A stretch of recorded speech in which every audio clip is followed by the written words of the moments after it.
Reincarnated as a baby, our main character gets stronger with every single sip of milk he drinks. By the time he was only 3 months old, he was already smashing out 10,000 sit-ups a day. At 4 months, he learned how to crawl, and by 5 months, he was already walking. How? Because he's got a literal cheat code system in his head.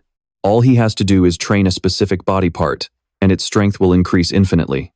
By his 6th month, he was already sitting on the couch, watching TV with his parents. The world he lives in now has 2 types of superhuman powers. On one hand, you have cyborgs who upgrade themselves with cybernetic enhancements, and on the other, genetically mutated humans. The cyborgs use mechanical parts to upgrade and enhance their bodies, modifying themselves to push past human limits, while the mutants fuse their DNA with beast genes to gain different powers. Meanwhile, humanity's greatest threat has arrived uninvited. The Earth has mutated, bringing forth all kinds of monstrous beasts. Not long after, some new neighbors moved in right next door to him. They had a little girl named Shen Qinghan. She became his very first friend in this new world. But at that time, he had no idea that their destinies would soon be locked together forever. By the 7th month, he had already mastered running, high jumping, and was even talking. By month 8, he started training his muscles and doing sit-ups like a madman. Granted, he only dared to do this when his parents weren't around. But you can't hide a hardcore workout routine forever. And one day, he accidentally let his guard down and got caught by his mom. His mom rubbed her eyes in disbelief. What on earth? Am I seriously seeing my baby doing sit-ups right now? But the second she looked back, he was already pretending to be fast asleep. She just figured she'd been watching too many brain-rot short videos lately, causing her mind to play tricks on her. A few days later, while giving him a bath, she panicked and yelled for her husband, "Honey, our 8-month-old baby, why does he have a 6-pack?" His dad was already blown away by his son's massive appetite, so hearing he had a 6-pack completely sent him over the edge. Then, a sudden light bulb went off in his dad's head. He looked at his wife and said, "Our boy is definitely a once-in-a-generation genius." He proudly added, "His future is going to be incredibly bright. Whether he goes for genetic mutation or cybernetic enhancement, he's bound to reach the absolute top." He let out a huge sigh of relief. "Man, using cheats is hard work. I almost got totally busted. Thank goodness my dad's brain is wired to think I'm just a genius. Honestly, having a web novel writer for a dad has its perks. But when it comes to geniuses, he wasn't the only one in this world." The TV news reported that a 1,000-year-old martial arts family in the capital had a prodigy with innate divine strength. He could already lift 44 pounds at just 2 years old. Seeing this, his mom gently stroked her son's head. "Our little Chen Chen is incredibly amazing too. In the future, you'll definitely be just as great as those 1,000-year-old families, if not better." He thought to himself, "Mom always knows best." Though, he wasn't sure if he'd be able to easily lift 44 pounds by the time he turned 2. Before long, he turned 2 years old. Thanks to his constant strength training, he could now lift those 44 pounds with ease. Just then, his mom called out to him, "Chen Chen, where are you, sweetie? Little Han Han is here to play with you. Come on out." He dusted off his hands and walked out, only to see a little girl waiting for him. She held out a slice of cake, offering it to him, but he just told her to go ahead and eat it herself. Even though his mental age was way ahead of hers, he still let her play with him. After all, having her sit on his back served as some pretty decent extra weight for his push-ups. But there was one tiny issue with playing with her: she'd occasionally wet herself. Whenever that happened, he had to scream for backup, "Mom." Han Han peed her pants again. By the age of 3, he could effortlessly lift up to 88 pounds. Meanwhile, that prodigy from the capital, who was a year and a half older than him, could only manage 66 pounds. But looking at his system interface, he fell deep into thought. His evolutionary level was still listed as ordinary tier 1. He couldn't help but wonder what kind of power ordinary tier 2 would bring. Would it push past normal human limits? Carrying these burning questions, he took his very first steps outside his front door. For the first time, he saw cyborgs and gene mutants with his own eyes. But the very first place he went to was the library. Since his parents didn't want him glued to electronic screens, heading to the library to read was his best bet to find the answers he needed. After burying himself in books, he gained a brand new understanding of this beast-infested world.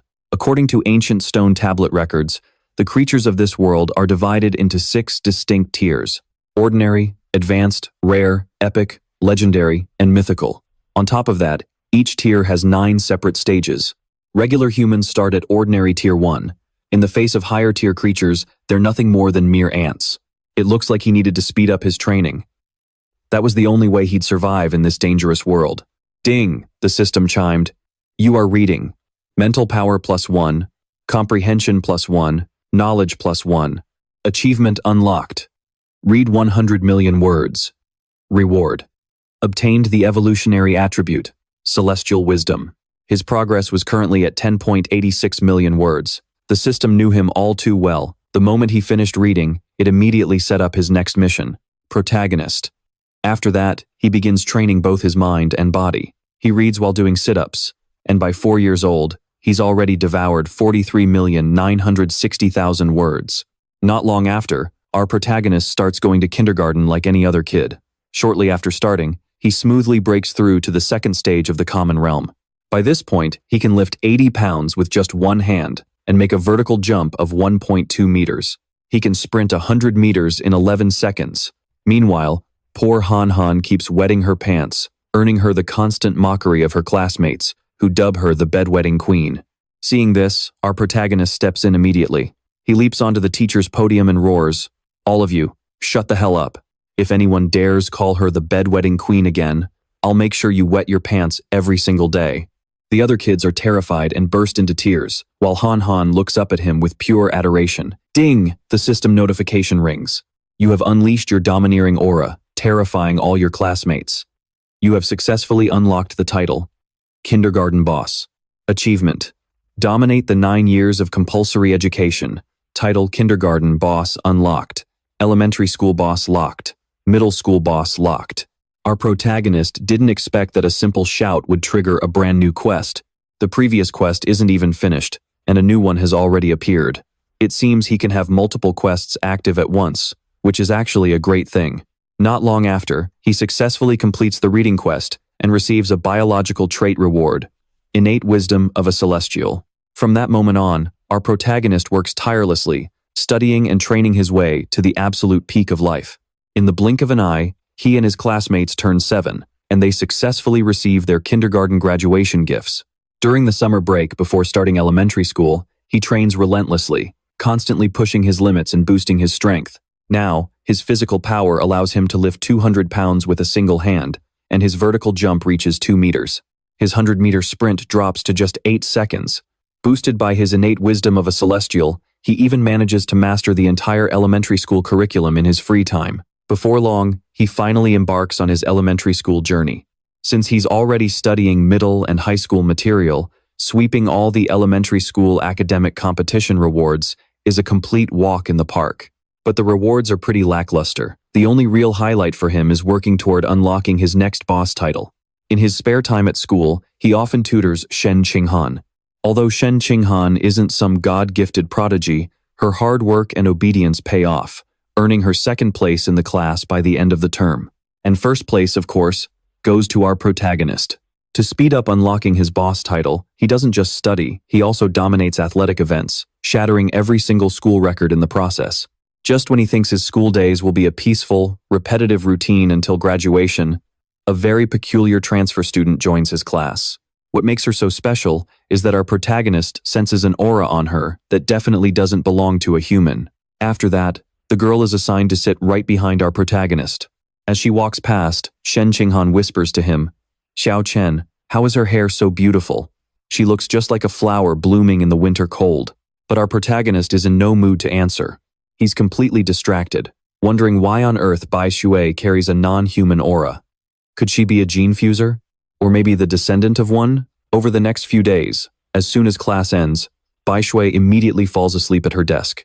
At first, everyone is incredibly curious about her, but eventually, they lose interest and stop paying attention.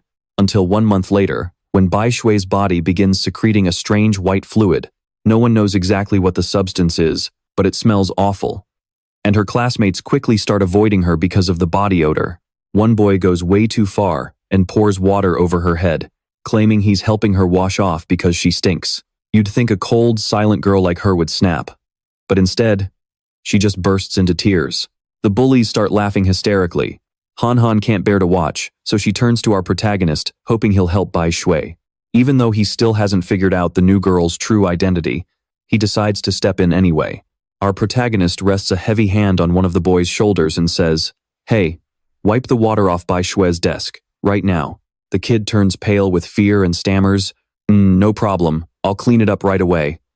He scrambles to wipe the desk clean. After all, our protagonist is notorious. As the school's little tyrant, even the 6th graders know better than to mess with him. Then, he addresses the whole class. Anyone who has ever bullied Bai Shui, get over here and apologize to her. Right now, the kids who had targeted Bai Shui are scared out of their minds. They quickly line up to apologize to her. We were wrong, we're sorry, please forgive us. Bai Shui stops crying and offers her sincere thanks to Han Han and our protagonist. From that day on, Shen Qinghan actively reaches out to the white-haired girl and even drags our protagonist along, insisting they all become friends. Whenever Han Han has delicious snacks, she shares them with her first. Eventually, Bai Shui can't help but ask the burning question in her heart. My body smells so bad. Don't you guys find me disgusting? She took the initiative to explain, I'm sorry, it's not that I don't trust you, it's just that since I was a child, everyone around me has hated me. So, experiencing this kind of happiness, having people by my side for the first time feels a bit unreal, almost like a dream. Ham Ham replied, This isn't a dream. I've been through what you've experienced, so I will absolutely never look down on you. Besides, as long as you're okay with it, we'll be friends forever.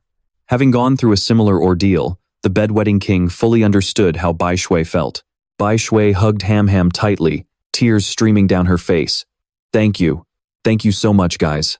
Then, she took off the necklace from her neck. Ham Ham, Xiao Chen, you guys always share delicious food with me and hang out with me.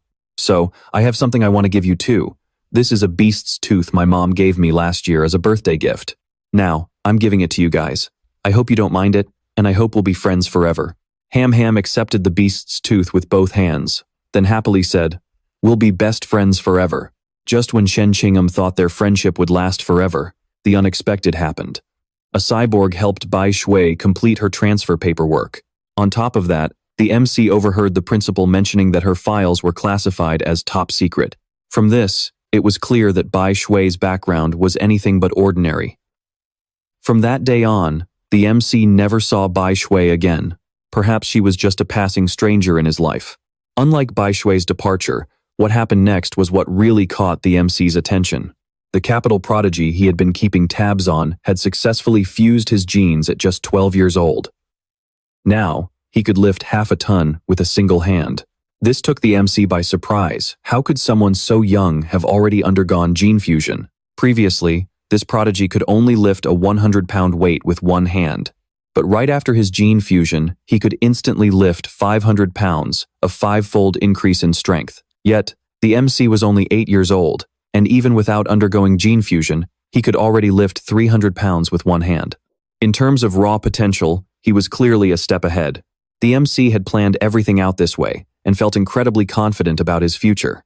That was until he saw the news and truly understood what it felt like to be ruled by fear. A neighboring country had just been struck by a beast attack, according to footage captured on camera. The monster behind this raid was a giant mutated rat. The footage showed a young girl trapped in the beast's claws before being swallowed whole. What's worse, investigations into the beast attack revealed that a group of cultists was pulling the strings behind the scenes. A Japanese spokesperson appeared on screen, pleading for international aid, hoping they could work together to wipe out this cult. This so-called cult was actually an anti-human organization formed by a group of rogue humans. Driven by greed, they had become lackeys for the beasts, launching attacks on the human world. Fortunately, the MC was born in a powerful nation, giving him a relatively stable environment to grow stronger. But right at that moment, a massive explosion outside his window shattered the peace. He rushed to the window to check, only to see a fleet of government cyborgs flying through the air. The next morning, the MC waited to walk Ham Ham to school. Just then, he noticed that the gift Bai Shui had given them was glowing. The MC figured it had to be a beast's tooth. No wonder Bai Shui carried an inhuman aura, it likely came from this very tooth. Soon after, the two of them headed to school. But yesterday's sight of flying cyborgs, combined with the glowing tooth, made the MC feel that something bad was about to happen. As they walked by, a red-haired woman suddenly called out to them. Hey there, little ones. Want to play some fun games with me? She then asked if they were siblings. Completely off her guard, Ham Ham blurted out the truth. The woman then pressed further. You're both so young, yet you're walking to school all alone? "Where are your parents?" The MC pulled Ham Ham away, saying, "We're going to be late. Let's not waste our time here." Once they reached school, he told Ham Ham, "In the future, don't just answer strangers when they come up and talk to you." Ham Ham nodded, saying she understood. After school let out, the MC took Ham Ham home using a different route, but just as they passed a small alley, they crossed paths with the same woman who had approached them that morning. Even though the MC had changed their route, she had still managed to tail them all the way here. She spoke up. "Hey kids, I've got some delicious treats at my place. Want to come over and play?" Behind her stood a man. Without a single word, he lunged forward, trying to grab the MC and Ham Ham. But the MC was already in a fighting stance. He threw a punch that landed squarely on the man's chest, sending him flying like a cannonball 100 meters away. The woman was dumbfounded. How is this even possible? How could an elementary schooler launch a full-grown adult flying? Before she could even wrap her head around it, the MC lunged forward and slammed his fist right into her face. He then picked up a brick and walked back toward them. Since there were no security cameras around, he knew he had to finish them off once and for all to avoid any future trouble. Even though Leo didn't want things to go down this way, if those two ran their mouths about today, his secret powers would be totally exposed. His whole plan to lay low and quietly get stronger would go right down the drain. But right at that moment, the ground beneath them began to shake violently. Along with the shaking came the terrifying roar of a mutant beast, and before Leo knew it, the monster appeared right before his eyes. It was a massive, mutated rat. Opening its jaws wide, the beast bit off the upper half of the woman's body in a single snap. It then grabbed the man, holding a victim in each claw as it slowly devoured them. Without wasting a single second, Leo dashed over to Han Han, scooped her up, and ran for his absolute life. Fortunately, they hadn't run far when a cyborg warrior suddenly appeared in the sky. She swooped down toward the mutant rat and hovered right above its head, raising her arm to prep her heavy weapons. Once her weapon was fully charged, she locked her sights dead on the giant rodent. With a deafening blast, she fired. The explosive shell hit the mutant rat dead on, leaving the beast completely dazed and disoriented. Seizing the moment, the cyborg girl unleashed a powerful slash, instantly putting an end to the monster once and for all. Back home, Leo analyzed the battle. He figured that Cyborg Warrior wasn't actually that high level. She had to stun the mutant rat with a cannon blast first, and even then, it took her a full 7 minutes of close-quarters combat to finish it off. Still, those mutant rats are no joke. A fully grown one can reach up to 4 meters in length, ranking as a Tier 5 common beast. Leo knew he was incredibly lucky that the cyborg showed up when she did, allowing him to get away completely unscathed. But relying on others won't cut it. Personal strength is what truly matters. With that in mind, Leo kicked his grueling training into overdrive. The system chimed, weighted squats completed. Vitality +2, leg strength +2, and squat mastery +1.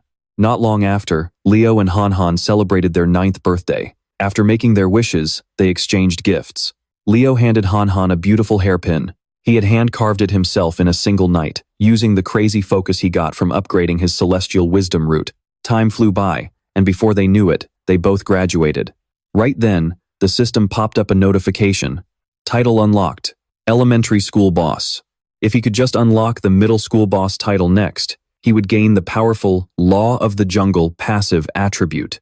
To prep for his upcoming middle school life and unlock that new title as fast as possible, while also pushing his limits, Leo subjected himself to high-intensity training sessions every single day. The system notified, "You have completed 1,000 weighted push-ups.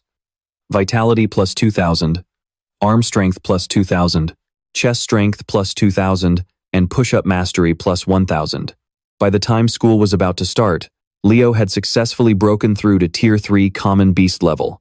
All of his physical attributes saw a massive boost, but Leo still kept a close eye on that famous prodigy from the capital. At just 14 years old, that kid could lift 2,000 pounds with a single hand. Thanks to mutated ant genes, his physical strength could multiply by 4 to 8 times. Even with just a 4 times boost, his raw strength would let him lift 400 pounds effortlessly with one arm. But comparing their stats, Leo realized he was already way stronger than that genius. Thinking about this, Leo got even more excited. If he's already this strong now, just imagine how insane his stats will be once he starts fusing genes. Soon, his middle school life officially kicked off. Since he was the city's top-scoring student in elementary school, the principal of the most prestigious academy in town personally recruited him. Leo eventually agreed to enroll at Shanghai High. On one condition, Shen Qinghan had to be admitted alongside him so they could stay together. On orientation day, both the principal and his new homeroom teacher came out to personally welcome him, urging him to bring home as many trophies and honors for the school as possible. After exchanging a few polite pleasantries, Leo made a quick excuse and made his exit. The real reason he chose Shanghai High was its state-of-the-art training facilities. To celebrate their first day, he and Han had planned to play a friendly game of badminton. But they barely started when an uninvited guest crashed their game. An arrogant upperclassman walked up to them and sneered, "Hey, you rookies new here? This court belongs exclusively to our elite class."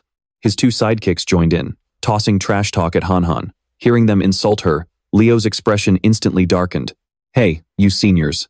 I'll beat it. And in case you forgot, courts are first come, first served. Don't make me repeat myself."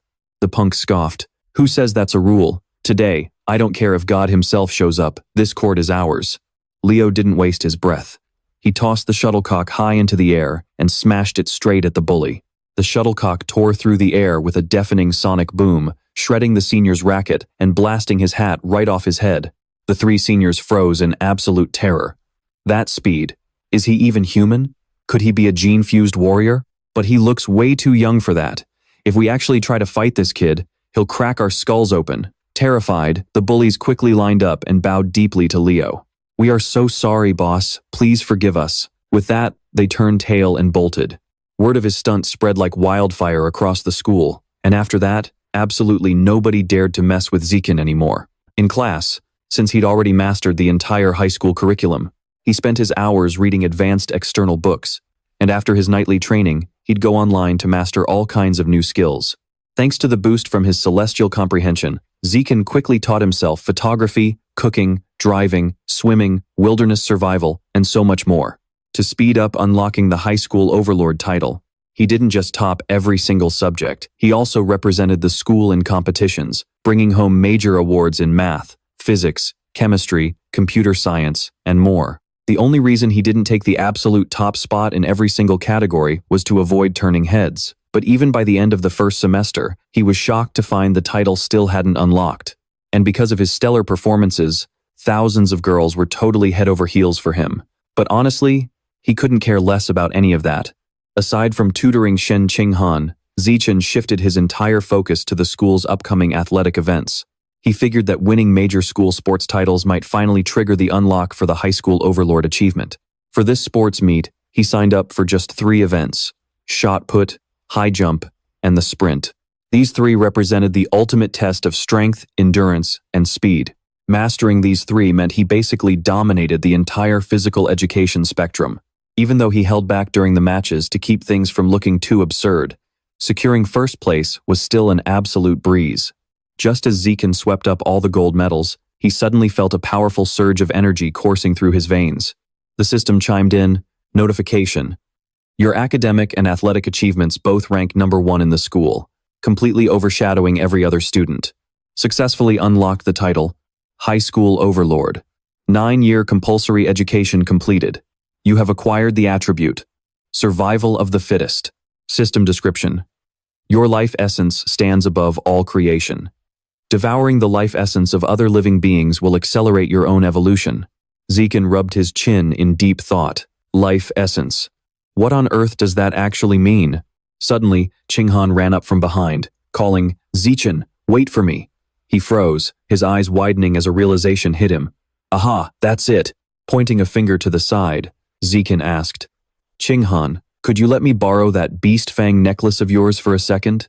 Without a single doubt, she took off the necklace and handed it over. In that instant, Zikin's entire body stiffened. The system buzzed. Successfully devoured a fraction of the Abyssal Giant Butterfly's life essence. Abyssal Giant Butterfly Template. 1%. Once the progress bar reaches 100%, you can evolve certain attributes or skills of the corresponding beast. He was totally stunned. Wait, this thing is actually a butterfly's tooth? Now that I know its name, maybe I can dig up some info online. But when Zikin searched on his computer, the screen only displayed no results found for Abyssal Giant Butterfly. He couldn't help but feel bewildered. Nothing at all? Seriously? Guess if I want to understand this beast, I'll have to figure it out on my own. Zishan quickly pulled another beast fang necklace out of his backpack. Aha, found it. Thank goodness Bai Shui gave me 2 of them back then. Squeezing it tightly in his palm, a surge of spiritual energy burst forth. The system popped up. You have devoured a trace of the abyssal giant butterfly's life essence. Abyssal giant butterfly template, 2%. A second later, he let out a heavy sigh and muttered, Only 2%? Really? Looks like there's barely any life essence left in these old beast bones. If I want to fully unlock this, I'm going to have to find another way. Soon, class let out the next day. To ramp up his training intensity, Zichen started riding his bike to school, giving Qinghan a lift every single day. Plus, if they ever ran into that mutated giant rat again, he could quickly whisk her away to safety. As they were riding, a sudden voice caught his attention. Zishan. Hold on a second. A middle-aged man walked up to them and said, I'm Coach Guo, the head of the school's martial arts team. Your performance at the sports meet was the absolute best in our school's history. That's why I'd love to invite you to join our martial arts squad. Your athletic talent is honestly even more mind-blowing than your academic genius. So please, say yes. Of course, you can look into the team a bit more before making your final decision. The 2 of them just stood there, completely dazed. Coach Guo spoke so fast he didn't even give Zichen a chance to get a word in. Spinning around instantly, he waved goodbye while calling back. The school gym's room C is our headquarters. If you're free tomorrow, make sure to swing by. I'll be waiting for you. Not long after, a golden sunset washed over the city. Inside his room, Zichen suddenly slapped his hands together. Looking down at the flattened insect in his palm, he thought, Yep, just as I suspected. Squashing ordinary cockroaches and mosquitoes doesn't trigger the survival of the fittest attribute.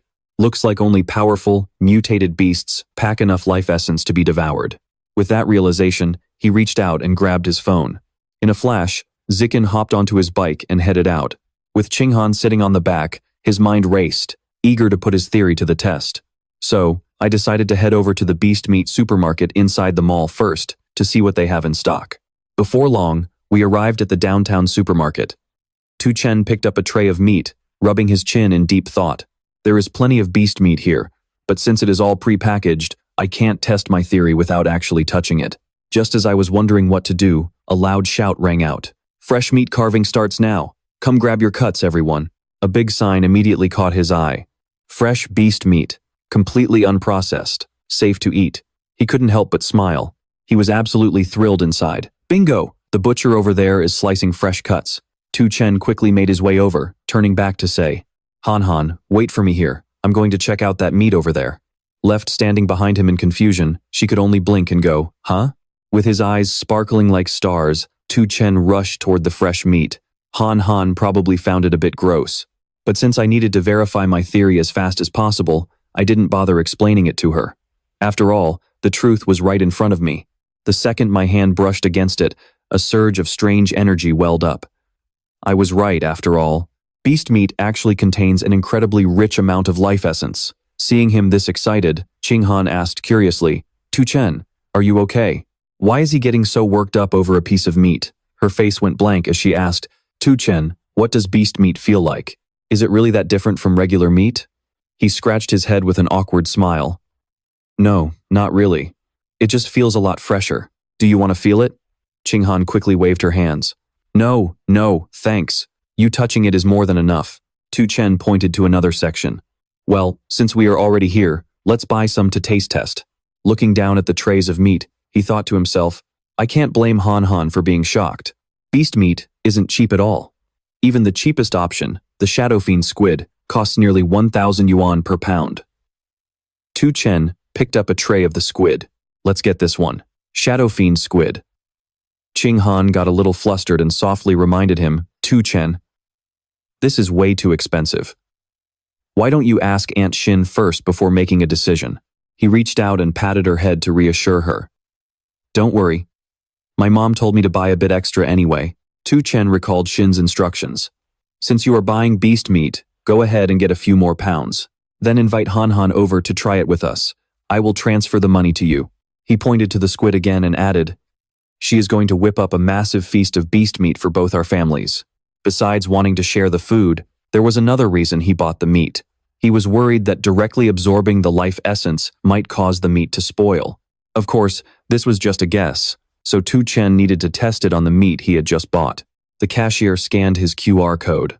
"Hello there, 3 pounds of Shadow Fiend squid. That will be 2,995 yuan. Thank you for your purchase. Have a great day." Carrying the grocery bag, Tu Chen placed a hand over his heart and groaned. "Man, that is ridiculously expensive. I don't even know when I will be able to afford buying it again." By the time they finished buying the meat, it was already past 9 p.m. With things being a bit unstable lately, it was safer to head home early, so they both rode straight back. While pedaling his bike, Tu Chen reached his hand down toward the tray of squid in the front basket. Even though he was on his way home, he wanted to test his theory right away. It's time to see if the magic works. Instantly, a surge of spiritual energy burst forth. The system announced, "You have devoured a small amount of the Shadow Fiend squid's life essence. Shadow Fiend squid codex progress. 0.1%. He quickly pedaled Qing Han down the empty street. As he pedaled, Tu Chen did the math. Devouring 100 grams of the Shadow Fiend squid's life essence only unlocked 0.1% of the codex. At this rate, I would need to devour 100 kilograms to reach 100%. Based on the price of 998 yuan per kilogram, that would cost around 100,000 yuan. The Shadow Fiend squid's ability is to dissolve in water and vanish. If I can acquire this power, 100,000 yuan is definitely worth it. Plus, this is the cheapest meat available. It's decided. Next, I need to figure out a way to make some money. That is a massive amount of cash, and I can't just ask my family for it. Right, the whole point of buying the meat was to check if it spoils after its life essence is drained. It's been a little while now, so we should see the results. Looks like absorbing the life essence doesn't ruin the meat at all. That is awesome. Suddenly, the system chime rang out. Shadow Fiend squid progress, 3%. Seeing him completely spaced out, Qing Han quickly warned him, "Tu Chen, watch out. There's someone ahead." Hearing her shout, he slammed on the brakes, making the tires screech. Tu Chen wobbled, barely steering the bike between a handsome young couple, and quickly apologized. "I am so sorry. I am so sorry." He scratched his head in self-reproach. "I was so focused on absorbing the life essence that I forgot to look where I was going. But why is this bike lane so crowded?" She nudged him again. "Tu Chen, look over there. It's the strawberry girl. Some thug has a knife held right against her neck. Stay back. Come any closer and I'll kill her." In front of him, the police were aiming their guns at the guy, shouting warnings. "You are surrounded. Stay calm and put your weapon down." The captain glanced over and warned, "Bing, don't fire without orders. You are surrounded. Calm down and drop your weapon." The captain glanced over and warned, "Bing, don't fire without orders." A gun, and we're too close. That guy's a pro. He's using the hostage as a shield and constantly moving. A careless shot could easily injure the hostage. He suggested a plan, but if we drag this out, the hostages will be in grave danger. How about we try sleep gas? Hearing that, the captain's face hardened as he snapped, "No way. Sleep gas is too obvious. If it pisses him off before it takes effect, it could easily trigger extreme behavior." Suddenly, someone bent down and picked up a stone. They threw it right between the two of them, sending it flying straight ahead. In the blink of an eye, it struck the thug's knife-wielding hand. The captain instantly ordered his squad, "Move in. Now's our chance." The police squad moved in fast, pinning him down in no time. Qing Han stood behind, wondering, "Zichen, was that stone from you?" Zichen gestured, "Shh, let's get out of here. We'll talk when we get back." But the captain called out to them, "Hey kid, did you throw that stone just now?" Zichen startled. He turned around, waving his hands in denial. "Nope, not me." Then, feeling guilty, the two of them bolted. The captain was utterly puzzled. How strange. Why do a good deed and refuse to take credit? Doing the right thing gets you a reward. The word reward instantly caught Zichen's ears, making his eyes pop. He immediately spun his bike around and rode straight back to the captain. Throwing his pride out the window, he smiled sheepishly and confessed, "Actually, I just remembered. I did throw that stone, officer." Secretly, he thought, "I didn't want to swallow my pride, but money is just too important right now." Qing Han struggled to keep up, calling out, "Zichen, why are you heading back?" "Wait for me," the captain smiled. "Come back to the station with me to write a statement first, and then I'll help you claim your reward." After he and Qing Han called their families to let them know they were going to the police station to give a statement, they parked and locked their bikes in the park. Then, they got ready to head to the station to collect their very first payout. Everything seemed to be going smoothly. But then, out of nowhere, the kidnapper suddenly mutated. He transformed into a massive, muscular beast. The police panicked, shouting, "Oh no, he's a heretic cultist!" Mutating rapidly, he was morphing into a giant rat beast. The mutant lunged forward, grabbing a female officer standing nearby. The captain grabbed his walkie-talkie and barked, "All units, focus fire on the mutated rat. Watch out for civilians. Get headquarters on the line, we have a giant mutated rat in West Jongbei Road Park. Preliminary assessment. He's a heretic carrying the Rat King gene. We can't handle this alone, requesting immediate backup." Zekin grabbed both girls and pulled them close, thinking to himself, "Oh, crap." He bolted like a flash of lightning. "Sorry to drag you guys like this, but right now, surviving is the only thing that matters." Luckily, it didn't chase us, but we still need to move faster. Just then, a girl in high-tech battle armor zoomed right over their heads, making Zechen stop dead in his tracks. She put all her weight into a devastating kick, slamming straight into the mutated Ratman. The sheer force blasted him back several meters. Instantly, the girl channeled a surge of purple energy and yelled, "Laser cannon charging!" With a shout of fire, a massive barrage of laser energy erupted, lighting up the mutated rat. With no time to react, the beast took the hit head-on. In an instant, the mutated rat was vaporized, leaving nothing but a cloud of ash drifting in the air. Zichen watched in absolute awe. "Whoa, she's incredibly strong. Thank goodness my bike didn't get caught in the blast, or I'd be looking at some serious financial damage." Teacher Strawberry let out a long sigh of relief. "Thank goodness. We're saved." Qinghan smiled sheepishly and replied, "Yes, we are." Suddenly, Zekin's eyes widened as he realized. Wait. Did the beast meat go bad? It seems like once the life essence is drained, the meat still goes bad, just at a much slower rate. I need to find a good excuse for why this meat is ruined. Looks like I'll just have to make that heretic take the fall. Zekin threw it to the ground in a fit of rage, screaming, "It's all that heretic's fault. That mech's blast was way too powerful. It completely charred the meat." Standing behind him, Qinghan gently comforted him. "It's okay, Zekin. Just be glad we made it out of there in one piece." They originally wanted to head straight home, but at the captain's request, the three of them piled into a security squad car and headed back to the station to write up their statements. Surprisingly, the heretic's body blasted by the laser cannon still had some charred remains left over. More importantly, it had a highly enticing scent.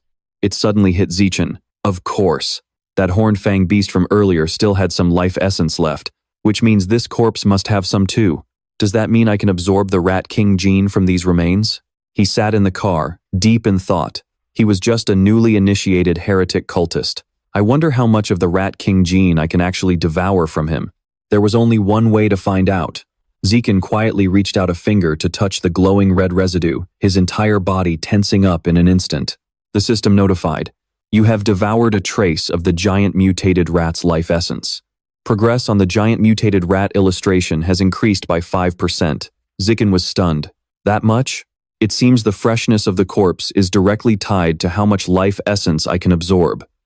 Right then, Abing, sitting next to him, glanced over.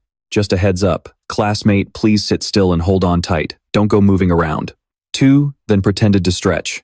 Don't get the wrong idea. I've just been sitting for too long, so I was stretching my muscles a bit. He was being highly cautious. A bin seemed way easier to fool. But the security captain was way sharper. Inside the security office, the captain declared, "I've already submitted the paperwork for your bravery award. But be honest with me. From that distance and in such dim light, how could a high school student like you pelt a rock right at the hand of that cultist holding the knife?" Tuthan quickly defended himself. "Maybe it's because I train my right hand a lot?" He crossed his arms, staring at the awkward smile on the boy's face. Just then, Thanham opened the door and called out, "Tuthan, Auntie's here to take us home." Turning around, he gasped in surprise. "Mom? What are you doing here? We could have gone home on our own." Tears welling up in her eyes, Uyen Han rushed over, calling for Tuthan. She threw her arms around him, asking anxiously, "Are you okay? You scared me to death." Tuthan reassured her, "Mom, please don't get so worked up. Look, aren't I perfectly fine? Plus, I'm even getting a cash reward for my bravery." Uyen Han immediately gripped his hands, pleading, "Tuthan, promise me, if you ever run into danger again, You'll hide somewhere safe first, okay? Because all I want is for you to grow up safe and sound. Having no other choice, Toothan could only guide her outside while trying to calm her down. Don't worry, Mom, I promise you. I'll make sure to look out for myself first. The moment they stepped outside, he overheard two female officers talking. Those cult rats are getting more out of hand by the day. Now, they're even infiltrating colleges and universities, targeting academic students who haven't qualified for gene fusion yet. The guy who got shot tonight was a regular student from Kwangnam University who'd been brainwashed by those cultists. Damn it, we have to drag every single one of those cult rats out and lock them up. But that's just a temporary fix. It doesn't solve the root of the problem. We still have to take down their rat king, the one calling himself a god. Toothan's face darkened with curiosity. The rat king? There was actually quite a bit of information about this cult online. Their main headquarters is located in Sanhai City. Most of their followers are just societal outcasts. Has their activity really surged this year? He rested his chin on his hand, thoughtfully staring at his phone screen. Suddenly, Toothan's eyes widened, as if he'd stumbled upon some crucial information. He pictured a crowd of people kneeling before the Rat King, deep in thought. Is the Rat King trying to evolve into a higher-tier organism, sending his followers to hoard massive amounts of evolutionary resources for him? Could this Rat King have already developed actual human intelligence, a giant mutated rat? How can it be that massive? Could it have something to do with the Rat King? Whatever. This is the South rats, the size of cats, are totally normal. Oh, wait, why is Ham Ham being so quiet? Don't tell me. Is it that again? Whenever Ham Ham gets extremely anxious or stressed, she reacts just like when she was a kid and can't control herself. But I've always had a feeling that her condition might actually be linked to some kind of untapped potential. Not long after, Uyen Han's face went completely pale as she shrieked, "What? The meat is gone?" He scratched his head with an awkward laugh. Well, things were crazy back then, so I wasn't paying attention. I think I must have dropped it. She let out a heavy sigh. Well, never mind. As long as you're safe, that's what matters. If it's gone, it's gone. Toothan let out a quiet sigh of relief. Thank goodness he managed to cover that up. He walked over to his dad. Dad, it's way too dangerous over there. It's really not safe. Ingon Sin reassured him. Don't worry. I was born to be a worker. My luck is tough as nails. Toothan quickly added, even if you do find that meat, it's probably already spoiled, Dad. Scratching his cheek, his dad looked back in surprise. How do you know that? Awkwardly, he stammered, I was just guessing. Of course. Meanwhile, back at the station, the captain was puffing on a cigarette, muttering to himself, how on earth did a middle school kid throw a rock with that much force? He suddenly froze, his eyes bulging. Sitting right on top of the filing cabinet was a massive rat. The captain recoiled in terror, screaming, Where? Where did this giant rat come from? How is it this huge?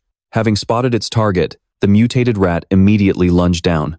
Acting purely on instinct, the captain whipped out his gun and opened fire, leaving a pool of fresh blood splattered across the room. Back in the classroom, Toothan sighed as he took notes. He closed his eyes, comparing the squid with the reward on a mental scale. Compared to that rat man and the female android from last night, I'm still way too weak. It looks like I need to make money fast to fill up the progress bar to unlock the ghost shadow squid. But relying only on scholarships from competitions inside and outside of school is just too slow. Becoming a famous online study influencer and selling study guides? No, that would make money fast, but it'd attract way too much attention. No, wait, I'm looking at this all wrong. This world is packed with gene-fused and cybernetic humans. In a place like this, martial arts beat academics any day. The prize money for martial arts tournaments is way higher than any other competitions. Looks like it's time to make a move. Cut to the gym club room, where Coach Quach is taking a sip of hot tea. Toothan suddenly walks up, raising his hand to say hello, making the coach spit his tea everywhere. Hey, Coach Quach. Coach Quach excitedly replies, Toothan, so, are you ready to join? Or do you just want to check out the martial arts team first? He leans in close and whispers, I want to know if joining the team gets me into the city martial arts tournaments, and if the prize money is good? Hearing this, Coach Quach raises a hand to confirm. Of course there's a chance. Plus, the prize money is no joke. The smallest tournaments pay out at least tens of thousands. Terrified of missing out on the opportunity, Toothan grabs his hand and seals the deal right then and there. Coach, I've thought it through. As of today, I'm officially a member of the martial arts team. Slightly taken aback, the coach welcomes him. Well, welcome aboard. Then, Coach Quach calls out to the team. All right, everyone gather around. We have a new member joining us today. I'm sure you all know our classmate, Tu Than. Today, our school sports champion is officially joining our martial arts team. Why don't you guys introduce yourselves? The other members introduce themselves one by one. My name is Truong Kai. Remember that name. I'm Thien Han, a 9th grader from Class 3. You can just call me A Han. I'm Thu Dong, a 9th grader from Class 6. Everyone calls me Tu Li, and I actually quite like it. I'm not Sok, just call me Brother Sok. Standing in front of them, he replies, I'm Lam Tu Than. I hope we can all learn from each other. Since Tu Than has never trained in martial arts, Coach Quach first demonstrates some basic punching and kicking techniques for him. Wiping the sweat from his brow, he reminds him, don't look down on these simple movements. They're actually pretty tough. Even Tu Li, our fastest learner, took a whole week to get them down. Come on, give it a shot. Tu Than seriously replicates the moves he just saw. Coach Quach continues to show off other advanced moves. Tu Than immediately activates his talent, Heavenly Wisdom. The system alerts you. You are practicing fist techniques. Vitality +1, arm strength, arm flexibility, and fist technique mastery, all +1. Every move Tu Than performs after that is flawless, with his attributes repeatedly gaining +1 point. Watching this happen right before his eyes, Coach Quach's jaw drops. No way, that is absolutely impossible. How could anyone learn this just by looking once? He thinks to himself, unless. He's a once-in-a-generation martial arts genius. Before long, night falls once again over the bustling city. Uyen Han holds up her cooking ladle and calls out, Little Than, come grab the bowls and chopsticks. Dinner is ready. Tu Than rushes in like a flash. Coming. What are we having tonight, Mom? Placing the plate on the table, she says, your favorite, of course, the shadow devil squid. You've been craving, non-stop. He takes a deep breath of the delicious aroma and gasps, wow, that smells incredible. Uyen Han urges him, stop sniffing it and dig in while it's still hot. Without wasting a second, Tu Than pops a piece into his mouth. She eagerly whispers, how does it taste? He instantly starts buttering her up. Mom, your cooking is hands down the best in the world. Uyen Han pats his head and smiles. Then you'd better eat up. I bought a whole 3 kilograms of it. The system announces, you have devoured a fraction of the Shadow Devil Squid's origin life force. Shadow Devil Squid index at 3.01%. Tu Than is shocked. Wait, eating it directly counts as devouring? If I'd known that earlier, I would have done this a long time ago. After dinner, he sits in the living room to watch the news. The anchor is introducing a genius young girl who has taken the entire nation by storm.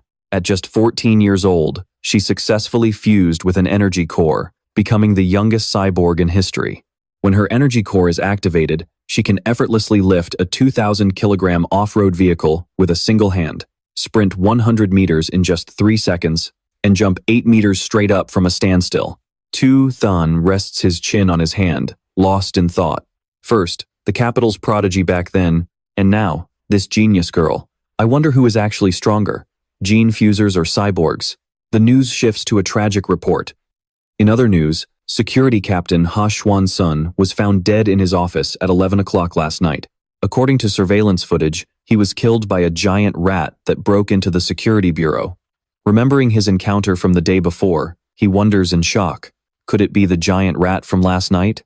No way. I can't waste any time. I have to train even harder. After some intense training, Tu Than's 100-meter sprint time reaches 4.61 seconds. His vertical jump reaches 5.51 meters, and he can now lift weights of around 1,000 kilograms with a single hand. And he doesn't slack off on his martial arts training either, hoping to boost his strength as quickly as possible to get ready for the upcoming tournaments. Before long, morning comes, and he heads to school like any other day.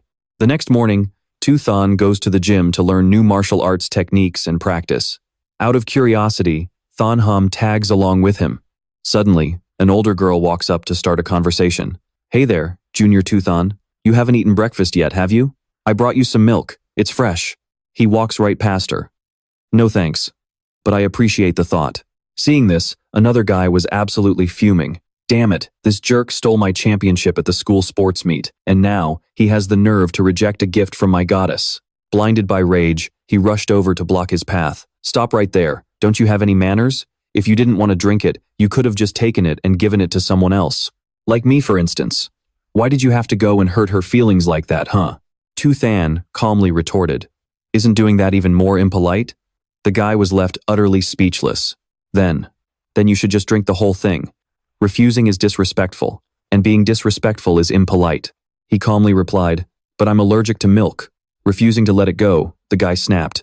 I don't believe you. Tu Than, do you dare to face me in a fight? If I lose, I'll never speak to you again. But if I win, you have to chug every single drop of that milk. The system screen popped up. Achievement in an official competition. Eliminate 1,000 different opponents using the most primitive biological method. Reward, natural selection biological attribute. The total number of eliminated opponents must be at least 1,000. He grinned, thinking to himself, I've been waiting so long for this. Finally, my fourth achievement quest has arrived. Tu Than raised his hand, his eyes flashing with a hint of killer intent, and accepted. All right then, let's do this. Two schoolgirls eagerly rushed over. I heard Lam 2 then is going to fight a senior in the training room. Her friend quickly whipped out her phone. Really? We have to go check it out right now. By then, a massive crowd had already gathered in the gym, forming a large circle. Before the fight started, a senior girl encouraged him. Junior Tu Than, I'll be cheering for you. Teach that guy a lesson. Another girl also cheered enthusiastically. Kick some butt, Junior Tu Than. I'm going to take tons of awesome photos of you. That brutal display of favoritism irritated Truong Kai. Did everyone seriously think he was going to lose? He smirked deviously. This was his chance to teach this wet-behind-the-ears genius junior a lesson. He didn't care if people called him a bully. The kid's talent had been skyrocketing in just a single month. If he didn't put him in his place now, he might never get another chance. Tu Than calmly spoke up. I actually have to go home for dinner. Can we make this quick? Truong Kai readily agreed. Fine, I'll happily oblige. Coach Quach lowered his hand, declaring, remember, sportsmanship first. Everything else is secondary. Begin. But just as the signal was given, Truong Kai interrupted. Hold on a second. Truong Kai sneered and made a proposition. You've only been training for a month, while I've been at it for almost 2 years. To keep things fair, I'll let you have the first 3 moves. Tu Than's reply came at the exact same moment he charged forward. Deal. Before his opponent could even register what was happening, a fist was already flying straight at his face. It slammed into Truong Kai's face with brutal force, sending blood spraying. With just that single strike, he was foaming at the mouth and completely knocked out on the floor. Even Coach Quach gasped in shock. What? Just one punch? The other guys were slack-jawed. Holy crap, this makes no sense. Is it really over just like that? Meanwhile, Thanham cheered joyfully. He won. Tu Than won. The other girls joined in, squealing, Junior Tu Than is so incredibly handsome. He, however, was focused on his notification, which showed he still needed to eliminate 999 opponents to unlock the natural selection survival attribute. He flashed an innocent smile and suggested to the crowd, Hey seniors, why don't we take this chance to spar a bit together? The moment they heard Tu Than say that, a bunch of the guys turned completely pale. Throwing out any excuse they could think of, they scrambled to get away. I just remembered I have tutoring after school. My mom told me to get home early for dinner. I have to take a massive dump. I'll go with you. Me too, wait up. Whoa, I suddenly feel super dizzy. Let me help you to the nurse's office. Truong Kai, struggling to push himself up, snarled, I don't accept this. You cheap-shotted me, brat. If you ever do that again, I'll beat you to a pulp. Coach Quach immediately warned him, Truong Kai, accept your defeat gracefully. Was Tu Than's punch just a stroke of luck, or was it sheer dominance?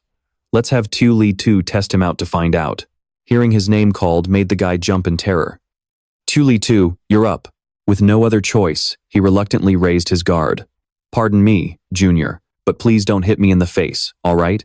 10 minutes later, to avoid showing off too much, Tu Than had only casually exchanged a few moves with his seniors. But other than the progress he got from defeating Truong Kai, his quest bar didn't budge at all, even after beating the other guys. He fell into deep thought. So, trying to cheese the system is useless. I really have to defeat them in actual, serious combat. Huh? Coach Quach suddenly popped out of nowhere, startling him. Tu Than, you're an absolute genius. You've only been on the martial arts team for a little over a month, yet you're already our trump card. He was so thrilled that he clenched his fists tightly. In this year's district tournament, Our Sun High Middle School will definitely crush the competition and take home first place." Hearing his coach say that, a brilliant idea suddenly sparked in his mind. Think about it, joining a martial arts tournament is the ultimate shortcut to crushing multiple opponents face to face. Zichen quickly calculated that every single victory in the arena would guarantee a major boost to his quest progress. Just then, a booming voice suddenly shattered his train of thought. Lin Zichen, despite suffering a miserable defeat, still tried to act cool. "Zhang Kai, I admit defeat. From now on, even if you mess with me or smack me on the head, I won't say a single word to you." This declaration was so bizarre that everyone present turned pale. Then, they all scrambled away before he could even stop them. "Wait. I'm not done talking yet. In this world, high school students either study martial arts or liberal arts. Naturally, martial arts is the absolute top choice. Even on the running track, Qinghan kept up right behind him. "Zichen, wait for me. Keep going, I'm almost catching up." He realized that in order to get into the martial arts class, Shen Qinghan had started training alongside him.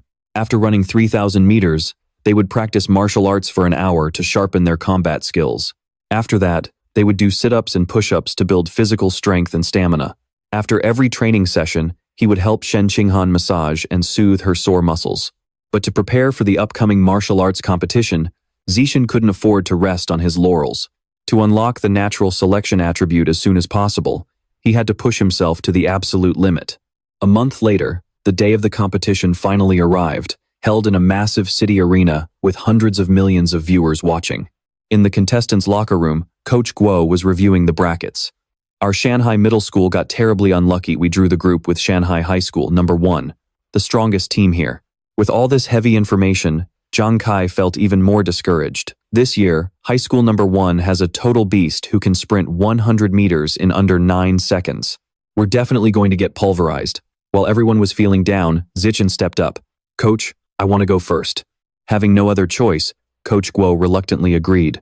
"Are you sure about this?" "Fine, Zichen, you'll go first." Right off the bat, 2 people cheered him on with everything they had. Up on the stage, Zichen rolled his shoulders to prep. "Zichen, it's all on you. I believe in you." Qinghan jumped up and down. "Go, Zichen, go." On the opponent's side, a massive foot stepped forward, shaking the entire arena floor. Before the fight, he threw a compliment Zichen's way. "Hey, mountain boy, I saw your info on the roster. Just a middle schooler, yet you managed to get onto the 8-school league arena. Not bad, you've got some real talent. But this is no place for you. A first-year middle school kid who's barely even 5'7". In just a moment, I'll show you the brutal reality of size and power." Once the two finished their greetings, the referee declared, "Fight! Begin!" The moment the referee finished speaking, he charged forward like lightning. Unfortunately, that punch only shocked him when he realized Zichen had easily dodged it. "What the?" Zichen simply placed a gentle, effortless hand on the giant's chest. Then, with a casual one-handed shove, he sent the giant flying. Even the referee was stunned as he announced, "Winner, Lin Zichen." Qinghan cheered joyfully, throwing her hands in the air for their first win. "Zichen, you're absolutely amazing." His teammates, bursting with pride, roared, "Zichen is the GOAT." But down below, someone was extremely displeased. "All that muscle is just dead weight. You have zero flexibility." It turned out their coach was giving him a harsh tongue lashing. "Footwork. How many times do I have to tell you? Don't just blindly charge ahead on the stage, use your footwork. Why won't you just listen?" Meanwhile, the system pinged. "You have successfully defeated an opponent. Your tournament ranking has increased. Total opponents eliminated, 2 out of 1,000. Zichen reached a solid conclusion. Knocking out opponents in a highly competitive match definitely boosted his achievement quest progress. The opposing coach handed out the next assignment. "Chen Feng, you're up. Wipe that smug grin off that first-year brat's face as fast as you can." He assured him, "Understood, coach." This time, Chen Feng took a much more cautious stance than the last guy. The referee yelled the same start. "Fight! Begin!" Chen Feng darted forward, swift as the wind. Unfortunately, Zichen dodged just as easily and pulled the exact same move on him. This time, Chen Feng spun through the air a few times before face-planting, just like his teammate. His faceplant felt like a massive slap to his team's reputation. The referee urged, "Quick, get him to the hospital for a checkup. It looks like he hit his head." In the stands, the crowd went wild. and the angry bettors were losing their minds. What the hell is going on? How does that Shanghai middle school kid have so much damn luck? Unbelievable. His opponent literally knocked himself out of the ring. What kind of ridiculous luck is this? This shit is totally rigged. Give us our money back. The opposing coach clutched his head in panic. No, this isn't luck. That Shanghai middle school kid, he actually has serious skills. Gao Fei, you're up next. Focus entirely on defense. Do not attack, and whatever you do, you absolutely cannot lose. He stepped out with overwhelming confidence. Don't worry, coach. I'll take care of it. And he won. Cao Fei immediately began analyzing his opponent. Lin Zichen didn't look physically imposing. He was just incredibly agile and knew how to use the momentum to his advantage to secure an easy win. I can run 100 meters in just 9 seconds, and I have way more combat experience than him. As long as I take the upcoming match seriously, there's absolutely no way I'll lose. The crowd started whispering. Hearing you guys say that, I'm afraid that first year from Shanghai Middle School has zero chance left. Come on, he's only a first year. Just wait until he grows up. Shanghai Middle School is going to be #1. Down on the stage, the referee shouted, "Fight!" Cao Fei lunged forward like a proud but fragile little bird. He threw a flurry of punches at Zichen, but the boy easily dodged every single one of them. This is the flowing water rock crushing fist. The coach was shocked. Cao Fei, what on earth are you doing? I told you to focus on defense. Why are you attacking? Highly competitive, Cao Fei thought to himself. Defense? As a genius, I don't need to worry about that. Zichen recognized the technique. This fist style is actually pretty interesting. Let me observe it first and try to copy it. He was starting to get exhausted. But why? Why can't I land a single hit on him? Furious, Cao Fei stopped and yelled, "How are you dodging all my attacks? This makes absolutely no sense." Zichen didn't care and simply asked, "Do you have any other moves? Show me everything you've got." Infuriated, his punches became even faster and wilder. "You're obviously mocking me." Zichen was done playing around. Seeing that the attack pattern was still the exact same, he thought, "Forget it, let's wrap this up." The entire crowd gasped in shock as he knocked out Cao Fei. Only Zichen's team was wild with excitement. Zichen, awesome job. Zichen is too strong. He's a beast, taking down 3 guys in a row. Winning without even lifting a finger feels absolutely amazing. In the next round, he easily swept through everyone. The opponents just kept getting weaker and weaker. Before long, Zichen had wiped out all 5 fighters from Shanghai #1 Middle School. Over the next 2 days, he single-handedly defeated the remaining 2 schools, successfully leading Shanghai Middle School to win the 8-school joint tournament championship. The system chimed, notifying him that his total elimination count was 16 out of 1,000. Zichen set his mind on the goal. There were still 984 opponents left to beat. It'll probably take years to complete this natural selection process. Zichen was thrilled. Even though the quest couldn't be completed overnight, he never expected Coach Guo to hand him the lion's share of the tournament prize money, exactly 20,000 yuan. Including the cash prizes Zichen had won from various academic competitions, he now had about 30,000 yuan in his pocket. But this 30,000 yuan was gone in the blink of an eye. Wang Xin cooked him the most delicious, nutritious meals. Eat slowly, Zichen. There's plenty more where that came from. The system then notified him that the activation progress for the Phantom Ink Squid diagram had reached 33%. He realized that eating 30 kilograms of Phantom Ink Squid meat had directly boosted the diagram's activation progress to 33%. By his second year of middle school, he successfully broke through from Ordinary Tier 3 to Ordinary Tier 4, and he could now easily lift 1,090 kilograms with a single hand, perform a vertical jump of up to 5.65 meters, and sprint 100 meters in just 4.49 seconds. Time flew, and Shen Qinghan and I graduated from Shanghai Middle School. Soon, the high school entrance exam results came out. Qinghan looked devastated. But why? I worked so hard, but the result is still. Zichen, will we even be able to go to the same high school? As it turned out, Zichen was the top student in the district in both academics and martial arts. Qinghan's academic grades weren't bad at all, but her martial arts score fell short of the requirements for Shanghai High School's elite martial arts class. Gently wiping away her tears, he said, "I don't know yet, but the principal of Shanghai High School said she wants to visit my house. Do you want to come over and meet her with me?" Qinghan was sure about it. The principal must be coming to invite you to join Shanghai High's top martial arts class. This has nothing to do with me, so why should I tag along? Before she could think further, Zikin pulled her along. Don't worry, my only condition for staying at Shanghai High is that we get to be desk partners. Once everyone sat down, the principal of Shanghai High School chatted with us at home for hours, keeping it simple by expressing her hope that Zikin would continue his studies at Shanghai High. The principal finally got straight to the point. Zikin, we've pretty much covered everything, and I've laid out all our cards on the table. As for the final detail, as long as you agree to stay at Shanghai High, you can ask for whatever your heart desires. Just tell me directly. Hearing that, Zikin immediately pulled Qinghan forward. Thank you, principal. I only have one condition. I want Shen Qinghan to be in the same class as me. She stepped closer to Qinghan and asked, You're Shen Qinghan, right? When the new school year starts, the two of you should come and register at Shanghai High School together. They both nodded excitedly. Thank you, principal. After entering high school, Zikin decided to wrap up his middle school career with one final martial arts tournament. Unsurprisingly, he easily swept the competition and led Shanghai Middle School straight to the championship trophy. Dozens of opponents fell before him, completely crushed under his sheer dominance. Deep in the forest, far from the city, Zichen thought about his next move. Now that he had his prize money, he decided to fulfill his previous wish first. He only needed 20% more to fully unlock the Ghost Shadow Squid illustration. With this prize money, buying enough meat to complete the progress would be a breeze.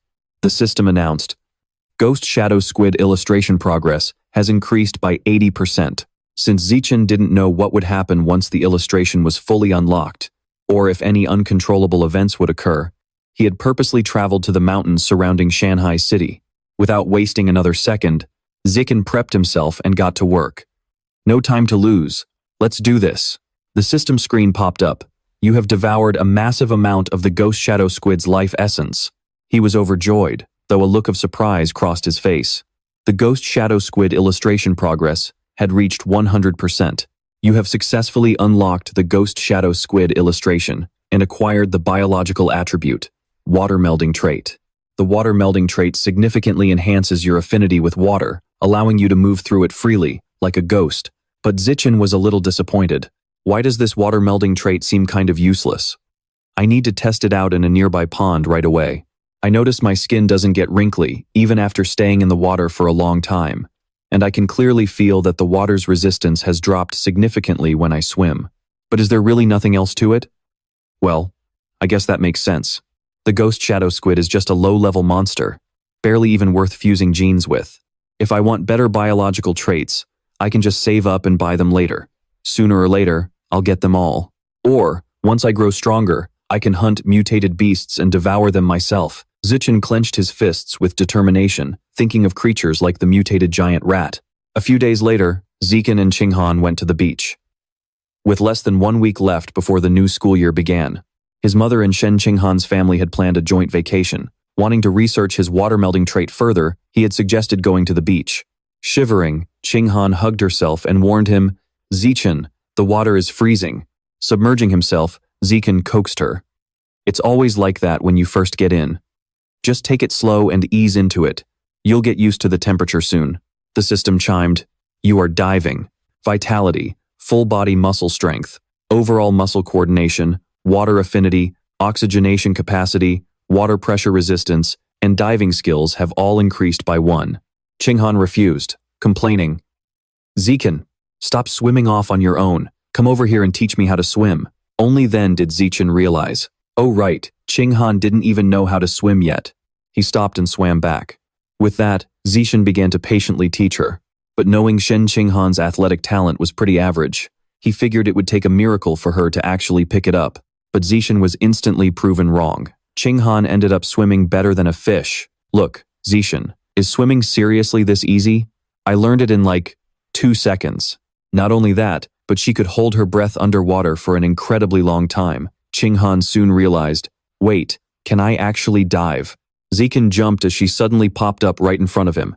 Qinghan bragged, Zichen, aren't I amazing?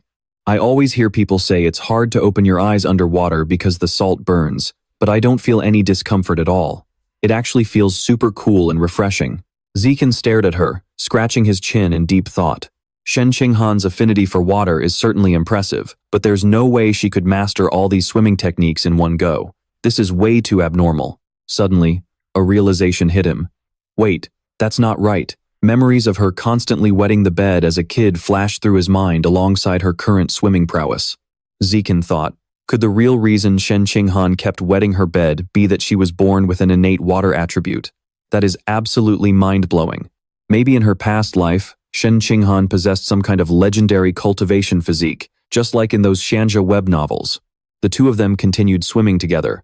But when Zikin went diving with Shen Qinghan next, her performance shocked him even more. They had been underwater for over 10 minutes now. Forget the fact that she was a complete beginner, even a trained diver would struggle to stay down this long without gear. Suddenly, Qinghan heard something that made her freeze. She wondered, what is that weird sound underwater? Qinghan swam quickly toward the sound, leaving him with no choice but to follow. What on earth is that noise? The two of them quickly broke through the surface of the vast water. Zichen asked in concern, what happened? Why are you suddenly so tense? Qinghan explained. Just now, I heard a really bizarre noise in my ears. It was so weird, it actually creeped me out a bit. Zikin asked anxiously, what kind of sound? Qinghan stammered as she tried to describe it. I don't know. It sounded like a language I've never heard before. All I know is that it was a woman's voice. It sounded so real, echoing inside my head, and it didn't stop until I broke the surface. After that eerie experience, they decided to head back home so Shen Qinghan could calm down as quickly as possible. Zichen immediately took her back to the hotel. After that, he checked her voice messages, but he still couldn't figure out what on earth Shen Qinghan was trying to say. Unable to sleep because of this, he decided to keep working out. The system kept chiming. You have completed 1,000 weighted sit-ups. Blood and vitality increased by 2,000. Abdominal strength increased by 2,000. Sit-up mastery increased by 1,000. Your biological rank has been upgraded to ordinary stage 5, leaving even him completely shocked. He didn't expect to rank up just by training. The more he thought about it, the more excited he got. Ordinary stage 5. This is a biological rank that can easily go head-to-head with an adult giant mutated rat. Looks like if I keep training, tearing that mutated rat apart with my bare hands won't be impossible after all. After leveling up, he headed to an empty beach to test his various stats. Zikin's 100-meter sprint time was down to just 3.64 seconds, and his vertical jump could reach 6.98 meters. He could even lift a car weighing around 1,600 kilograms with just one hand. Compared to when he had just broken through to ordinary stage 4, the jump in his stats was absolutely massive. With these incredible results, Zikin finally started his high school journey. All the girls in class were swooning over him. Oh, is that classmate Zikin? He's so handsome. I didn't know Zikin is on cleaning duty with us today. Talk about lucky. Zikin was surprised. Han and I came early for cleaning duty, but I didn't expect this new classmate to already know me. But to his surprise, this simple cleaning duty actually triggered a new quest. The system announced, complete 1,000 multiplayer coop quests. Reward. Biological trait. Pack animal. Total progress, 1 out of 1,000. Zichen muttered expectantly. I have no idea what this pack animal trait actually does, but I can't wait to find out. Since the school year had just begun and there wasn't much to do, Zichen took advantage of his free time to go grocery shopping at the supermarket. After all, the shadow squid had already been unlocked, so his next step was to find a new target. Suddenly, something caught Zikin's eye. He wondered, what is this product? This is the violent golden eagle, priced at 1,998 yuan per pound. Zikin picked it up excitedly. This is the one. The violent golden eagle was an exotic beast, slightly higher in rank than the shadow squid. Its vision is incredibly sharp, easily 30 times better than a normal human's. It's truly powerful. Because of this, its hunting ability is top tier, allowing it to accurately snatch an exotic rabbit moving so fast it's practically a blur. Zichen sat at his desk, deep in thought. If his vision could be improved that much, it would significantly boost his overall combat efficiency. All in all, based on the description, unlocking the Violent Golden Eagle's template was definitely worth it. The main reason was that the Violent Golden Eagle meat was the second cheapest, costing only 1,998 yuan per pound.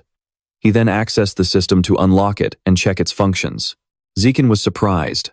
1 pound of meat only increases the template progress by 1%. That means I need 200,000 yuan to fully unlock the Violent Golden Eagle template. Looks like I'll have to work harder in high school tournaments to earn some cash. The prize money is much higher than the base pay. I have to unlock this violent golden eagle template before my second year. Summer break ended, and he finally stepped into his high school life at Shanghai High. On the first day of the new term, the teachers and classmates started introducing themselves. Hello everyone, I'm Han Yuanfeng, your cultivation class teacher, and also your homeroom teacher. I'm Kai Tianfei, the teacher for the mechanical modification class.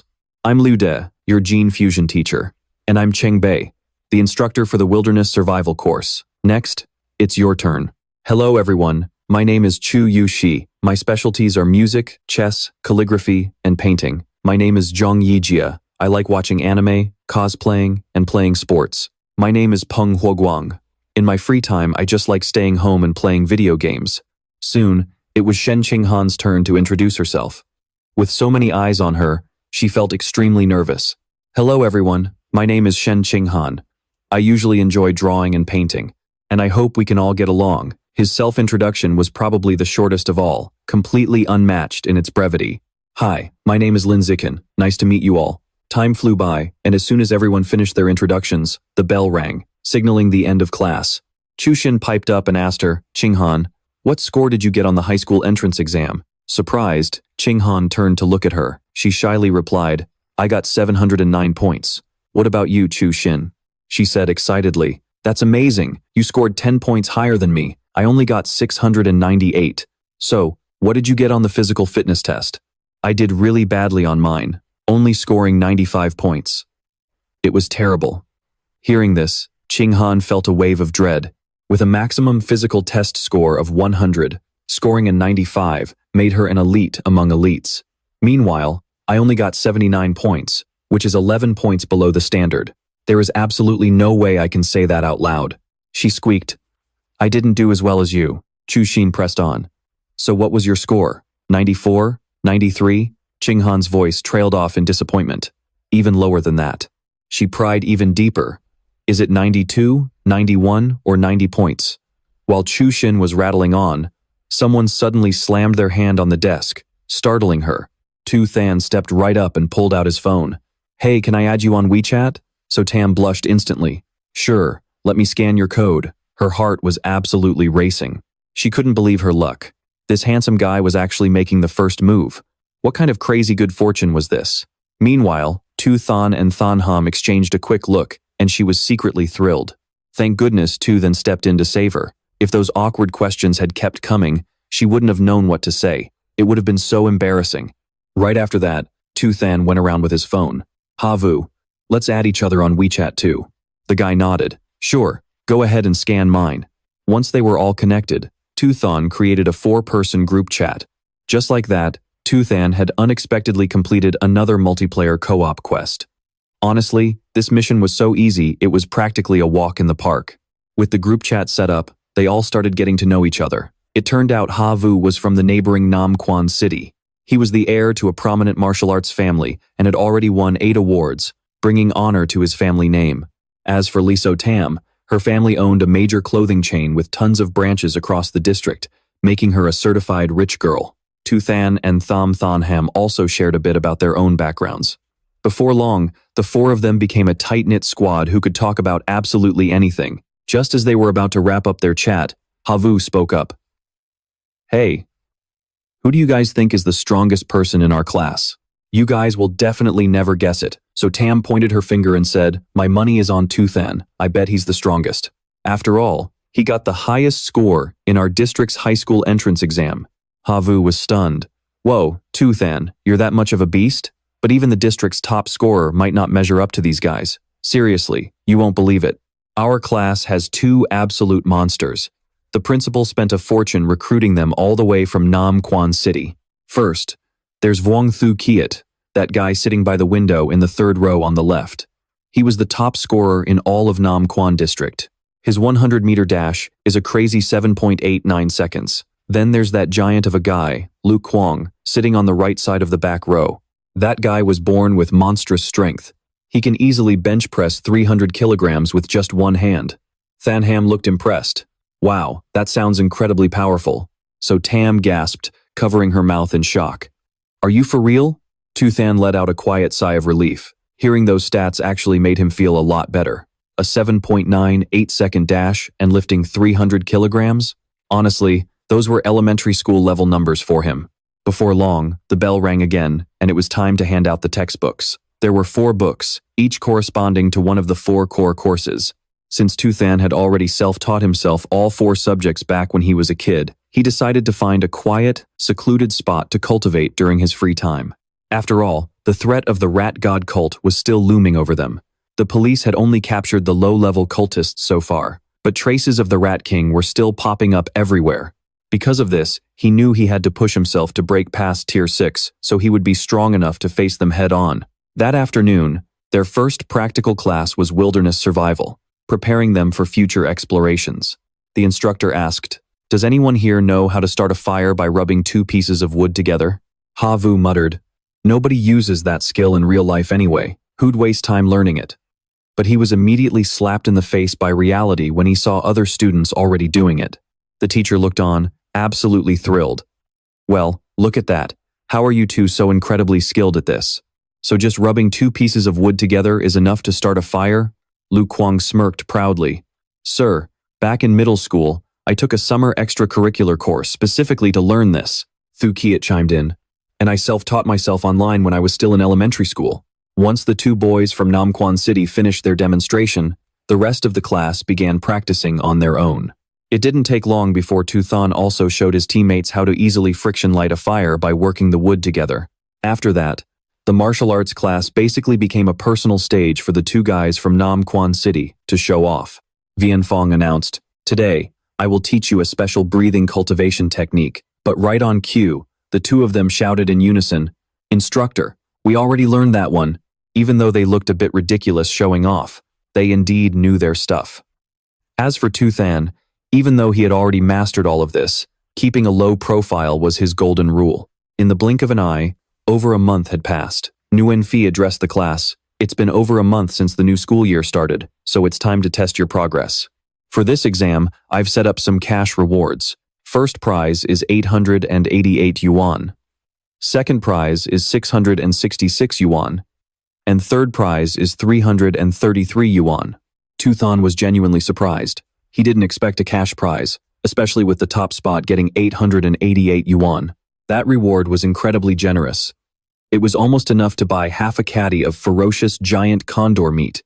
With cash on the line, everyone naturally put in way more effort. After 1 hour, the exam was over. Coincidentally, their gene fusion teacher, Lu Duke Nan, also scheduled an exam, with the exact same cash rewards on the line. He announced, "It's already been over a month since the school year started, so it's time to evaluate how much you've actually learned." As soon as the test was over, he collapsed onto his desk, groaning, "Ugh, thank goodness that's finally over." Complaints quickly erupted across the classroom. Why was that exam so brutally hard? Seriously, that last question made absolutely no sense. Someone sighed. "I was hoping for a 90, but now I'll be thrilled if I even scrape a passing 60. But right as everyone was crying over how brutal the questions were, the 2 hotshots from Namquan City started bragging to each other. Shuji chimed in. "That exam was brutally hard. How did you do?" Lu Gang replied, "Honestly, I think I'll only get a 95. I got totally stuck on the last question." "What about you?" he replied. "Same here. I had no idea how to solve the last one, so I'm guessing 95 too." Hearing that, Hiyu clenched his fists in anger. "Show-offs! Would it kill you guys not to brag for once? I seriously want to punch them both right now," Mr. Darren announced. "All right, class, the grades for the mechanical improvement exam are in. Guo Yanling got 52 and Shen Qinghan got 61. She happily turned back to look at him and said, "Zichen, I passed. You should congratulate me. Hard work really pays off. This is amazing." He continued reading, "Hiyu, 88. Everyone turned to look at him in admiration, saying, "Hiyu, you're amazing." Mr. Darren praised him. "Excellent job. I have high hopes for you," Hiyu proudly replied. "Just lucky, I guess. The exam happened to cover exactly what I studied. Hey guys, once I get that 333 yuan third place prize, I'll treat everyone to a feast." He continued, "Lu Gang and Wang Shuji, 95. You guys did fantastic this time, just 1 question away from a perfect score." He gloated. "Teacher, that final question required a ton of calculations. If you had given me just 10 more minutes, I definitely would have gotten it right." He agreed, "Me too." Mr. Darren said expectantly. I'm sure you two have that kind of ability. Hearing this, He grumbled in frustration. Ugh. They're showing off again. But regardless, third place is definitely mine. Then, Mr. Darren shared some surprising news. This exam was extremely difficult. But you might not believe it, someone in our class actually got a perfect score. Lin Zichen, 100. Shuji panicked. A perfect 100? What kind of monster is he anyway? Lu Gang gasped in shock. That's absurd. Absolutely ridiculous. He freaked out. Even the top 2 geniuses of Nangguan City were crushed. Lin Zichen was just ridiculously strong. And worst of all, he snatched his 3rd place prize away. Next time, I definitely shouldn't celebrate too early. Qinghan praised. Zichen, you're amazing. Chu Xin chimed in. You're totally glowing. Lin Zichen raised his hand and asked, Mr. Kai, when will the 88 yuan first place prize be handed out?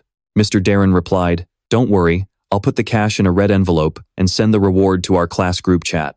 In his mind, he thought, does this kid only care about money? Is he really that broke? Just 1 hour later, the results for the gene fusion exam were also announced. Mr. Yuan Fei announced, All right everyone, the results are in. The Nangguan duo, Lu Gang got 81 points, and Wang Shuji got 83 points. For an exam where almost everyone failed, barely scraping an excellent score is incredibly impressive. But the two of them clearly couldn't hide their satisfaction with these scores. Meanwhile, Shen Qinghan got 78.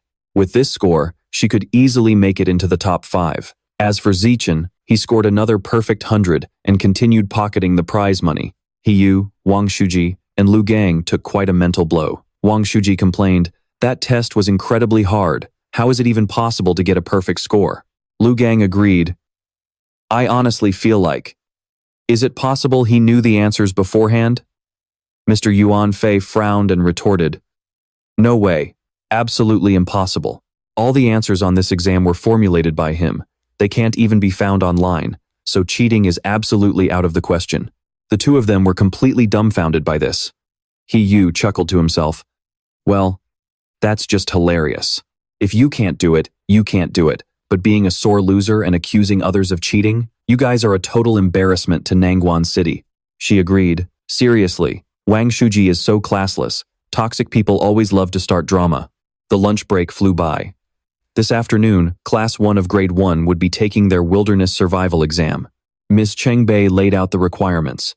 The rewards for the survival exam will be the same as the other subjects.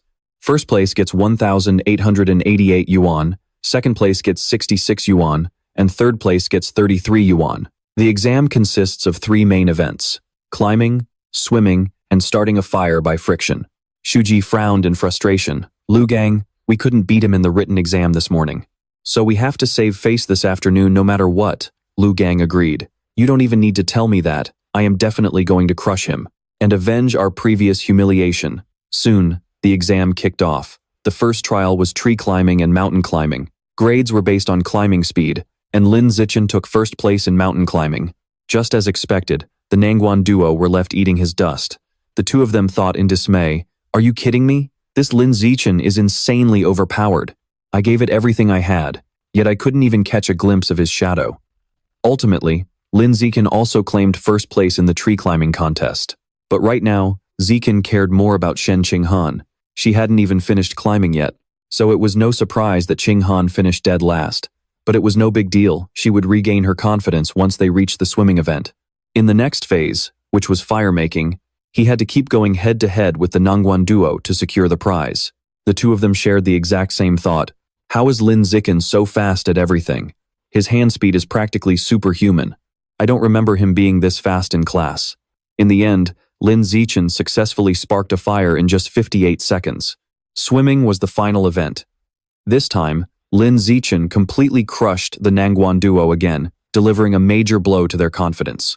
No way, I can understand Lin Zichen being fast, but why on earth is Shen Qinghan swimming so quickly too? How did things blow up like this? I must have slipped up because of the stress. Ever since the wilderness survival results were announced, Wang Shuji and Lu Gang had been completely silent, not saying a single word for the longest time. But on the bright side, at least it made for a peaceful afternoon. That was because this afternoon's martial arts class gave them hope of saving face. Han Yuanfeng spoke up. You all have been practicing martial arts for over a month now. Today is test day. The format is simple, everyone will spar in the ring, and there will be rewards for the top 3. Those two got all fired up again. Who cares about a theory test or wilderness survival? In a martial arts class, combat is all that matters. If you lack real strength, all other achievements are completely meaningless. I absolutely have to win this sparring match. Before the sparring began, teacher Han Yuanfeng arranged a physical fitness test. He explained, "This is just a warm-up test to get your blood pumping. We will measure 3 key metrics: sprint speed, maximum weight lift, and vertical jump height." Lin Zichen sprinted 100 meters in just 7.78 seconds. In the weightlifting category, he easily hoisted 330 kilograms. With a vertical jump of 2.18 meters, he ranked first in all 3 categories. To avoid standing out too much, Zichen didn't even go all out. Shuji thought in pure terror, his 100-meter sprint is even faster than mine. Yet his entrance exam score was only average? That makes absolutely no sense. Lu Gang was equally horrified. Lin Zichen isn't even that buff. Did his body just not hit its growth spurt yet during high school exams? Shuji tried to comfort him. Lu Gang, don't panic. Losing the physical test doesn't mean it's over. Real combat isn't just about raw strength. It requires technique. We still have a shot. Lu Gang reassured himself as well. You're right. Bombing the physical test isn't the end of the world. We're still way ahead of everyone else our age. We can still pull through. After the physical test, everyone moved to the gym's arena to begin the sparring matches. Zichen thought, to get this over with as fast as possible, I need to take the lead. But since my test scores were so high, no one dares to step up. Even Song Hung chose to just watch from the sidelines. But if things dragged on, the teacher would lose his patience. Han Yuanfeng crossed his arms and barked, Lu Wei, go spar with Zichen. Breaking into a cold sweat, the designated student stepped forward to face Zichen. To save time, he had no choice but to end it quickly. To drag everyone in class onto the ring before school ended, Zichen accelerated and knocked them all out, 10 matches in a row. From then on, whoever stepped onto the ring was taken down in a single blow. Shuji froze. No way. Is Lin Zichen really that powerful? Lu Gang turned pale. I highly doubt he's even using his full strength. How is anyone supposed to compete with that? A moment later, He Yu jumped onto the ring and yelled, Lu Gang, I'm all warmed up. I'm in peak condition right now. Do you have the guts to fight me? Lu Gang shot back. It'll only take me 30 seconds to knock you out cold. Secretly, he was relieved. If He Yu hadn't challenged him, he would have been forced to fight Lin Zichen. I might not be sure about beating Lin Zichen, but there's no way I'd lose to this guy. In response to Lu Gang's challenge, He Yu charged forward with high spirits, shouting, Bring it on! He unleashed a rapid barrage of attacks. Unfortunately for him, Lu Gang easily caught He Yu's leg. He was spun around like a pinwheel before Lu Gang slammed him down with an incredibly decisive throw. He was thrown clean out of the ring, puking his guts out. Lu Gang sneered arrogantly. He Yu, of all the people I've fought, your stamina is the best. Too bad mine is still a cut above yours. Right then, Zichen hopped onto the ring. All right, let's have a match. He thought to himself, this is the perfect chance to practice.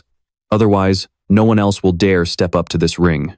Lu Gang smirked cockily. You're on. Who's afraid of who? Take this. Clenching his fist, he rushed straight at him. Lu Gang moved at blinding speed, but Zichen stood completely calm and still. With a smooth, effortless tilt of his body, he dodged the attack. Lu Gang was stunned, so fast. Ultimately, with just one gentle blow, Lu Gang was sent flying out of the arena. Down in the crowd, the students cheered. Wang Shuji, your bro just got destroyed like that. Aren't you going to avenge him? Exactly. You need to defend Nongguan City's honor as the top student. Don't chicken out, Wang Shuji. Get up there. Fired up by the taunts, Shuji leaped onto the stage. What are you all screaming for? I was already planning to go up anyway. Shut up, all of you. Shuji looked at Zichen and tried to reassure himself. What happens, happens. I will definitely find a way to beat him. Wang Shuji rushed forward, feeling as if he were placing a massive gamble. Zichen shut down his movements in an instant, blowing his opponent away with just one move. Shuji was left splayed flat on the ground, completely unable to fight back. After that, Zichen knocked down the rest of the boys in the class one by one. It looked like he didn't have to exert any effort at all to handle them. One after another, they were easily swept aside. According to the rules of the natural selection quest, a single opponent only counts once, no matter how many times they are defeated. That means next time I can only spar with the girls, but they definitely won't want to. Spar with me? No way. Just then, a female classmate boldly raised her hand high. Classmate Zekin, I challenge you, she called out, quickly leaping onto the stage. But before she could even do anything, she was instantly knocked down, flattened in an instant. He's so fast, she thought as she lay on the ground, full of regret. So close, just a split second more, and I could have wrapped my arms around him. Then, to everyone's surprise, the other girls in the class also stepped up to challenge him one after another. Of course, he always held back when fighting girls, keeping his focus on completing his quest as fast as possible. Before long, all the female students had finished their turns, but he was still far from wrapping up his mission. He was starting to feel a bit disappointed, but out of nowhere, Han Yuanfeng announced some great news. Their homeroom teacher said, "Everyone did an excellent job today. Moving forward, those of you at the top need to learn to push yourselves and challenge stronger opponents. In 1 month, our class will challenge the strongest ordinary class in the sophomore year. So, make sure you prepare yourselves well. Our goal is to crush the strongest ordinary sophomore class." Zekin was thrilled to hear this. He was just worrying that he wouldn't have enough matches to speed up his natural selection progress bar. This tournament couldn't have come at a better time. It was literally a godsend. As soon as school let out, a boy walked past him and threw down a challenge. Before this, I was actually worried I wouldn't find any real competition after transferring to Shanghai High School. Turns out I seriously underestimated Shanghai High. From this moment on, you are my, Lu Gang's, rival for the next 3 years of high school. Zikin calmly thought to himself. With the way Han Yuanfeng is setting things up, completing the natural selection achievement within a single year might actually be doable. Another guy stepped up and said, Lin Zichen, losing now doesn't mean I'll keep losing. I will definitely settle this score before we graduate. He was secretly overjoyed. Not only was he clearing his missions, but he was also racking up cash rewards. Doing some quick math, he realized he had made over $3,000 today alone. Seeing his utterly relaxed reaction, the two guys were fuming. Was this guy seriously ignoring them and looking down on them? How incredibly arrogant. But Zichen didn't give them a second thought. With this money, he could finally buy some exotic beast meat, which was absolutely amazing. Later that night in his apartment, Zichen was busy writing in his room. He calculated that, although he made a tidy sum today, it was still a far cry from what he needed to buy enough exotic beast meat to unlock the beast tome. So, to rake in more cash, he created an online novel account and kicked off his writing career. Almost immediately, a message popped up. "Hello, I'm the platform editor in charge of your genre. Your novel is fantastic. We would love to offer you a contract to serialize your story on our platform." Zikin was quite surprised. He had barely woken up when he saw the contract offer waiting for him. After logging into the platform to sign the contract, a breaking news headline instantly caught his eye. Just 2 hours ago, a giant mutated rat had attacked a cold storage facility housing exotic beast meat in the suburbs. This colossal beast was over 5 meters long and had bitten a cybernetic guard completely in half. In his final moments, the cyborg immediately triggered his hidden backup power source and self-destructed to take the enemy down. The explosion blew the giant mutated rat to smithereens, killing it on the spot. Just how many of these giant mutated rats are lurking in Shanghai City? And considering how massive they are, where on earth could they possibly hide without anyone noticing? The next day, inside the Shanghai High School gymnasium. Today was the day of their friendly spar with the sophomore ordinary class, and Han Yuanfeng was busy discussing tactics with his top students. He gave them a detailed briefing. In a one-on-one match, their top fighters can't compare to ours. However, their overall average strength is superior to our class. They'll definitely use their numbers advantage to play defensively. They'll try to drag the fight out and use a war of attrition to wear the 4 of you down. So, once you're on the stage, you must finish them off quickly. Understood? The 4 of them chorused, "Yes, coach." Right after that, Zikin leaped onto the stage and said, "Coach Han, let me go first." He thought to himself, "I need to complete my natural selection achievements, which means I have to defeat as many opponents as possible. The sooner I get up there, the better." Seeing this, his opponent panicked and cried, "Teacher, he's their strongest guy, and I'm our weakest. How am I supposed to fight him?" Their teacher immediately complained, "Yuanfeng, according to the rules of class spars, the weakest students are supposed to go first. Why did you send out your absolute best student in the very first match? This is a complete violation of the rules." Their homeroom teacher quickly pointed at the stage and ordered, "Zichen, get down here right now. You can fight later." Let the weaker students have their turns first. He reluctantly replied, All right, coach. Yuanfeng then pointed to the girl standing nearby and said, Yuntong, you're up first. She panicked. Huh? But coach, I'm not ready yet. Qinghan then stepped forward and volunteered. Coach Han, I'm the weakest. So let me go first instead. Then she stepped onto the arena, but her heart was racing with anxiety. Oh no, what should I do? I'm so nervous. Down below, the crowd burst into cheers. Go, Ham Ham. Kick his butt, Ham Ham. Hearing their support, Thon Ham immediately regained her composure. That only makes things more terrifying, and thinking about it makes her panic even more. Within seconds, her opponent charges in for the attack. She desperately tries to block those incoming strikes. Thon Ham does the math. Even though winning is out of the question, she can still give it her all to drag this out and wear down her opponent's stamina.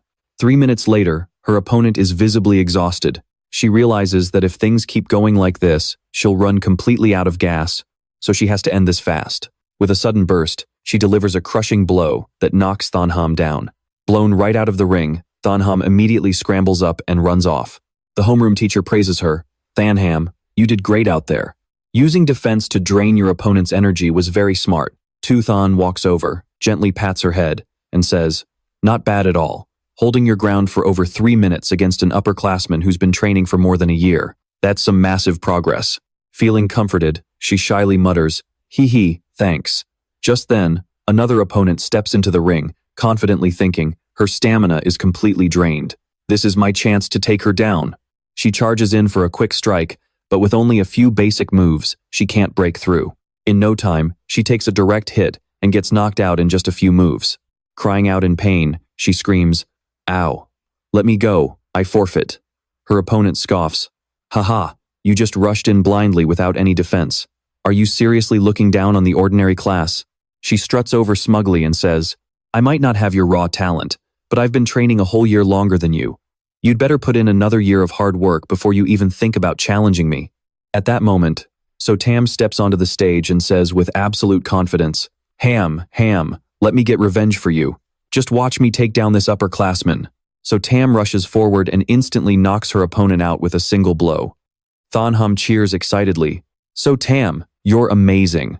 Tu Than pats her head again and says, You were great too. If you hadn't drained all her stamina earlier, So Tam wouldn't have won so easily. She pumps her fist and nods.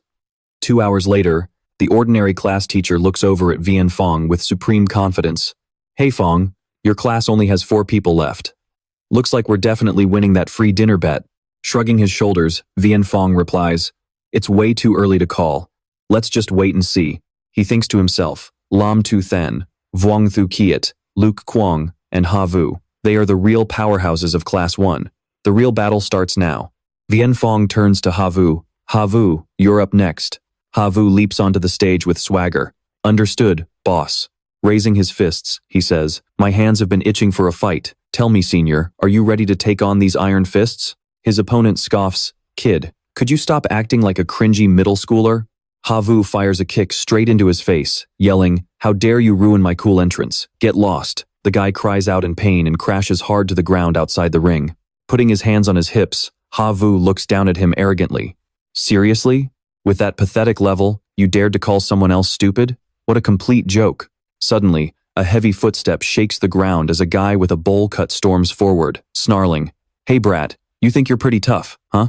He lunges forward, throwing a punch right at Ha Vu's face. Let's see how you handle some real power. Ha Vu drops to the ground, using his hands to prop himself up and dodge. The guy is shocked. What? He's so fast. How did he dodge my strike? Using his momentum, Ha Vu delivers a flawless heel hook straight to the guy's chin. The opponent collapses with a thud, completely knocked out cold. Thon Ham cheers excitedly. Ha Vu, that was amazing. Keep it up. So Tam screams, Ha Vu, beat them down, crush them all. After that, Ha Vu tears through the ranks, easily knocking out one opponent after another. The body count keeps rising. A little while later, he's visibly exhausted but still tries to show off. Next, send the next one up. I can take down 10 more of you. Even though Ha Vu wants to keep going, knocking out 5 opponents in a row has clearly taken a toll on his body. Ultimately, when facing his 6th opponent, he gets defeated. By this point, Class 1 only has 3 students left, while Class 6 from the second years still has 13 students. Vien Fong gives the order, Vuong Thu Kiet, you're up. Thu Kiet's eyes flash with excitement as he leaps up. Right away, sir. Vuong Thu Kiet then goes on a rampage, knocking out 10 opponents in a row. It isn't until the 11th match that Vuong Thu Kiet finally goes down, completely out of stamina. Next up is Lu Kuang. In less than 10 minutes, he swiftly dominates the 2 remaining heavy hitters. With a brutal flying knee, he puts down the opponent's starfighter. Vien Fong rubs his nose and looks over at the Class 6 teacher. Your class has only 1 person left. Why don't you just throw in the towel? Putting his hands in his pockets, the other teacher remains incredibly confident. No need for that. Show them what you've got, Vuong Kim Ha. It's your time to shine. A massive, towering figure steps forward. Right here, boss. Luke Kuang sneers. So he's just a giant tub of lard? He springs forward and charges, shouting, I'll take you down anyway, and drives his fist straight into Kim Ha's flabby belly. Luke Kuang's jaw drops in shock. It feels like punching a massive sack of cotton. Refusing to back down, he unleashes a flurry of punches onto the giant's body. After a relentless barrage that does absolutely 0 damage, he pants heavily. Damn it. His fat layer is too thick, and he's just too sturdy. My attacks aren't doing a single thing to him. He couldn't even budge. Only then did he reach out his hand and ask, Are you done hitting me?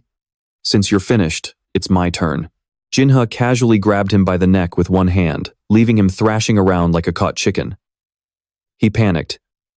This is bad. I'm suffocating.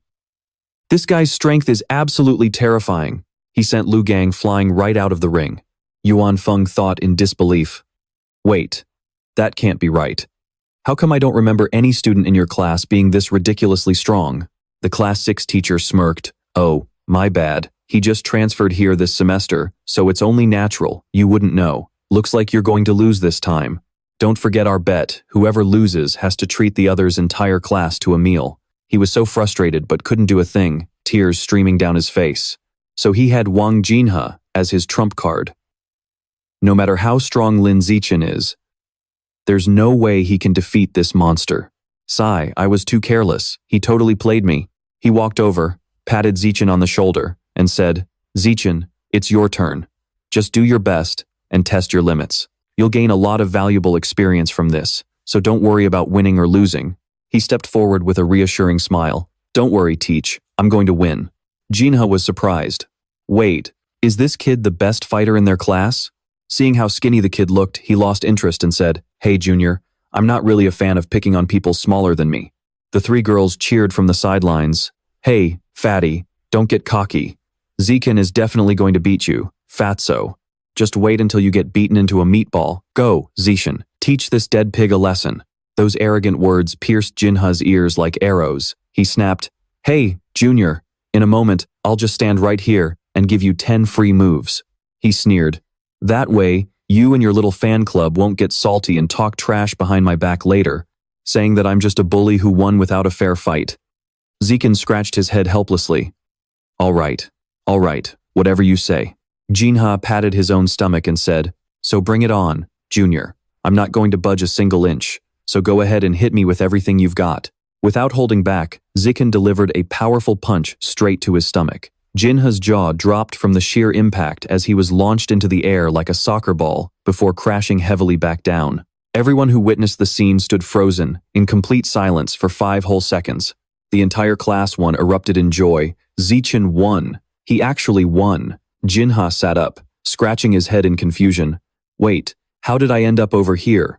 What just happened? This makes absolutely no sense. It's physically impossible. Teacher Sun stepped up and patted Yuan Feng on the shoulder. Yuan, that kid Zichen from your class is terrifying. He took down Wang Jinha with just a single punch. Honestly, it feels like he's almost catching up to Wu Tiancheng when he was a high school freshman. He replied with a chuckle. Well, that's hard to say. That kid Wu Tiancheng is no ordinary human. Back in high school, his performance was so insanely powerful that he nearly scared the principal to death. Zichen walked over and asked curiously, Teach, who is this Wu Tiancheng? Yuan Feng then began to explain. Wu Tiancheng is an upperclassman who graduated a few years ago. Back when he was a first year in high school, he completely wiped out the entire elite class, scaring the absolute life out of the school administration. Back when he was in high school, Wu Tiancheng ran the 100-meter dash in under 6.12 seconds, had a vertical leap of 3.96 meters, and could lift a 650-kilogram barbell with just one hand. Tell me, who wouldn't be terrified by that? He scratched his head. Wow, that is pretty scary, sir. But in his mind, he was thinking, he really is impressive. That's almost as strong as I was during the summer break after my 6th grade in elementary school. A while later, they moved to another venue. At the Mingxiang restaurant, Yuan Feng raised his drink to propose a toast. Thanks to Zikan, we managed to defeat the second-year regular class. Their homeroom teacher admitted defeat and is treating our entire class to this meal. Everyone, stand up and let's toast Zikan. The whole class cheered enthusiastically. Zikan is the GOAT. All hail Brother Zikan. Everyone asked curiously, Brother Zikan, how do you work out at home? What's your secret? Let's add each other. After taking down the sophomore class, he became instantly famous at school. His classmates swarmed around him to get to know him, making Zichen feel quite shy. Yet, Qinghan remained completely unchanged. Worrying that he would be too busy talking to his friends to eat, she kept piling food onto Zichen's plate. Qinghan blushed as he stared intently at her.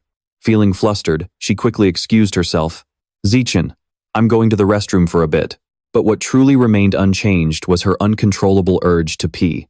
The other students started whispering, look at Shen Qinghan pouring drinks and peeling shrimp for him. She really knows how to suck up to him. She looks just like a maid, constantly serving her master. With her level of strength, if she hadn't flattered Lin Zikan, there's no way she would have made it into our elite class. I bet this relationship won't last. The gap between them is way too big. They'll definitely drift apart eventually. Emitting a murderous aura, Qinghan protested in her mind. I am not sucking up. I'm his childhood sweetheart. On their way home, Zichen asked with concern, Qinghan, why do you look so down? Did something happen? She said sadly, when I was a kid, I promised myself I'd stop wetting the bed when I grew up. But even now, I still do it every single night. I have to wear diapers to bed every evening, and it's so embarrassing. Zichen, I feel like I'm broken. I can't even hold my own bladder. He assured her, you're not broken. Your ability to hold it in is actually your superpower. It's just not fully developed yet. Qinghan looked up in surprise and asked, superpowers? Zikan guaranteed that, yes, this was absolutely a superpower. Her incredible talent with water was definitely a superpower. Out of curiosity, she asked, so Zichen, you've been amazing since we were kids. Do you have a superpower too? He nodded and gently ruffled Qinghan's hair. Yeah, just like you, I have a superpower too. She squealed with excitement. If I really have one, I wonder what kind it is. Zikan encouraged her. It's bound to be something incredibly powerful. Suddenly, a loud commotion broke out right ahead of them. An employee shouted in protest. Put that broom down. We're only pest controlling for community safety. Please cooperate. A crazed man tried to stop them, screaming, Stop! Don't you dare hurt my brother, he shrieked. Are you trying to hurt my brother again? Then he lunged at the staff, roaring, I'll kill you all. Qinghan gasped in shock. Zichen, is that guy out of his mind? Zikan shielded her and said, maybe he's mentally unstable? That's just how crazy people act. Let's head home. Qinghan nodded. As night fell over the city, one brightly lit room remained in Lin Zichen's home. The whole family sat together watching the news. Last week, this female priest went missing, and her whereabouts are still unknown. Wang Xin said anxiously, how is there another young girl missing? I think that makes 4 this month already. Yan Sheng corrected her, you remember wrong, she's the 5th one. All 5 missing people this month are young, beautiful women. Everyone is advised to avoid going out late at night and stay away from deserted areas. She worriedly added, Zichen, it's not safe out there lately. Don't let Qinghan go out alone, okay? He reassured her. Don't worry, Mom. I'll keep a close eye on her. At the 20th District Police Station on 20th Street in Shanghai City, officers were busy dealing with a troublemaker. An officer asked, how's the investigation going? Is he mentally ill? The doctor replied, it's still hard to say. I've been trying to get him to talk, but he hasn't said a single word, just like a mute. The officer insisted, there's no way he's mute. He was screaming nonstop earlier at the vegetable market. Suddenly, the officer gasped in horror at the scene inside. The troublemaker's body was rapidly mutating, and moments later, he transformed into a monster. Request backup immediately. Someone in the psychiatric ward has turned into a giant rat. The massive beast relentlessly attacked everyone, completely unfazed by gunshots. A female officer rushed over. The chief said, "All the modified humans are out on missions. Backup will take about 1 minute to arrive. We don't have enough ammo. I don't think we can hold out." The chief ordered, "Get in the car. We'll lure this rat beast to the outskirts and buy time until backup arrives." She frantically turned the ignition key. The anxious officers sped away in the car. The mutated rat chased after them relentlessly. They sped up, trying to lure it to the mountain to buy more time for the mechanically modified soldiers. The police car sped down the highway with its sirens blaring. The beast tore after them, leaving a trail of destruction in its wake. A series of crashes followed as cars slammed into each other. The female officer collapsed, thinking, "Are we really not going to make it?" The mutated rat savagely crushed the cars. Terrifying explosions erupted one after another across the city. A warrior appeared and unleashed a barrage of bullets, locking onto the target. Caught in the relentless onslaught, the beast grew even more wild and out of control. A giant rat that actually knows how to dig a tunnel to escape? These things are getting smarter, but judging by the shreds of flesh on the ground, it's definitely heavily wounded. I still have a chance to finish it off. As the night slowly faded, the clock struck 3 in the morning. Zekin had been writing for over half a month, averaging over 4,000 words a day. Currently, he had nearly 100,000 words, earning over 10,000. The story still had a few exciting chapters that hadn't been uploaded yet. Once those were out, the numbers would look even better. He wondered how much he'd make in a month once his novel got premium status. Staring at the midnight novel stats, the sheer anticipation of the payout kept him wide awake. So, Zikin found a secluded alleyway without any security cameras to test the results of his recent training. Sprinting 100 meters in 3.43 seconds and a long jump of 7.72 meters, his progress was incredibly obvious. He thought that if he kept progressing like this, it wouldn't be long before his physical body reached godhood. Suddenly, Zekin heard a loud noise nearby. He spotted a mutated rat rummaging through a trash can. It muttered, "Brother, I'm sorry. I didn't mean to eat you, bro. I was just so hungry. Once I'm full, I'll make an offering to you every year." Zekin thought to himself, "A rat man? Could he be an escapee? The one mentioned in today's news must have mutated into this rat man. I need to get out of here and call the cops right now." The mutated rat muttered, "I don't have to eat you. I can just go eat other humans." It lunged at him, screaming, "I want meat. I want human flesh." Zekin realized, "It's too fast. I can't dodge this."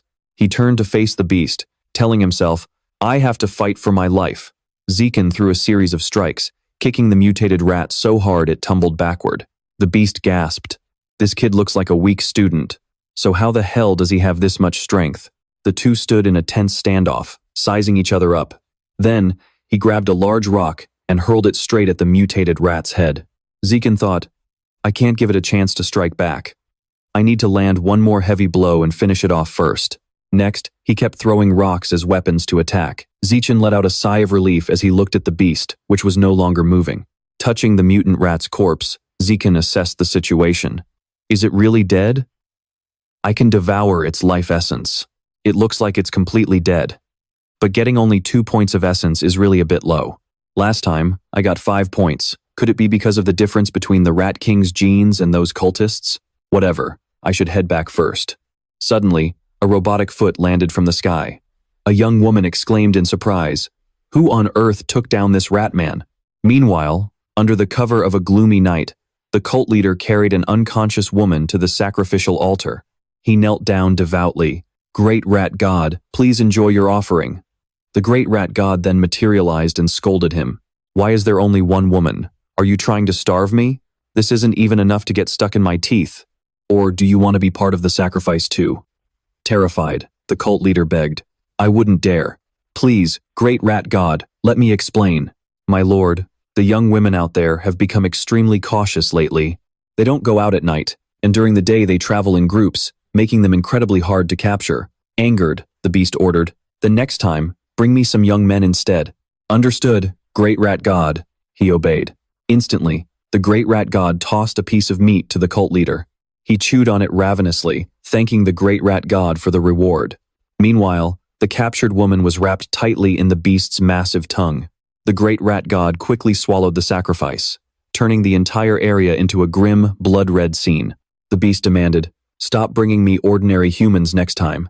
They taste bitter and awful. I want to eat those high-status elites. They are well-fed, so their meat is plump and delicious." To help Shen Qinghan rapidly improve her martial arts grades, they held special training sessions at his house whenever they had free time. Zikin coached, "Your punch angle is too high. Lower it a bit so you can generate more power. Also, your feet are too close together. Spread them out and adjust your stance. Don't face your opponent head-on, angle your body slightly." Qinghan agreed. "Got it. Let's keep going. Let's do some sparring. Attack me with everything you've got." She got into position and yelled, "All right, here I come." However, Qinghan's punch was easily caught by Zishan. He explained, "Not bad. The angle of your punch was perfect, and your strike is much stronger than before." She quickly lifted her leg, ready to kick, but Zikin blocked it again. "Your sweep technique is off. Don't pause your foot before kicking and widen your stance a bit. Now, try to apply the adjustments I just gave you and run through that move again." Hearing this, Qinghan launched a continuous barrage of punches and kicks. After a while, she dropped to her knees, panting heavily. That was exhausting. "But I can really feel my martial arts improving." Zikin, "I don't think 3 sessions a week is enough. Can we do this special training every single day?" He declined. "No. 3 times a week is already pushing it. If we did this every day, your body wouldn't be able to handle it." Qinghan shrugged. "Fine. Let's stick to 3 times a week then." Just then, Zikin pulled out his phone to check the news. She leaned in to look as well. "Is this a breaking news report?" Meta Corporation just made an announcement on their official website. They're offering free treatment for the genius mechanic girl who ended up disabled due to early cybernetic enhancement. And look at this. A genius from Capital University successfully fused the genes of a mutant silk spider, breaking the university record. She is now the youngest person in history to undergo a second gene fusion.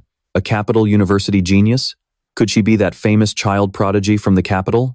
Normally, most people have to wait until they're adults to undergo gene fusion. Otherwise, their bodies won't be able to withstand the side effects of the monster genes, and they'll easily mutate. But this prodigy can truly be called a genius. She's not even 18 and has already completed her second gene fusion. Her physical talent is insanely strong. Is gene fusion really the best path? Night fell, and back at Lin Zikin's house. He was busy working on his computer. Under the double acceleration of his heavenly intellect, after just a month of practicing typing, Zikin could now easily churn out 10,000 words per hour. He only spent 1 hour typing every day, which was completely manageable, and didn't interfere with his daily training schedule. Standing behind him, Yan Sheng praised him. "Xiao Chen, your book is selling pretty well. If you can consistently write 10,000 words a day and keep the plot engaging, you might make around 50,000 yuan in royalties in your first month. Once you accumulate a higher word count, making 100,000 yuan a month will be a piece of cake." Zikin thought to himself, 50,000 or even 100,000 yuan a month? With this kind of income, I won't have to stress about money to unlock monster illustrations in the future. Hopefully, 2 months' worth of royalties will be enough to unlock the violent condor illustration. Back in martial arts class, Han Yuanfeng organized an internal evaluation to test the students' progress. When the sparring matches began, Zikin dominated the entire class, just like always. As usual, he beat everyone up so badly they didn't even have a chance to fight back, earning 88 yuan in the process, and at the same time, gained dozens of experience points to complete his natural selection process. On the other hand, Shen Qinghan still couldn't defeat anyone, remaining at the very bottom of the class as usual. But the difference this time was that when facing an opponent, she actually managed to put up a decent fight. The last time she faced Wen Yundong, the second-to-last student in class, Qinghan was blown right off the ring, and the match ended in less than 3 seconds. But this time, she held her own against Wen Yundong for nearly 3 minutes. Instead of just playing defensive like a turtle the entire 3 minutes, Qinghan fought Wen Yundong head-on and landed some beautiful kicks. Seeing this, Han Yuanfeng highly praised her incredible progress and told Qinghan to keep up the good work. He then announced that in 1 month, they would challenge the strongest elite class in the 52nd high school batch. "Our goal is to defeat everyone in that class except their top 3 students. Do you all have the confidence?" Everyone shouted in unison, "Yes, we do." Yuanfeng happily raised his hands in encouragement. "Excellent." In the blink of an eye, more than a month had passed since his novel was published online. Zikin went out to shop. "Hi, I'd like to buy some violent giant eagle meat," the clerk replied. "Certainly. How much would you like to buy? We have a promotion running right now. If you buy 100 kilograms at once, you'll get a 5% discount." He thought for a moment. In that case, I'll hold off for now. Zichin wanted to wait until he had enough money to buy 100 kilograms all at once. After all, that would only be next month. The next day, on the school campus, Zichin was walking with Qinghan. She said, "Zichin, they opened a new cafeteria a few days ago. I heard the chef there is amazing. Why don't we go check it out?" He agreed, sure. Together, they headed over to the bustling dining hall. Qinghan caught a whiff of the food and said excitedly, "Wow, that smells so good." Her tray was piled high with delicious food. Qinghan sighed happily. "Zichin, it's a good thing we got here early, or we'd be stuck waiting in a massive line." Zichin agreed. "You're totally right." A crowd was arguing nearby. "Hey, why are you cutting the line?" "I'm not cutting. I asked my friend to save this spot for me." "Save a spot in a queue? Are you kidding me? Even if I did cut, it's my desk mate's spot.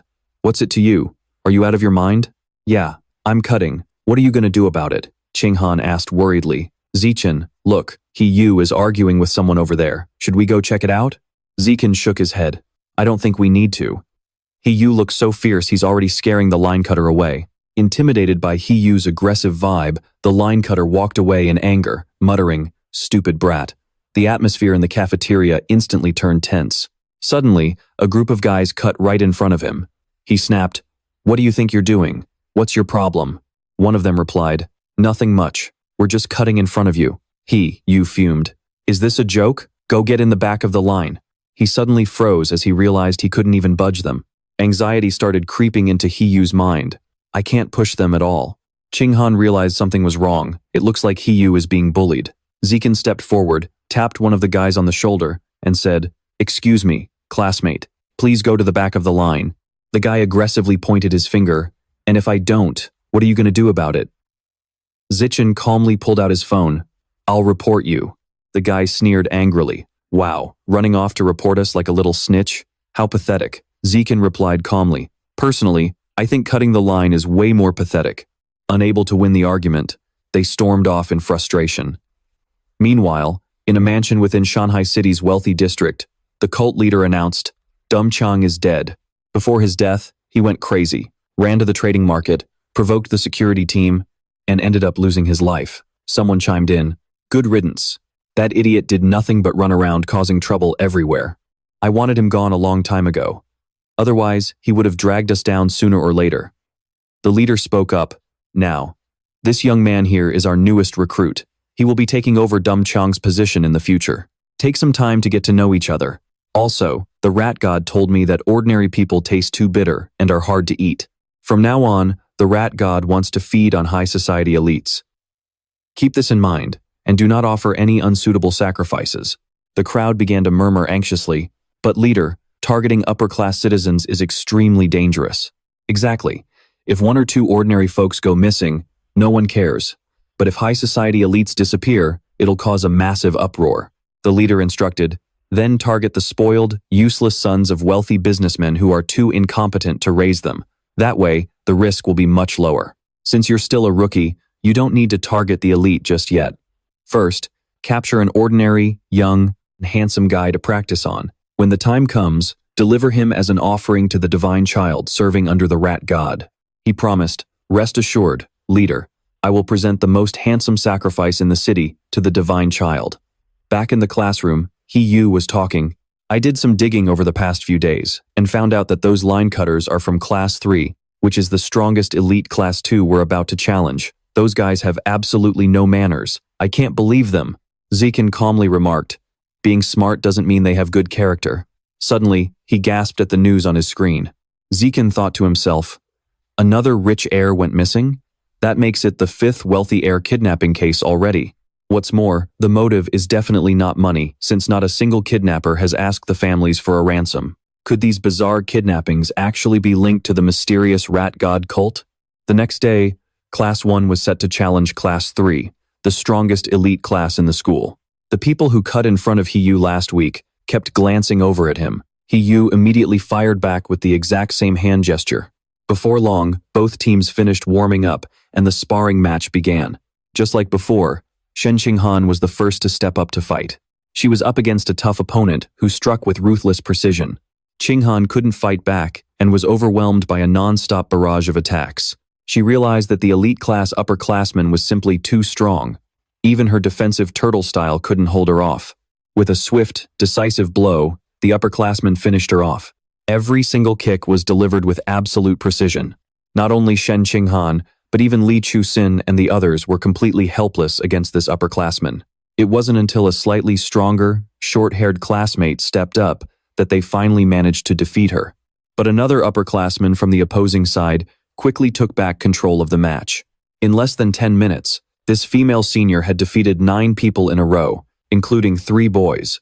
Soon, the entire class was beaten so badly that only 4 people were left standing: Zikin, Wang Shuji, Lu Gang, and He Yu. Meanwhile, Elite Class 3 had only lost 5 students, with 36 others who hadn't even stepped into the ring yet. The 5 who got knocked out were all girls, and the other side hadn't even sent out a single boy yet. Yuan Feng worried that the gap in power was just too massive. They stood absolutely no chance. He instructed, "He Yu, you're up next. There are still 6 girls left on their side. Go wipe them all out. Think you can handle it?" He confidently assured him. "Piece of cake, coach." He Yu smirked to himself, thinking, 6 people? That's nothing. Even if they had more seniors, I'd gladly take them on. Overflowing with confidence, he leaped onto the stage. Living up to everyone's expectations, He Yu barely had to break a sweat to knock all 6 girls out of the ring. Suddenly, someone leaped onto the stage with an aggressive swagger. Ji Yun let out an arrogant smirk and sneered. "Ready to get wrecked?" He shot back. "Are you not only completely clueless, but also totally lacking in self-awareness?" His opponent thought to himself that since this was the first boy to step up, he must be a total weakling. This was the perfect chance for payback. He lunged at He Yu with his fists flying, delivering a heavy blow straight to his gut. He Yu clutched his chest, gasping, "He's fast!" And that punch was insanely heavy. Ji Yun sneered arrogantly, "You're too weak. Just give up." Furious, He Yu shoved him away and barked, "Get the hell off me." But unfortunately, He Yu took a painful kick right after. He collapsed as he took one painful blow after another. Curling up in agony, He Yu groaned, "Damn it, that hurts." His power is easily on par with the other guys, maybe even higher. He definitely stepped up just to get revenge on me. I was way too careless. Chi Yue immediately taunted, "Aren't you the one who loves sticking your nose into other people's business? If you've got the balls, get in here. Otherwise, beat it." Zikin instantly leaped into the ring, accepting the challenge. He thought to himself, "I was actually bummed about not getting a turn to fight. This is perfect timing." The crowd cheered, "Wreck him, Zichen." Cutting in line at the cafeteria is one thing, but acting like a big shot on stage? Kick his ass! Chi Yue instantly closed the distance, rushing toward Zichen. He threw a fierce kick, hoping to catch him off guard and take the upper hand. But with just one hand, Zichen effortlessly blocked the attack. He then grabbed Chi Yue by the head and slammed him face first into the floor. The brutal slam knocked Chi Yue out cold instantly. Zichen calmly stepped over his unconscious body and kicked him right out of the ring. The crowd was stunned. Chi Yue was ranked in the top 5 of their class, yet he was taken down just like that. How could this guy be so ridiculously strong? Yuan Feng was speechless. Lin Zikin was clearly holding back a massive amount of his true power. Otherwise, there was no way he could pull this off. Shuji was terrified. Lin Zikin already seemed incredibly powerful on a normal day, but it turned out that wasn't even his real strength. He Yu watched in awe, whispering, "Is this guy even human?" Meanwhile, Zikin calmly looked down at the elite class and asked coldly, "Who's next?" The elite students turned pale with fear, none of them daring to step up. Half an hour later, the remaining 29 students of Elite Class 3 were completely wiped out. Zikin wondered, "I wonder how far my natural selection progress has gotten." Suddenly, a system panel popped up, and he stared at it in deep thought. "It's only at 119? This is rising way too slowly. I'm always the last one to fight during these class spars. I can't let this keep happening. My strength is already far beyond high school level anyway. Since I don't need to follow school rules anymore, I'll make my own." On Monday, a shocked voice echoed in the office. "What? Arrange a rewarded solo challenge for you?" Zikin replied seriously. "That's right. I want to challenge the entire school." The principal refused. "You're only a high school freshman, and yet you're challenging the whole school? Are you serious? What makes you think you can pull this off?" Zikin asserted. "Yes, I am. Principal, Please come with me to the gym, and I'll prove to you that I have what it takes to lay down the challenge. Right after that, they headed to the gym together. The principal looked at Zikin and asked, "Why did you bring me here so late?" Stripping off his shirt, he replied, "To show you what I'm truly capable of course." The principal grew anxious. Was this kid just trying to show off? She quickly tried to stop him. "Zikin, hold on a second." But Zikin was too quick. He grabbed the bar and effortlessly clean-lifted a 700-kilogram barbell with just one hand, right before her eyes. Stunned by the mind-blowing sight, the principal froze. She felt a wave of embarrassment, realizing this was the incredible power he was talking about. The principal gasped, 700 kilograms. That's even stronger than Wu Tiancheng, the strongest freshman in the school.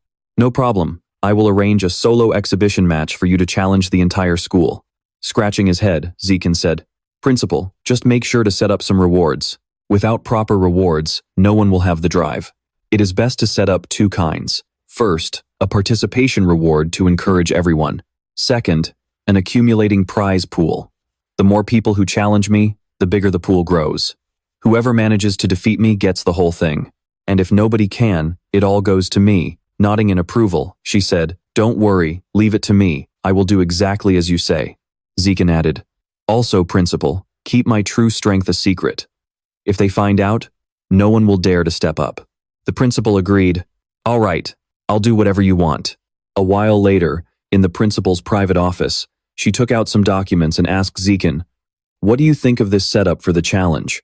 He was satisfied. "Looks perfect. Thank you for your hard work, Principal." She waved it off politely. "Oh, it is nothing. Not a trouble at all." The two teachers standing behind them were utterly confused. What is going on? Is the world turning upside down? Yuan Feng thought to himself, "Our terrifying principal always looks dead serious. Why on earth is she playing nice and flattering Lin Zikin like this?" At 2 in the afternoon, the entire student body gathered around the arena. Right on schedule, the principal began introducing his basic background and recent achievements. Then, just as expected, the rules and rewards were explained in detail. The crowd below erupted. The students started whispering, "Principal, are you serious about this? He is only a high school freshman, yet he is setting up an arena to challenge everyone? He only beat a sophomore class and is already bragging. He really does not know his place." Zikin declared, "Starting tomorrow, I will be waiting at the gym's arena for 2 hours every day during lunch break. Feel free to come and challenge me." Inside, he was absolutely thrilled. Perfect. It looks like a lot of people want to beat me up. At this rate, natural selection might just happen ahead of schedule. As night fell, the streets were bustling with crowds. He walked down the street with a careless look on his face. Some girls whispered excitedly, "Hey, handsome, are you all alone? Want to hit the bar and grab a few drinks with us?" Hearing that, he looked disgusted and snapped, "Not interested. Get the hell away from me." The two girls walked away, muttering, "What a bore. He is destined to be single forever." He muttered to himself, "Unbelievable. How does Shanghai City even run? I just want to find a perfect 10 handsome guy. Why can't I find one even after all these days? None of the guys on this street catch my eye. If I cannot complete this sacrifice mission perfectly, what will the cult leader think of me? Will I get shunned by the cult from now on? I originally planned to kidnap some famous guys, but they all have bodyguards around them. I am just a rookie in the rat god cult, so I do not have the strength to pull that off anyway. The deadline is just around the corner. What am I supposed to do?" Suddenly, he spotted Zikin running past. His eyes lit up in awe. Now that's a handsome guy. Talk about wearing out iron shoes in a fruitless search, only to find him without even trying. The rat cultist smirked deviously. "He's the one." He watched as Zikin ran into an alley, and his face began to contort. Realizing the street was completely empty, he transformed into a mutant rat. Time to strike, but out of nowhere, a brick slammed right into his face. The mutant rat clutched his head and groaned in pain. "What the hell just happened?" Zikin spoke up coldly. "Well, look at that. I went out for a run and caught myself a rat man. This type of mutant rat is going to speed up my unlocking process." Dropping to his knees, the mutant rat thought in terror, "This guy is terrifying, and he's talking about things I can't even understand. How could I be this unlucky?"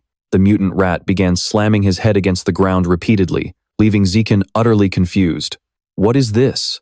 I only threw one brick at his head, and he is already dead? Is there really a rat god cultist this week? Whatever, no point overthinking it. Better absorb his life essence quickly before someone shows up. Wait, an increase of only 1? That is so low. No wonder this rat man was such trash. But for safety's sake, I should probably stop going for night runs for a while. After all, not every cultist is going to be this weak. A few of those rat cultists are actually incredibly powerful. Once they mutate, their bodies become so tough they can even withstand gunfire.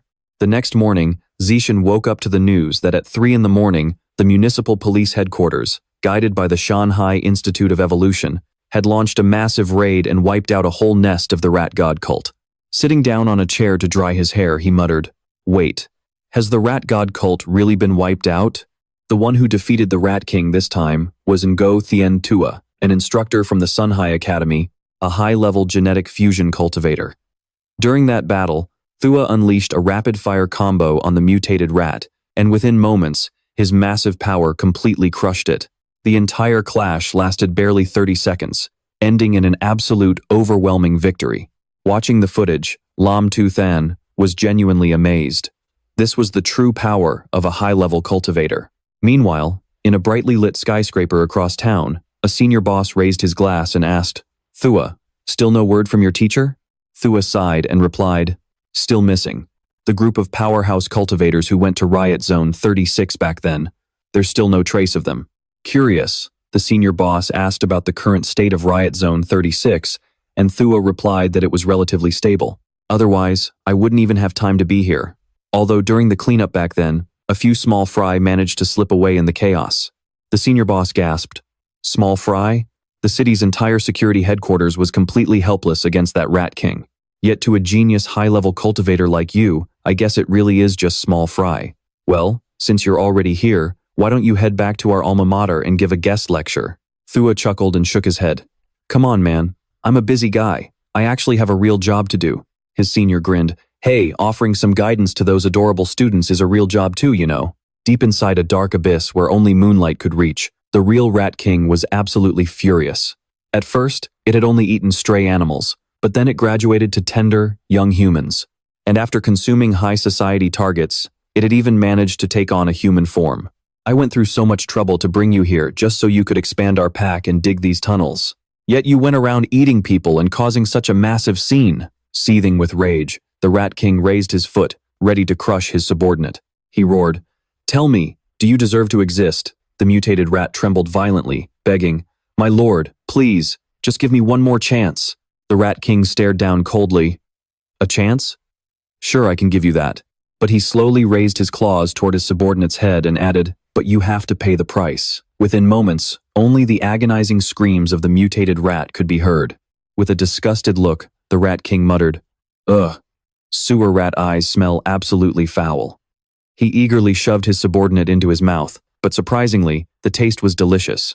"But I'll give you credit, you were smart enough to hide in the shadows and enjoy the spoils, while letting your brother play the decoy Rat King and take the fall. Just remember, if you don't dig those tunnels for me, you'll be next." The next day, whispers filled the campus. "Is that him? The guy who wants to challenge the entire school?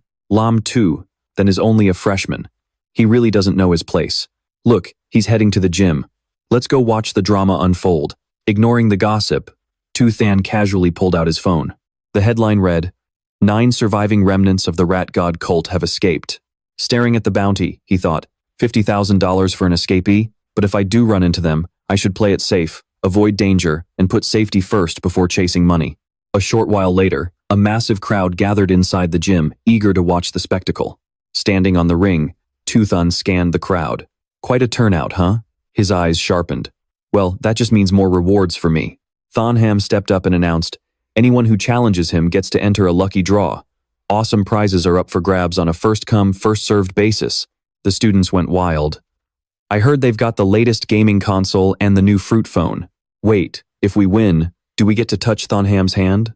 Eyes gleaming with infatuation, her simps shouted, "Sign me up. I want to challenge him." Suddenly, a girl leaped forward, stepping right on a guy's face, and yelled, "Step aside, let me." The female students cheered excitedly. "I'm in too. Junior Tu Than is mine." Girls screamed from all directions. "We want a turn too." One girl grabbed his arm, swooning internally. "Oh my gosh, I can feel it. His arm is so strong and muscular." Another blushed, thinking, He's just too handsome. Within seconds, a swarm of fangirls was clinging tightly to him. Tuthon felt a cold sweat break out. Okay, things are starting to get really weird here. He didn't really want to hit girls, but for the sake of his achievements, he had to act. Gathering his strength, he unleashed a powerful energy blast, sending them flying off the stage one by one. Striking with the force of a raging storm, Tuthon called out, "Apologies, ladies." Immediately, a system notification popped up. Natural selection, 309 out of 1,000. Despite getting blown away, one of the girls panted. I still want another round. Tuthon warned them, "Once you lose, you can't challenge me again." The girls groaned in disappointment. Come on, we just wanted to touch you some more." Just then, a male student stepped forward. "You're Lamb Tuthon, right? I've been sick of your smug face for a while now. It's time I taught you a lesson, kid." But seconds later, Tuthon absolutely thrashed him, raising the system filter count to 419. Tuthon rained down a barrage of blows, leaving the guy completely unable to fight back. Time flew by, and soon it was 4 o'clock. By then, he had knocked out countless opponents. Tuthon called out, "Is that it? Anyone else?"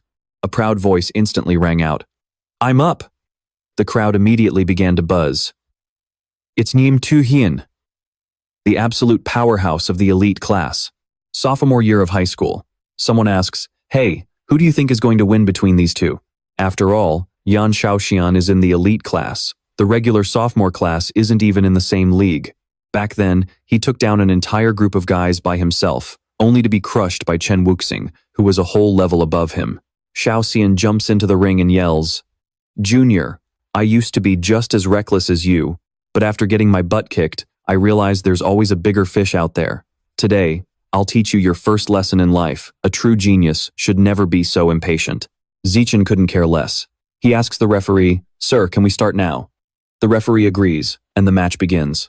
While he is still rambling, "Junior, I suggest he immediately takes a hard punch right from Zichen." A fierce battle breaks out in the ring. Zichen cleans his ears in annoyance, thinking, finally, some peace and quiet. The crowd is shocked. Did Yan Shaoxian seriously get knocked out that easily? Is Lin Zichen really this crazy strong? Suddenly, clapping from below catches everyone's attention. The crowd whispers, "It's Chen Wuxing. He is definitely here to save face for Yan Shaoxian." The school's top student has stepped up to challenge him. Zichen is amused. The top student? Is this like when a kid gets beaten up and runs to call their parents? As soon as Chen Wuxing steps into the ring, he says, "I really didn't expect Yan Shaoxian to lose to a little punk like you." Zichen asks, "Sir, are we ready to start?" He snaps in anger, "You little punk, can't you let me finish my sentence?" The teacher announces, "Begin." Wuxing charges immediately, yelling, "Looks like I'll have to beat some sense into you first before you'll listen to me." They clash. Zichen calmly says, "I'm really sorry." He then kicks him high into the air, adding, "But I'm in a rush." Wuxing screams in pure shock as he gets sent flying. "No way." The students below stare with their jaws dropped in absolute disbelief. Zichen points and calls out, "Hey, why are you just standing there? Get up here and fight me." A male student asks in confusion, "Who? Me?" Zichen nods. "Yeah, you. You haven't fought me yet." The boy steps up, terrified. "Please go easy on me, okay?"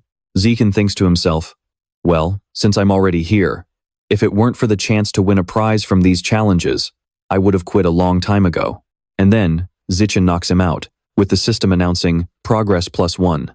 The opponent thinks, "Well, I lost anyway, but at least it's not embarrassing since everyone else did too." But Zichen only has his eyes on winning that fruit phone. Right after that, he easily takes down one opponent after another. One by one, they all get thrashed by Zichen as the system notifications keep popping up.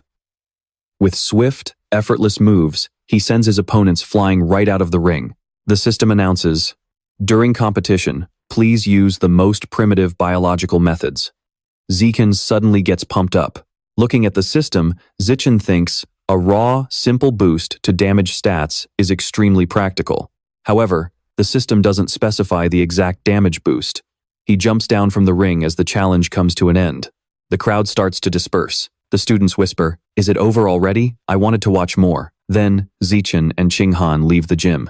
Soon, all the students head outside. Sometime later, the door to the principal's office opens. The principal says, "Congratulations. I can't believe you actually took the #1 spot in the school. You even beat Chen Wuxing. You're definitely still hiding your true strength, aren't you? He calmly replies.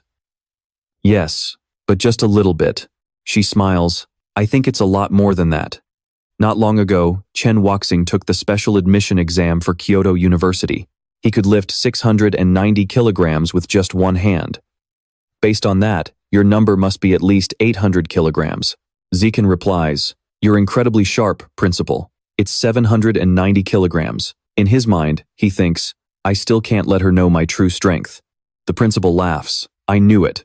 Suddenly he asks, Principal, when will the prize money of 8,810 yuan be credited to my account? She pulls out her phone. I'll transfer it to you right away.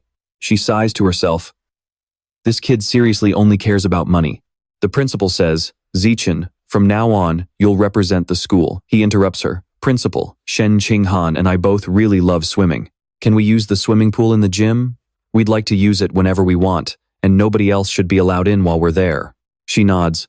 I get it. You guys can use it. Zikan is surprised. Wow, that was a quick yes. He says, I don't really like people seeing us in swimwear. So when we're using it, I'll cover up the security cameras.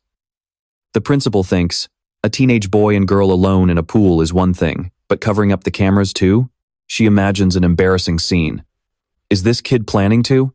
The principal takes out a key and says, If that's what you want, I'll gladly accommodate your requests. From now on, that place is your private pool. Just be careful, don't end up making a new life. Hearing that, he is completely dumbfounded. A new life?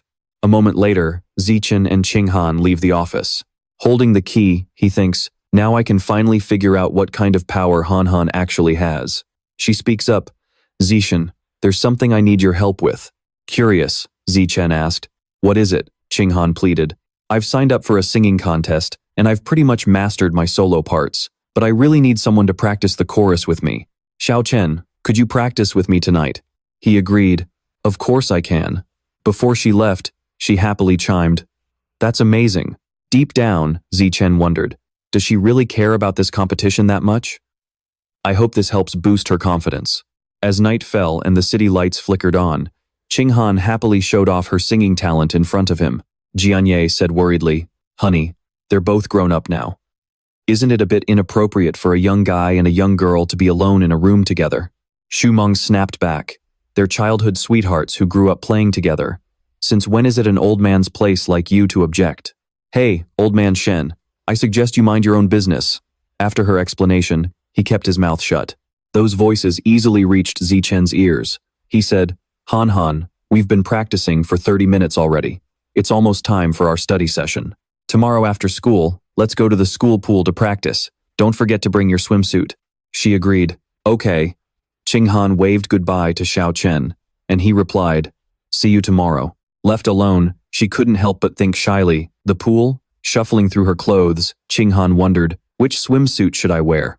She laid her clothes out on the bed, racking her brain to find the perfect one. Holding one up bashfully, she muttered, Is this one too revealing? Blushing hard as she imagined swimming with him, she quickly stuffed it into her bag. Well, it's just going to be Xiao Chen and me at the pool anyway. The next day at school, the air was fresh and peaceful, and the empty pool area had only one person standing there. Zai Chen, wearing his swim trunks, stood waiting with his arms crossed. He glanced up at the security camera and thought, Since you're on it, I'm completely at ease. Suddenly, Zichen heard a voice call out from behind. Xiao Chen.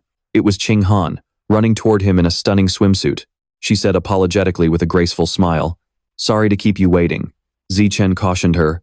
Slow down. Careful. It's slippery. His heart was racing, thinking, She's so cute.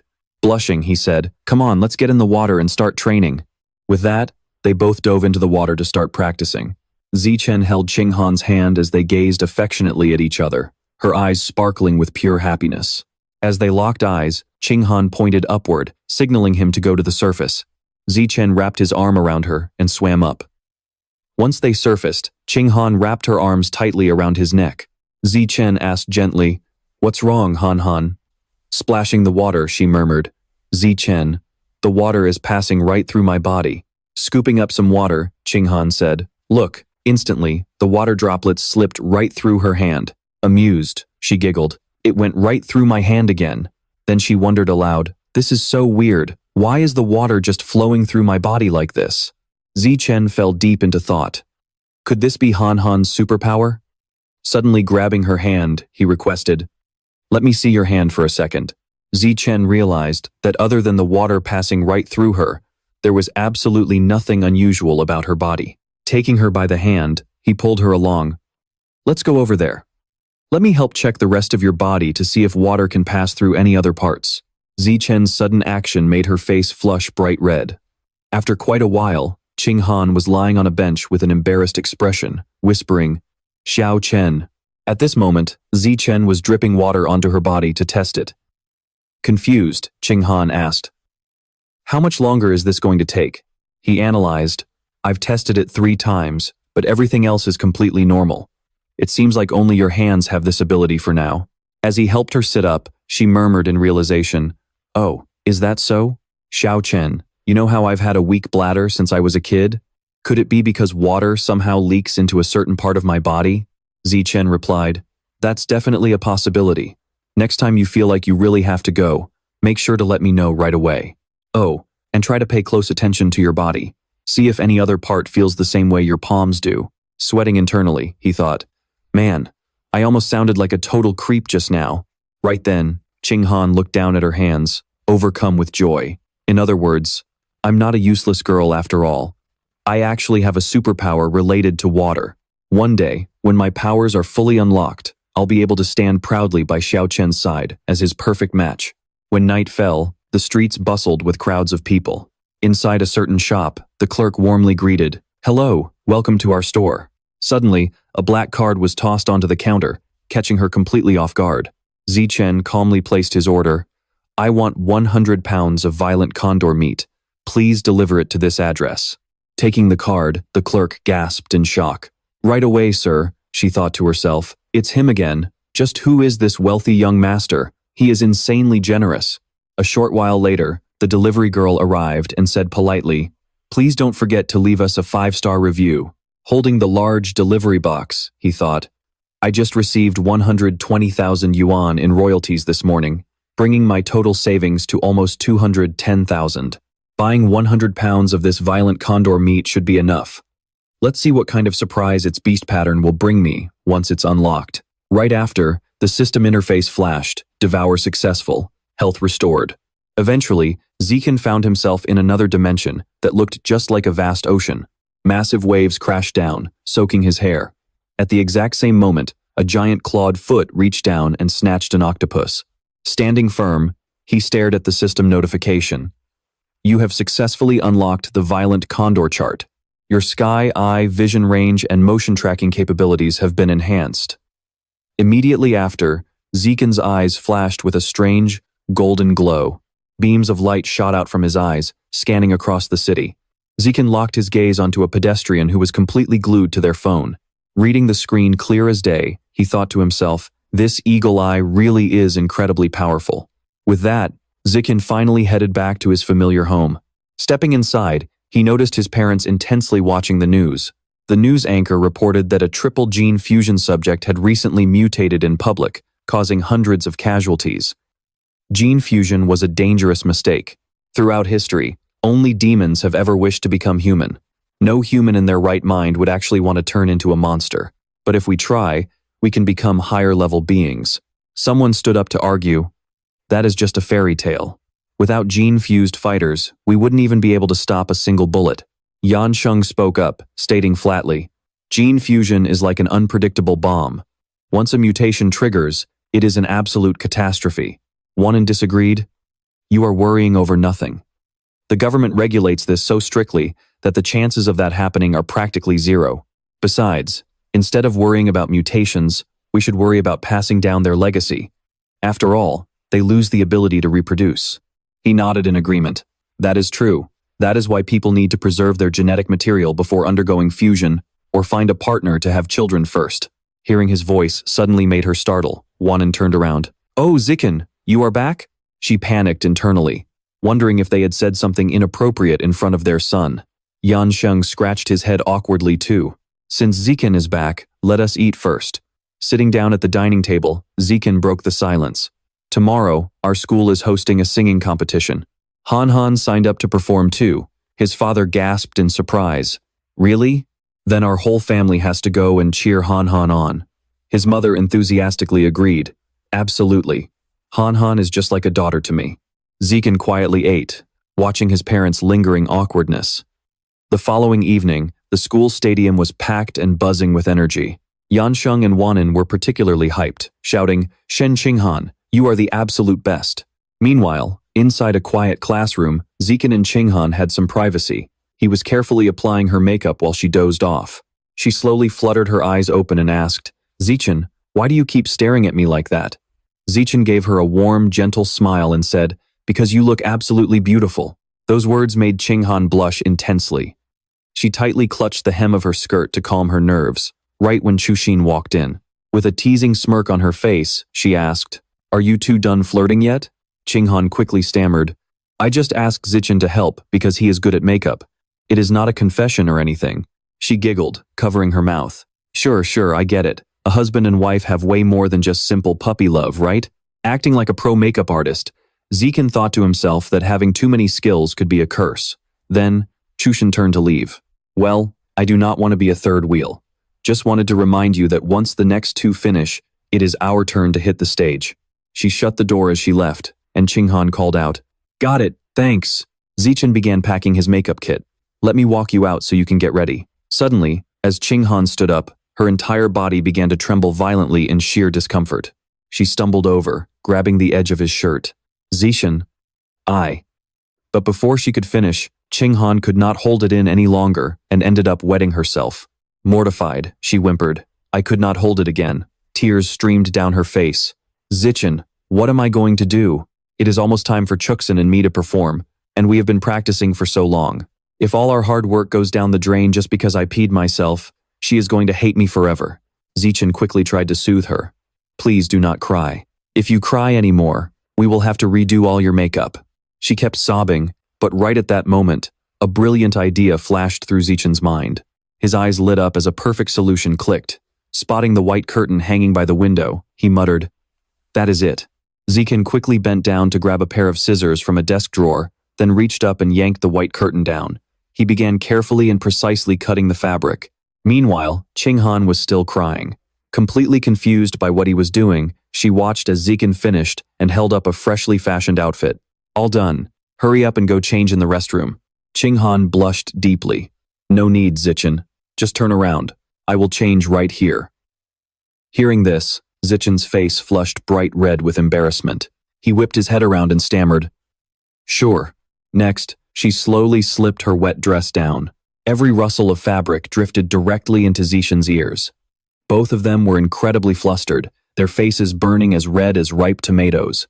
While struggling to tie the straps behind her back, Qinghan softly said, "Zichen, you can turn around now."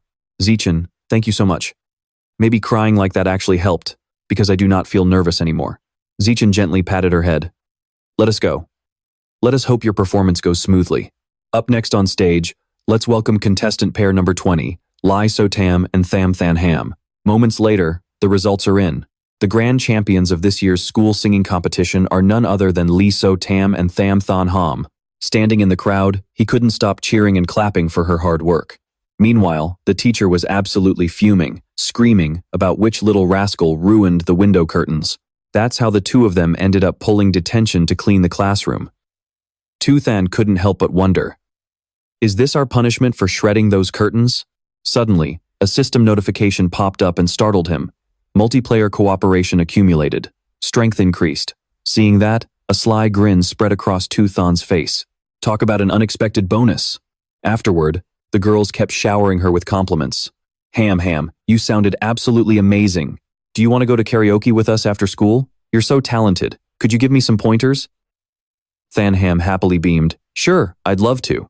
The singing competition had truly done wonders for Ham's self-esteem. And with her confidence restored, her martial arts training started improving by leaps and bounds as well. Meanwhile, Than was practically being carried on his friend's shoulders. Than, you're a beast. Our golden boy took home the championship. Captain, you're the absolute GOAT. After 5 long years, our school is finally back on top. Just like that, Toothon went on a dominant streak, sweeping championships across multiple martial arts tournaments. Not long after, he signed a lucrative deal to become the official brand ambassador for Havu's family dojo.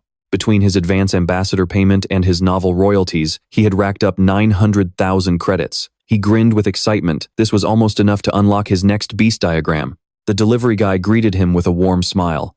"Hey there, handsome. Fancy meeting you again. What's on the menu for you this time?"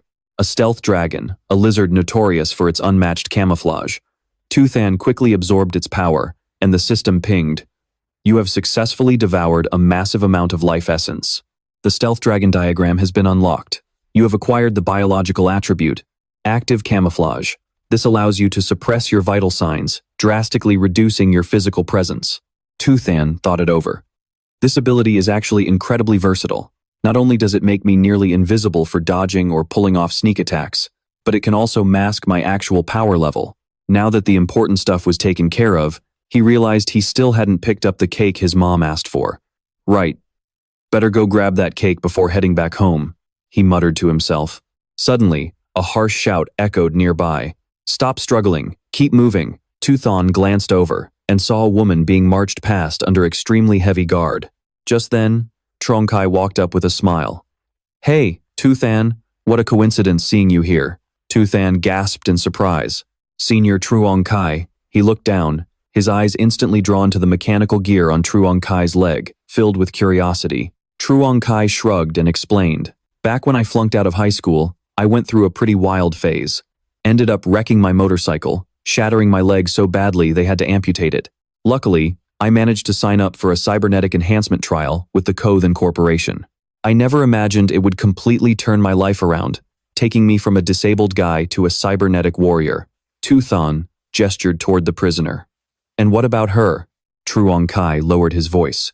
"She's a leftover cultist from the Rat God sect, the only female among the 9 zealots we captured." Just then, an officer barked, "Truong-kai, quit chatting and fall in." "On my way," he called back, then turned to Toothon. "Catch up with you later when I'm free. I gotta run." Toothon waved back. "See you around." Toothon fell into deep thought. The Security Bureau has been pouring all their resources into hunting down the remnants of the Rat God sect for months, with 0 leads. Yet the Kothan Corporation managed to round them up so effortlessly. I definitely shouldn't underestimate them. Suddenly, his phone started buzzing in his pocket. He picked it up to hear Uyenhan's voice. "Toothan, honey, did you get the cake yet? When are you coming home?" Toothon quickly replied, "I'm standing in line right now, Mom. I'll head straight back as soon as I'm done." She coaxed, "All right, make sure to watch out for traffic on your way back." Since Ham and he were born just a single day apart, their families had a long-standing tradition of celebrating their birthdays together every year. And their 18th birthday this year was no exception. "All right, you two lovebirds, time to exchange gifts," someone teased from across the room. Thonham blushed slightly as she handed over a box. "Toothon here. This is for you." Toothon smiled, handing his over. "And this one's for you." Ham. Suddenly, the ground beneath them violently shook, sending tremors rattling through the entire house. Ungon Sin cried out, "Hold on, it's an earthquake." Toothon knit his brows, a terrible gut feeling washing over him. Deep beneath the streets of Sunhai City, something sinister was stirring. Soon, the news broadcasted an update. The recent tremors felt across Sunhai City have been confirmed as a minor, routine seismic event. According to geological departments, Sunhai City does not sit on any major fault lines. Residents are advised to remain calm. Hearing this, Toothon pushed his chair back and stood up. "Mom, Dad, I'm all done. I'm heading off to school now." Uyenhan called out after him, "Have a safe trip, sweetie." Running into Thanham along the way, she smiled. "Hey, Toothon, let's walk to school together." "Sure," he replied. She sighed softly. "Now that we've had our 18th birthday, I guess we're officially adults." Toothan nodded. "Yeah, and college entrance exams are right around the corner." She groaned anxiously. "Ugh, just thinking about it gives me butterflies." After saving up for what felt like forever, he finally amassed enough funds to unlock the diagram of the Void Eel. The system chimed, "You have successfully devoured a massive portion of the Void Eel's life origin." Instantly, a colossal fish head materialized beneath the water. High above, a majestic eagle spread its wings and soared, while beneath the waves, The giant fish surged forward through the currents. Toothan checked his updated system panel. With this, I should be able to detect any sneak attacks coming my way. Let's head over to the shopping mall to test it out. Yep, out in the real world, it's definitely mostly just regular folks. Alright, next up, let's unlock this diagram. Who knows? Maybe I'll even snag the necrotic slug's insane healing ability. But man, this thing is way too expensive. A licensing fee of $100,000 a month is definitely not enough. Looks like I'll have to find a way to make some extra cash after the college entrance exams. The fresh, crisp scenery of Shanghai City under a crystal-clear blue sky. Inside a luxurious high-rise, several high-ranking officials are gathered. Inside the office of the powerful minister, she sits quietly, listening to a teacher present the overall academic performance report. This year's overall results for the cities in Nanjing province are pretty much the same as last year's. Tianzhen City is still leading the pack, followed by Changzhou, Nangguan, Shanghai, Daoshan, and finally, Haiyuan. Principal Yuan, that is the general educational overview for the cities in our province this year. She takes a sip of her tea and replies, "Thanks for your hard work." She then asks, "How is the situation over at Sector 36 right now?" He answers, "It is basically stabilized now.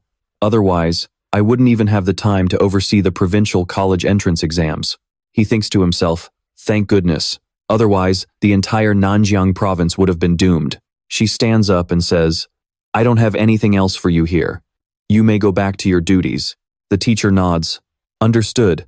Please let me know if you need anything." Shortly after, the office door shuts behind him. In the quiet room, she sighs to herself. Time flies. I realized I haven't taken on any new disciples in years. She looks at her reflection in the glass window. Outside, the sky is clear, and the gentle water ripples with soft waves. The martial arts entrance exam in this world lasts for a total of 9 days. On the first day, the morning is dedicated to a written test evaluating theoretical knowledge. In the afternoon, there is a physical exam to assess their physical condition. The students are put through a series of grueling fitness tests. From the second day to the 8th day, it is all about combat trials.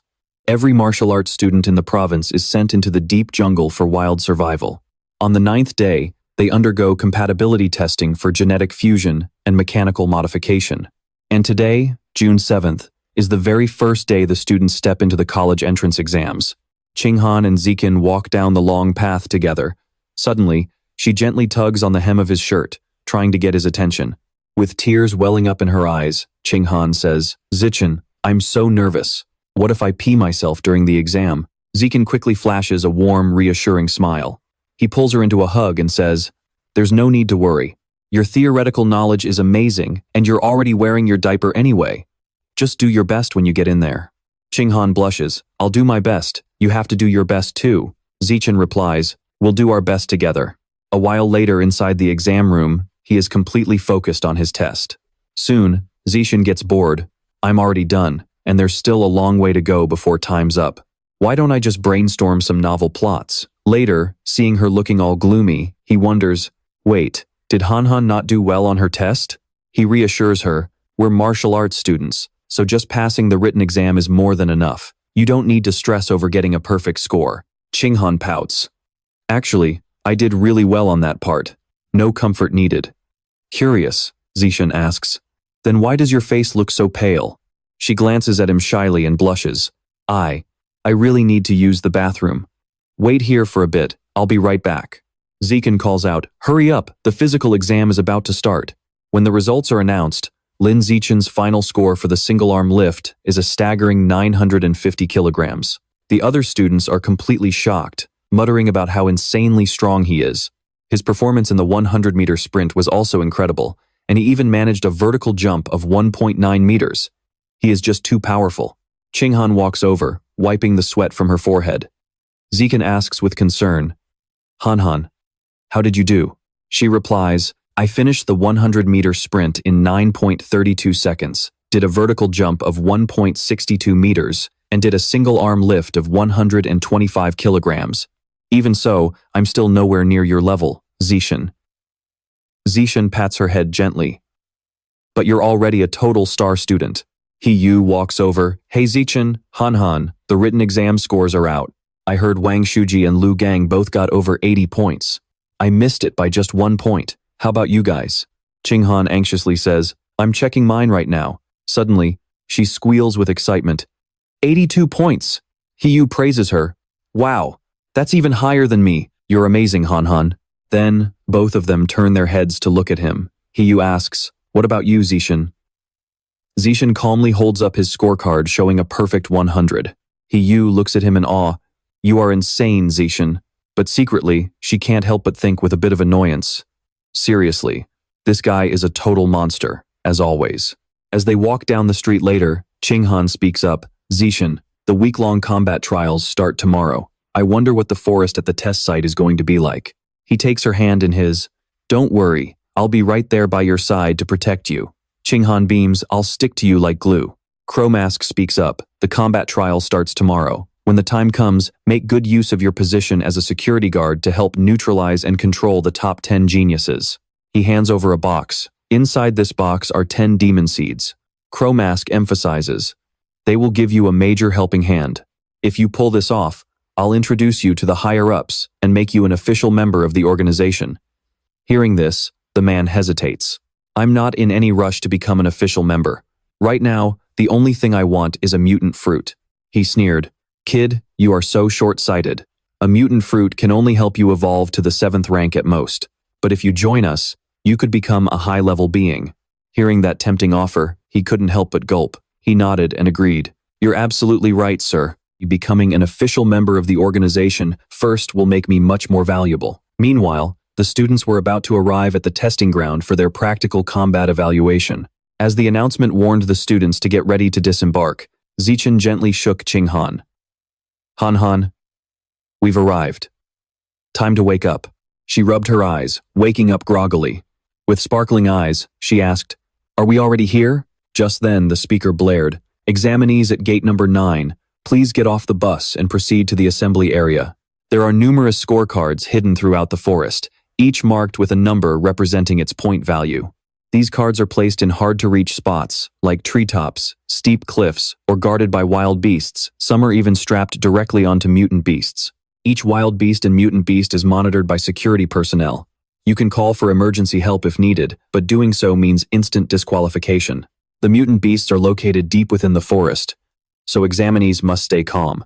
Aside from individual points, your practical evaluation will also depend on your video performance. With 1 million candidates but only 500,000 scorecards, more than half of you won't get a single point. Cooperation and competition are both highly encouraged. You can team up to share cards, or you can simply steal them from others. Everyone get ready. You will enter the testing zone in 1 hour. The students began whispering excitedly. My dad is a senior executive at the Gekken Group. If any powerhouse teams up with me, they'll be handsomely rewarded. Another student chimed in. I'll carry you. I'm the top student in the genius class at Chengzhou No. 1 High School. The teacher chimed in. First warning, openly teaming up like this is strictly forbidden. The guy immediately shrunk back. I'm sorry. Meanwhile, other students began crowding around Zichin. Lin Zichin, you're so strong. Can you carry me too? He flatly replied, No. The girls pouted, asking why, when Junping strolled over. Hey man, I'm actually a bit hungry right now. Could you sell me some of your food? Zikin casually tossed a bag to him.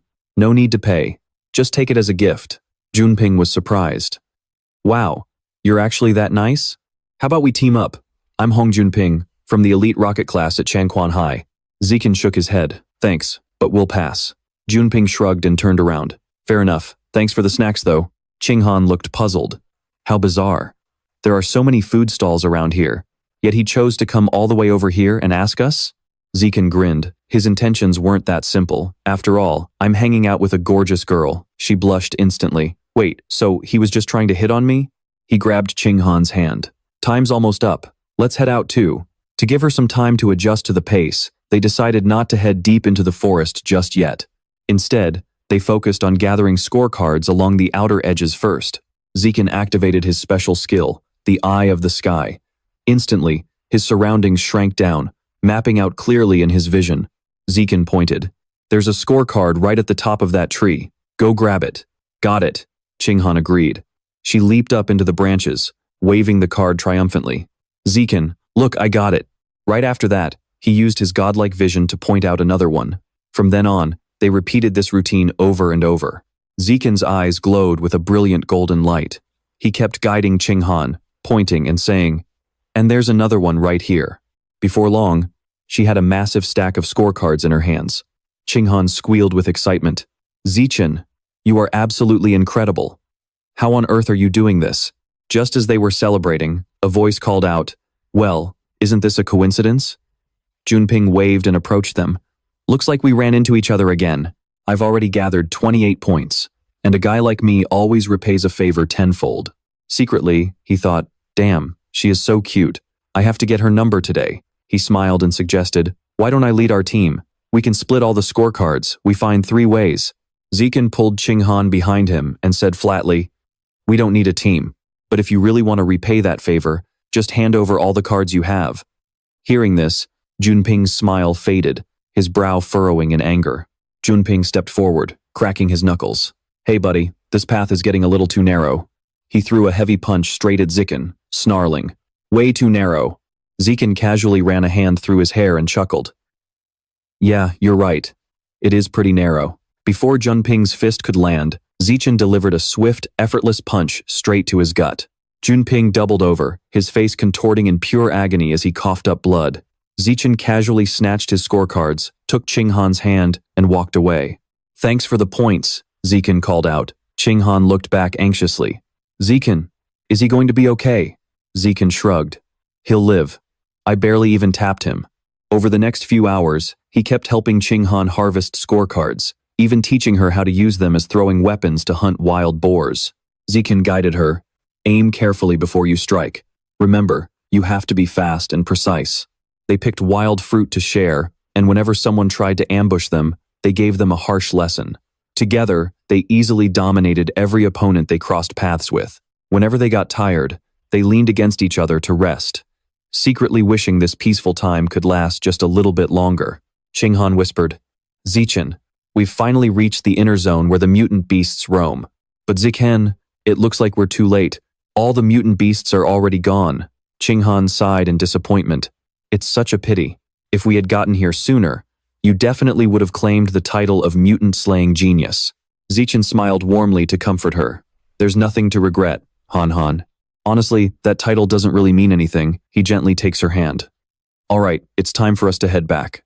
Tu Than knew that with cameras and security guards everywhere, even if he managed to kill the monster, there was no way he could devour it. Right now, helping Thanham train her wilderness survival skills was much more valuable. Once the practical combat test wrapped up, the next step was the gene fusion compatibility test. Everyone headed over to the island's Gene Research Institute. The instructor called out, telling everyone to line up at the testing windows. A moment later, the proctor's voice boomed, "Next up, please."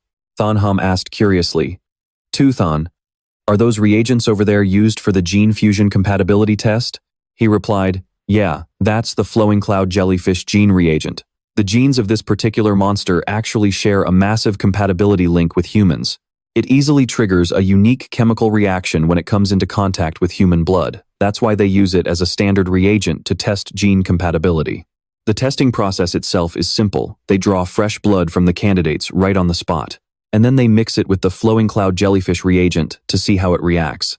Based on the intensity of the reaction, they can tell whether or not a candidate is suitable for gene fusion. Havu said anxiously, "Man, I really hope I pass this gene fusion test. I seriously don't want to go through that mechanical compatibility test." So Tam chimed in with a worried look. "Right? I heard that testing compatibility for mechanical modification requires grafting special alloy materials straight into your body. And apparently, the pain is on par with giving birth." The two of them prayed in unison, "Please, God, just let us pass the gene test." A moment later, it was Thanham's turn to get her blood drawn, her entire body tense with anxiety. Tu Than reassured her, it should take about 1 hour for the results to come out. One student cheered, "8, my gene fusion compatibility is an 8. I can actually become a gene fusion warrior." Meanwhile, someone else sighed in disappointment. "Only a 4? I knew I didn't have what it takes. Wait, I barely scraped by. Yes, this is awesome." He thought to himself, a 6 is passing, an 8 is excellent, and a 10 is enough to get into prestigious schools like Capital University and Three Rivers University. Yet, That prodigy from the capital had a gene compatibility score of 16. Since my physical condition is way better than his, I should easily hit around 20. She tugged at his sleeve anxiously. Toothan, I can't take this. I'm so incredibly nervous. Toothan comforted her. Don't worry, it's totally normal to be nervous. But deep down, he couldn't help but worry. If Thanham's compatibility isn't high enough, she won't be able to stand by my side anymore. Suddenly, So Tam shrieked, startling both of them. Oh my god, I actually qualified for both top universities. I can't believe I got a 10. Havu grumbled. Wait, why did I only get an 11? I should have gotten a 12 or a 13. He stood up and said, those two were behind us in line, and they already got their results. That means ours must be ready too. Let's go check. Thanham shrank back. I'm too scared to look. You go first, and once you're done, you can check mine for me. Toothan pulled out his phone. All right then, I'll check yours for you in just a second. The screen lit up, showing Lim Toothan's compatibility score was 15. She hugged him excitedly. Toothan, with a score like this, you're absolutely going to be the top scorer in the province. Toothan stared at the screen, a bit disappointed. Only 15? That means I'm still lower than that genius from the capital?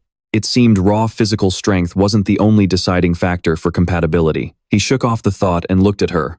All right, Thanham, let's check yours now. She nodded. Okay. He comforted her. Don't worry, Thanham. Even a slacker like me managed to get a 10, so you'll definitely do great. But the moment Toothan tapped on her screen, his jaw dropped in sheer disbelief. The others leaned in to look, and their mouths fell wide open too. The screen read, Thanham's compatibility score, 21. Meanwhile, at the Jiangnam Provincial Education Headquarters, high-ranking officials were busy reviewing the final exam scores. One of the officials announced, the gene fusion compatibility results for all high school students have just come in. Please take a look. As the leaderboard projected onto the screen, the room erupted into murmurs. Who would have thought this year's top provincial scorer would actually come from Sunhai High School? Congratulations, Principal Bach, your school produced the top student. She humbly replied, oh, you flatter me. But inside, she was absolutely beaming with pride. Good job, Toothan. I knew I wasn't wrong about you. You've really made this old principal look good. But just as everyone assumed Toothan was the reigning champion, Thanham's actual test results popped up, sending shockwaves through the entire room. What? A score of 21? Is that even a number a human being is capable of reaching? Principal Bach was completely flabbergasted. Shen Thanham, Lim Toothan's childhood friend? But she's always been such an ordinary student. The official turned to her. What kind of student is this Shen Thanham? She stammered. Her performance has always been completely average. Could there be a mistake with the test results? The official sighed deeply. Well, there's only one way to find out. It looks like I'll have to make a personal trip down there myself. The testing hall erupted into chaos. What's going on? 21? The test must be glitched. Thanham was equally bewildered. Toothan, how is it 21? Could the test have glitched out? He walked over and gently held her hand. I don't think there's any mistake. You've always had an incredibly high natural affinity for water, and the flowing cloud jellyfish genes they used for this test are deeply water-natured. High compatibility with extremely powerful water attribute beasts. It finally clicked for Thanham. So, her affinity was actually a perfect match with water attribute monsters. Am I a genius? Inside, she was overjoyed. I'm finally worthy of 2. Then now, he'll be so happy for me. This is amazing. Ham! Someone suddenly screamed. Look over there. What on earth is that? It was Dongqi, appearing atop a massive tsunami. The crowd buzzed with excitement. The woman standing on that towering wave is a dragon maiden. Is she some kind of extremist? Is she trying to submerge this entire place? Dongqi stepped gracefully off the wave with her long legs. The staff on site bowed in deep respect. Principal Vienne, the students whispered in shock. Principal Vienne? Could she actually be Vienne Dongqi, the vice principal of Sunhai University? Isn't she from the Vienne family, the 1,000-year-old martial arts dynasty?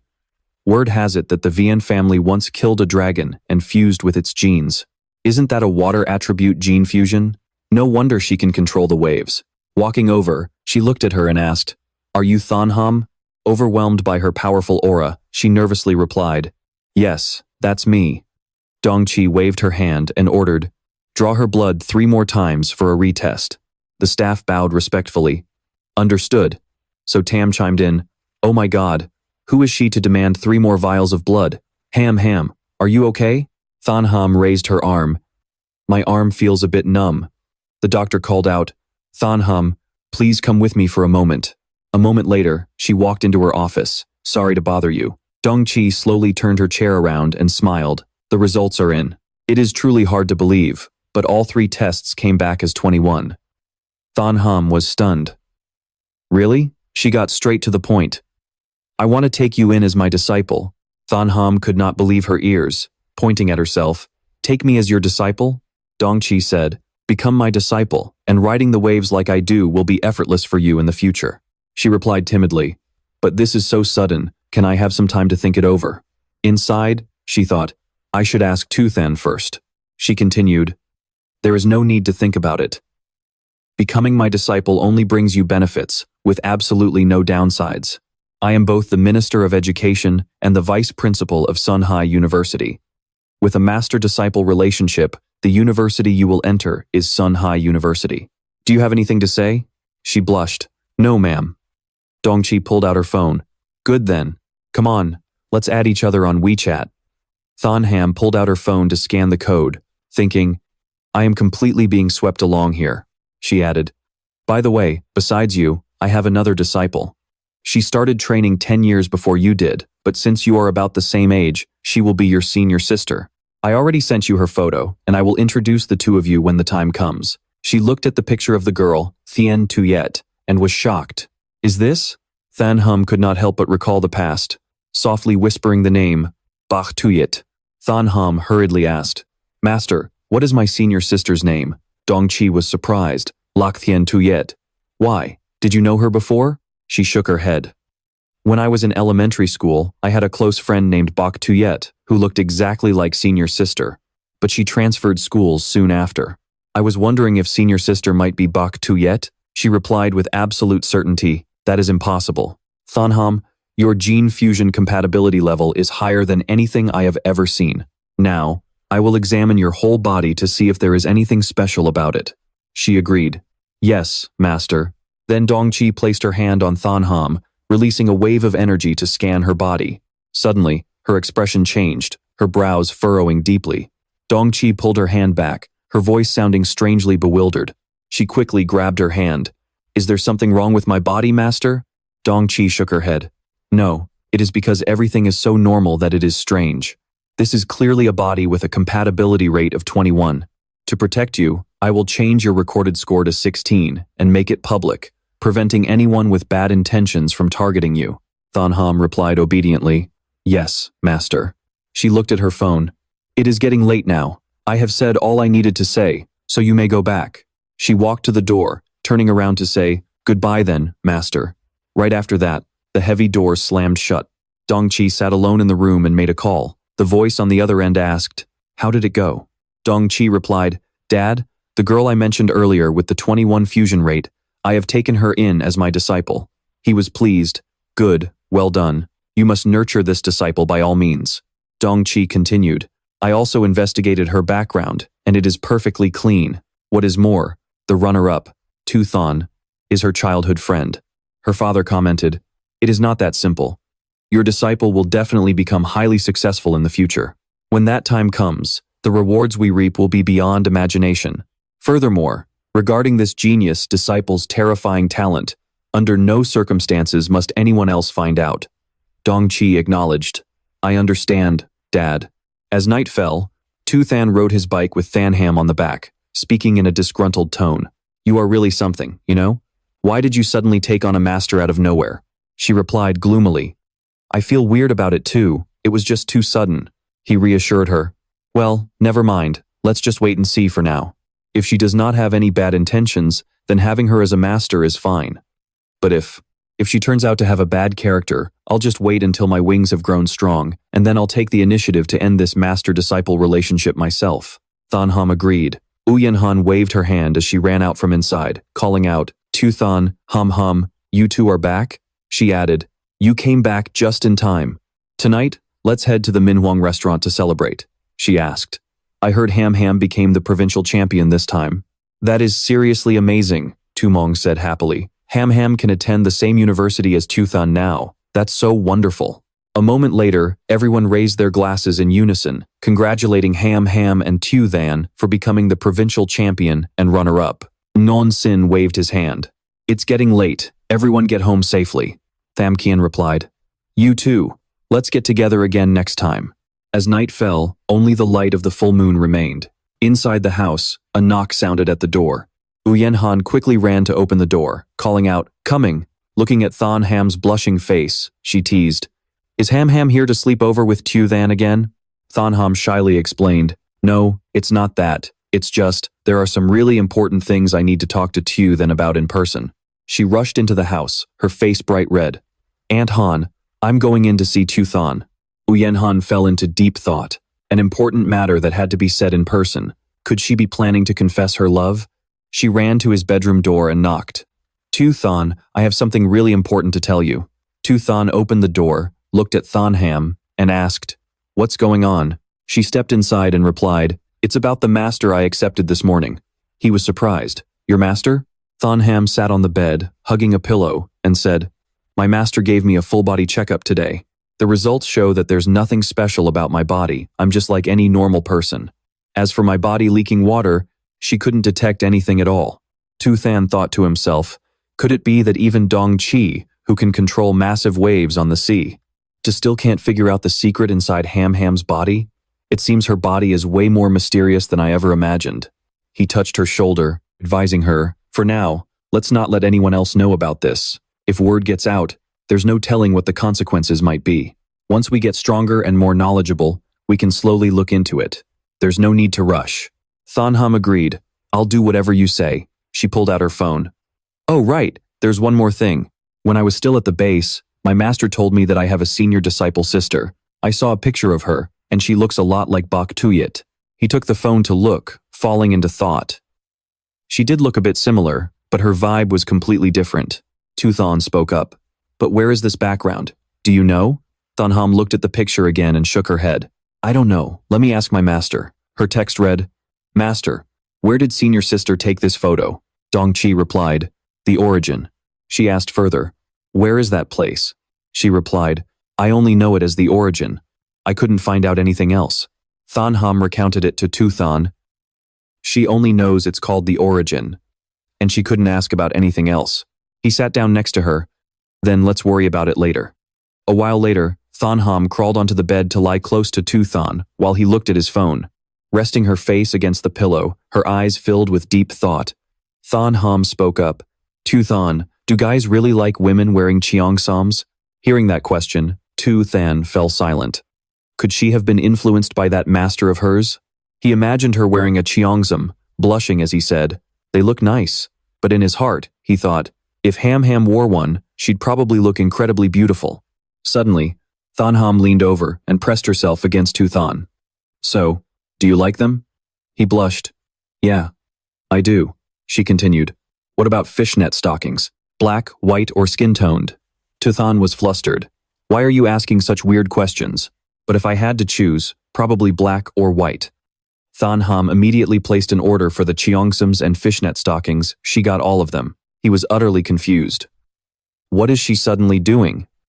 Right at that moment, another knock came at the door. Uyen Han said suggestively, "Ham Ham, your mom just brought over your toiletries, so you should sleep over tonight." Embarrassed, she took them. "I didn't ask mom to send these. Why did she take it upon herself to do this?" Uyen Han comforted her. "It's fine. You two are adults now. There's nothing wrong with sleeping in the same room." After that, Uyen Han closed the door, leaving the young couple to their private space.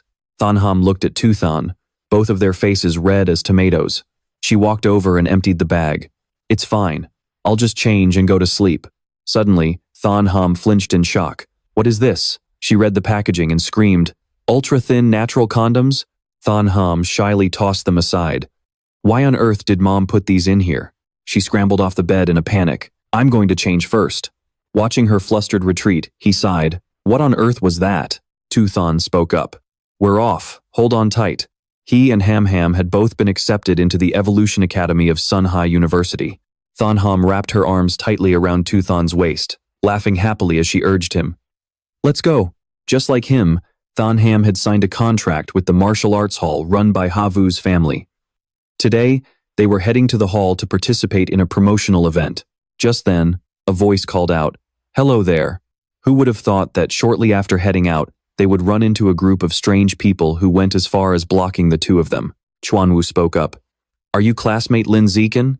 Zikan stopped his bike and asked in confusion, "Who are you guys?" The man replied, "Allow me to introduce myself. I am Lu Chuanwu, the Dean of the Martial Arts Academy at Shanghai University. We are here today on behalf of the Tianren Pavilion." Hearing this, Zikan fell into deep thought.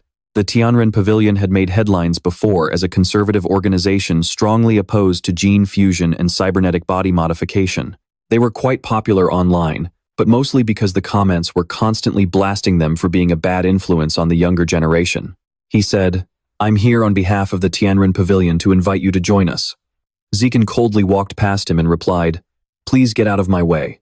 Suddenly, Chuanwu placed a hand on his shoulder to stop him, asking, "Could you spare me just a few minutes of your time? I can give you this latest model iPhone as a gift." Zikan sighed helplessly. "Dean Lu, this way, please." A short while later, inside a coffee shop, the dean began. "At Tianren Pavilion, we study how to unlock the potential of pure-blood humans without relying on gene fusion or cybernetic enhancements, breaking past the limits of the ordinary tier, and evolving into high-level, rare, or even epic-level beings. We have already achieved some incredible results. Watch this video and you will see. My biological level is only ordinary level 9, but this is a video of me defeating and killing a high-level gene-fused warrior." Hearing this, Zichen was stunned. Wu Tiancheng had single-handedly wiped out members of the rat god cult. Inside the arena, beastmen were constantly using the power of their wings to dodge incoming attacks. Not only that, but their feathers also doubled as deadly projectiles. If hit, you would suffer severe, unavoidable damage. Right at that moment, Tiancheng landed lightly on the ground, concealing his wings. At the exact same time, Chuanwu threw another powerful punch forward. His strike was so devastating, it literally contorted the man's face, knocking Tiancheng down and nearly blasting him right out of the ring. Chuanwu continued to explain, "The human body is already peerless. Why on earth would we need to borrow the traits of alien beasts? Pure-blood humans practicing body tempering is the true future of mankind." Hearing this, Zichen was still skeptical. Was this real? Was the video edited, or was Wu Tiancheng just acting? Chuanwu confidently assured him, "This video has absolutely no post-production edits. I will be challenging other high-level gene-fused warriors in the future. You are more than welcome to come and watch anytime." "Curious," Zikan asked, "why don't you guys post these videos online? Wouldn't that be the perfect way to promote your Tianren Pavilion?" Chuanwu sighed. "We want to, but the current authorities won't allow it," Zikan asked curiously. "Why is that?" the dean explained. "The higher-ups believe that if our biological tier doesn't actually rise, there is no future, making it pointless to promote. But without promoting it to get more people researching, making a real breakthrough is next to impossible. After all, quality only comes through quantity. But if a genius like you joins us, you won't end up like me. I have trained painstakingly for 50 years only to remain stuck at ordinary level 9, but you would easily evolve into a high-level being." Zikan was startled. "Wait, 50 years? The man only looked about 50 years old himself." Chuanwu smiled confidently. "Don't let my 50-year-old looks fool you. I'm actually nearly 100 years old. I've been able to maintain my youth entirely through my body tempering method." Chuanwu added, "If you don't believe me, you can look me up on Baidu. I'm the Dean of the Martial Arts Academy at Shanghai University." Zikan searched the info and thought to himself, "So body tempering can actually grant longevity? I wonder if my parents could practice it too. Let's see what else I can find on him." In his youth, he was the young master of the Lu family, one of the most prominent martial arts families in Nanjiang province. However, when the era of gene fusion arrived, they refused to adapt, causing their entire clan to fall from grace. As for Lu Chuanwu, the family's young master, he ended up being abandoned by his own wife and children. He was dead set against gene fusion, while his wife and kids fully supported it. Zikan thought, "If it were Han Han, she would never leave me. That's the bond of childhood sweethearts for you." Suddenly, his eyes froze as he continued scrolling down. "Wait, Yuan Dongji? Isn't this Han Han's master?" His relationship status showed his ex-wife was Yuan Dongji, with a son named Yuan Shusheng and a daughter named Yuan Xiaoyi. Both of their photos were heavily blurred. Zichen wondered, are they both dead? Ziken glanced up at Chuanwu, realizing this old man was not to be underestimated. Chuanwu said proudly, "The fact that I can maintain my current appearance at nearly 100 years old is proof enough that pure-blood humans still have a glorious future ahead. That is exactly why the Tianren Pavilion exists." What does Tianren mean? It means humanity will conquer heaven. Relying on gene fusion means relying on alien beasts. We will never truly surpass them, and eventually, we won't be able to stop their invasion, which will only lead to the extinction of mankind. Cybernetic enhancement is no different. Most of the materials used for mechanical modifications are harvested from alien beasts. It's still just relying on them, meaning we can never surpass them. Our Tianren Pavilion isn't some Look, I'm not against gene fusion or cybernetic enhancements. I'm just against betting everything on those two methods. We should only rely on gene fusion and cybernetics to hold our ground in the early stages. And during that time, we research a different path to prepare for what comes next. Classmate Lin Zichen, I'm being completely sincere here. I sincerely invite you to join the Celestial Pavilion so we can work together for the future of humanity. I am absolutely sure that you can become the first pure-blooded human to break the shackles of the ordinary rank. Ziken scratched his face, asking about the body tempering method that had lasted for so long. What on earth was this tempering method? The man continued. The Celestial Pavilion's tempering method is actually the blood tempering art, which comes from an ancient ruin. The blood tempering art, just as its name suggests, uses your blood energy to temper your body, strengthening your physical form and boosting your combat power. According to the ruin's records, mastering the blood tempering art can elevate your physical body to a sacred state, allowing you to fly, tunnel through the earth, shatter mountains and rivers with your fists, and tear giant beasts apart with your bare hands. However, only pure-blooded humans can cultivate the blood tempering art. Those with gene fusions have impurities in their blood, making it impossible for them to learn it. As for those with cyborg bodies, their physical forms are incomplete, and their blood energy cannot circulate through their whole body, so they can't practice it either. This is exactly why we believe that only pure-blooded humans have a future, while gene fusion and cyborg-modified humans do not. Lin Ziken, would you like to join our Celestial Pavilion? Cultivate the blood-tempering art, and walk the path of a pure-blooded human. Ziken turned him down, saying, I feel like I still know too little about pure-blooded humans. Let me think about it first. Suddenly, Chuanwu stood up, slammed the table, and said, You can always take your time to learn, but Lin Zichen, with your incredible talent and physical strength, it would be such a waste if you didn't at least try the path of a pure-blooded human. From our Celestial Pavilion's perspective, the province's top scorer with a 16% gene fusion rate is absolutely nothing compared to you. He basically implied that Qing Han, the top scorer of the entire province, wasn't even worth a single hair on his head. We have always believed that you, with the #1 physical index, are the true top scorer of Nanjiang province. If you choose the path of a pure-blooded human, you will easily crush her later on. She puffed her cheeks in annoyance, thinking, I didn't even say anything and I'm still getting targeted. Suddenly, he raised his hand, catching the man off guard. Ziken introduced her. The province's top scorer with the 16% gene fusion rate is actually her. Qing Han gave a forced laugh and said, hello. He placed his hand on the phone box and said, It's getting late, and we have things to do. Thanks for the phone and the milk tea, but we should get going. Chuanwu reached out to stop him. Wait, just join us for 6 months and see how it goes. Whatever benefits the Evolution Academy is offering you, the Celestial Pavilion will double it. If double isn't enough, we will triple it. Hearing such a crazy offer, Ziken was taken aback. Triple? He immediately turned back to the table. You know, I've always highly respected the ideals of the Celestial Pavilion. I've decided to bring my talents to the Celestial Pavilion and dedicate myself to the cause of pure-blooded humanity, Chuanwu said helplessly. I'm glad you see it that way. Though deep down, he was crying inside. Triple the benefits. Just how many resources am I going to have to throw at this kid? Ziken nodded and asked, By the way, I have a question. Do you know where the Primal Land is?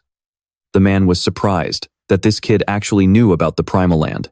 Chuanwu explained, That's a place believed to be the birthplace of all life. He emphasized, all the exotic beasts in existence today came from there.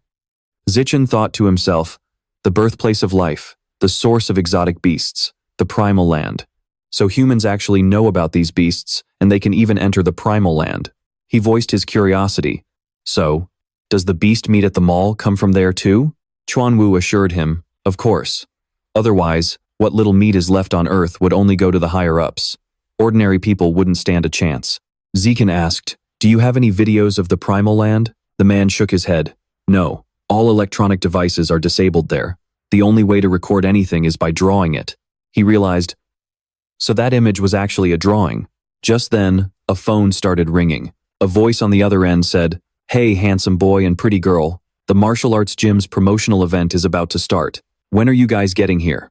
Zikan replied, we're heading over now. The person urged them. Then hurry up. He stood up and said, I have to go now. We'll talk more when I have time. Chuanwu took out a book and explained, this is a translated copy of the blood tempering art. It contains the detailed training methods inside. However, the blood tempering art has certain requirements. You must reach the ordinary tier 4 level, and your body's blood energy must be abundant enough before you can practice it. Since your physical index is already close to ordinary tier 4, you can take a look at it during summer break, and once school starts and you evolve to ordinary tier 4, you can start practicing it immediately. Zikan smirked inwardly. Oh, really? I'm already at ordinary tier 6. I'll go back and give it a try. A bit later, amidst the towering skyscrapers of the city, Yuyan was training hard inside a room. She coiled her leg and kicked hard, completely deforming the punching bag.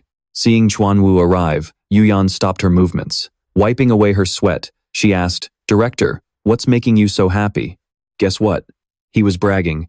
Thanks to my irresistible, unmatched charm, the runner-up of the Nanjiang Province College entrance exam, who also scored the highest on the entire province's physical exam, has officially joined our celestial pavilion. Yuyan doubted him. Are you for real? Chuanwu pulled out his phone and said, of course it's real. I already got his contact info. She was stunned. Director, how on earth did you pull that off? He smirked proudly. I told you. It's all about my absolute charm. Yuyan rolled her eyes. Cut the crap and tell me the truth. Chuanwu replied casually. Well, I just told him whatever the Evolution Academy offered him, our celestial pavilion would triple it. She shrieked in horror. Triple? We're already drowning in debt. He reassured her. Don't worry. I've already set up dates with 3 wealthy sugar mamas. Tripling the benefits will be a piece of cake. Yuyan let out a helpless sigh. Director, please stop making such reckless moves. Chuanwu asked.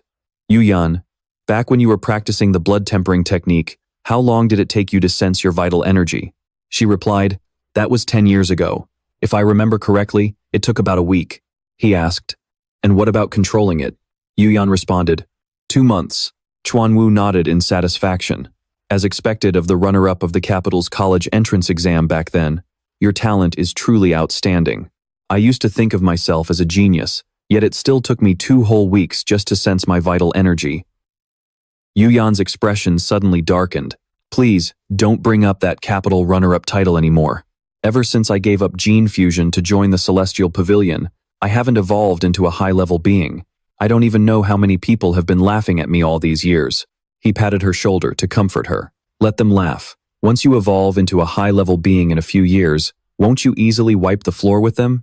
Yuyan said in disappointment. I've gone through body tempering twice, yet I still haven't been able to open a single acupuncture point. How long do you think that kid, Zihonlin, will take to sense his vital energy? Chuanwu estimated. That kid's physical stats are insane. They're only a tiny bit lower than yours back then. I'd guess about 10 days. She was surprised. Really? In that case, I'll have to put in extra effort to guide this genius junior of ours. Meanwhile, as night fell on Zikan's house, he sat on his bed, cultivating his vital energy while focusing on reading his book. Zikan thought to himself, sensing vital energy is way too easy. It only took me 3 seconds.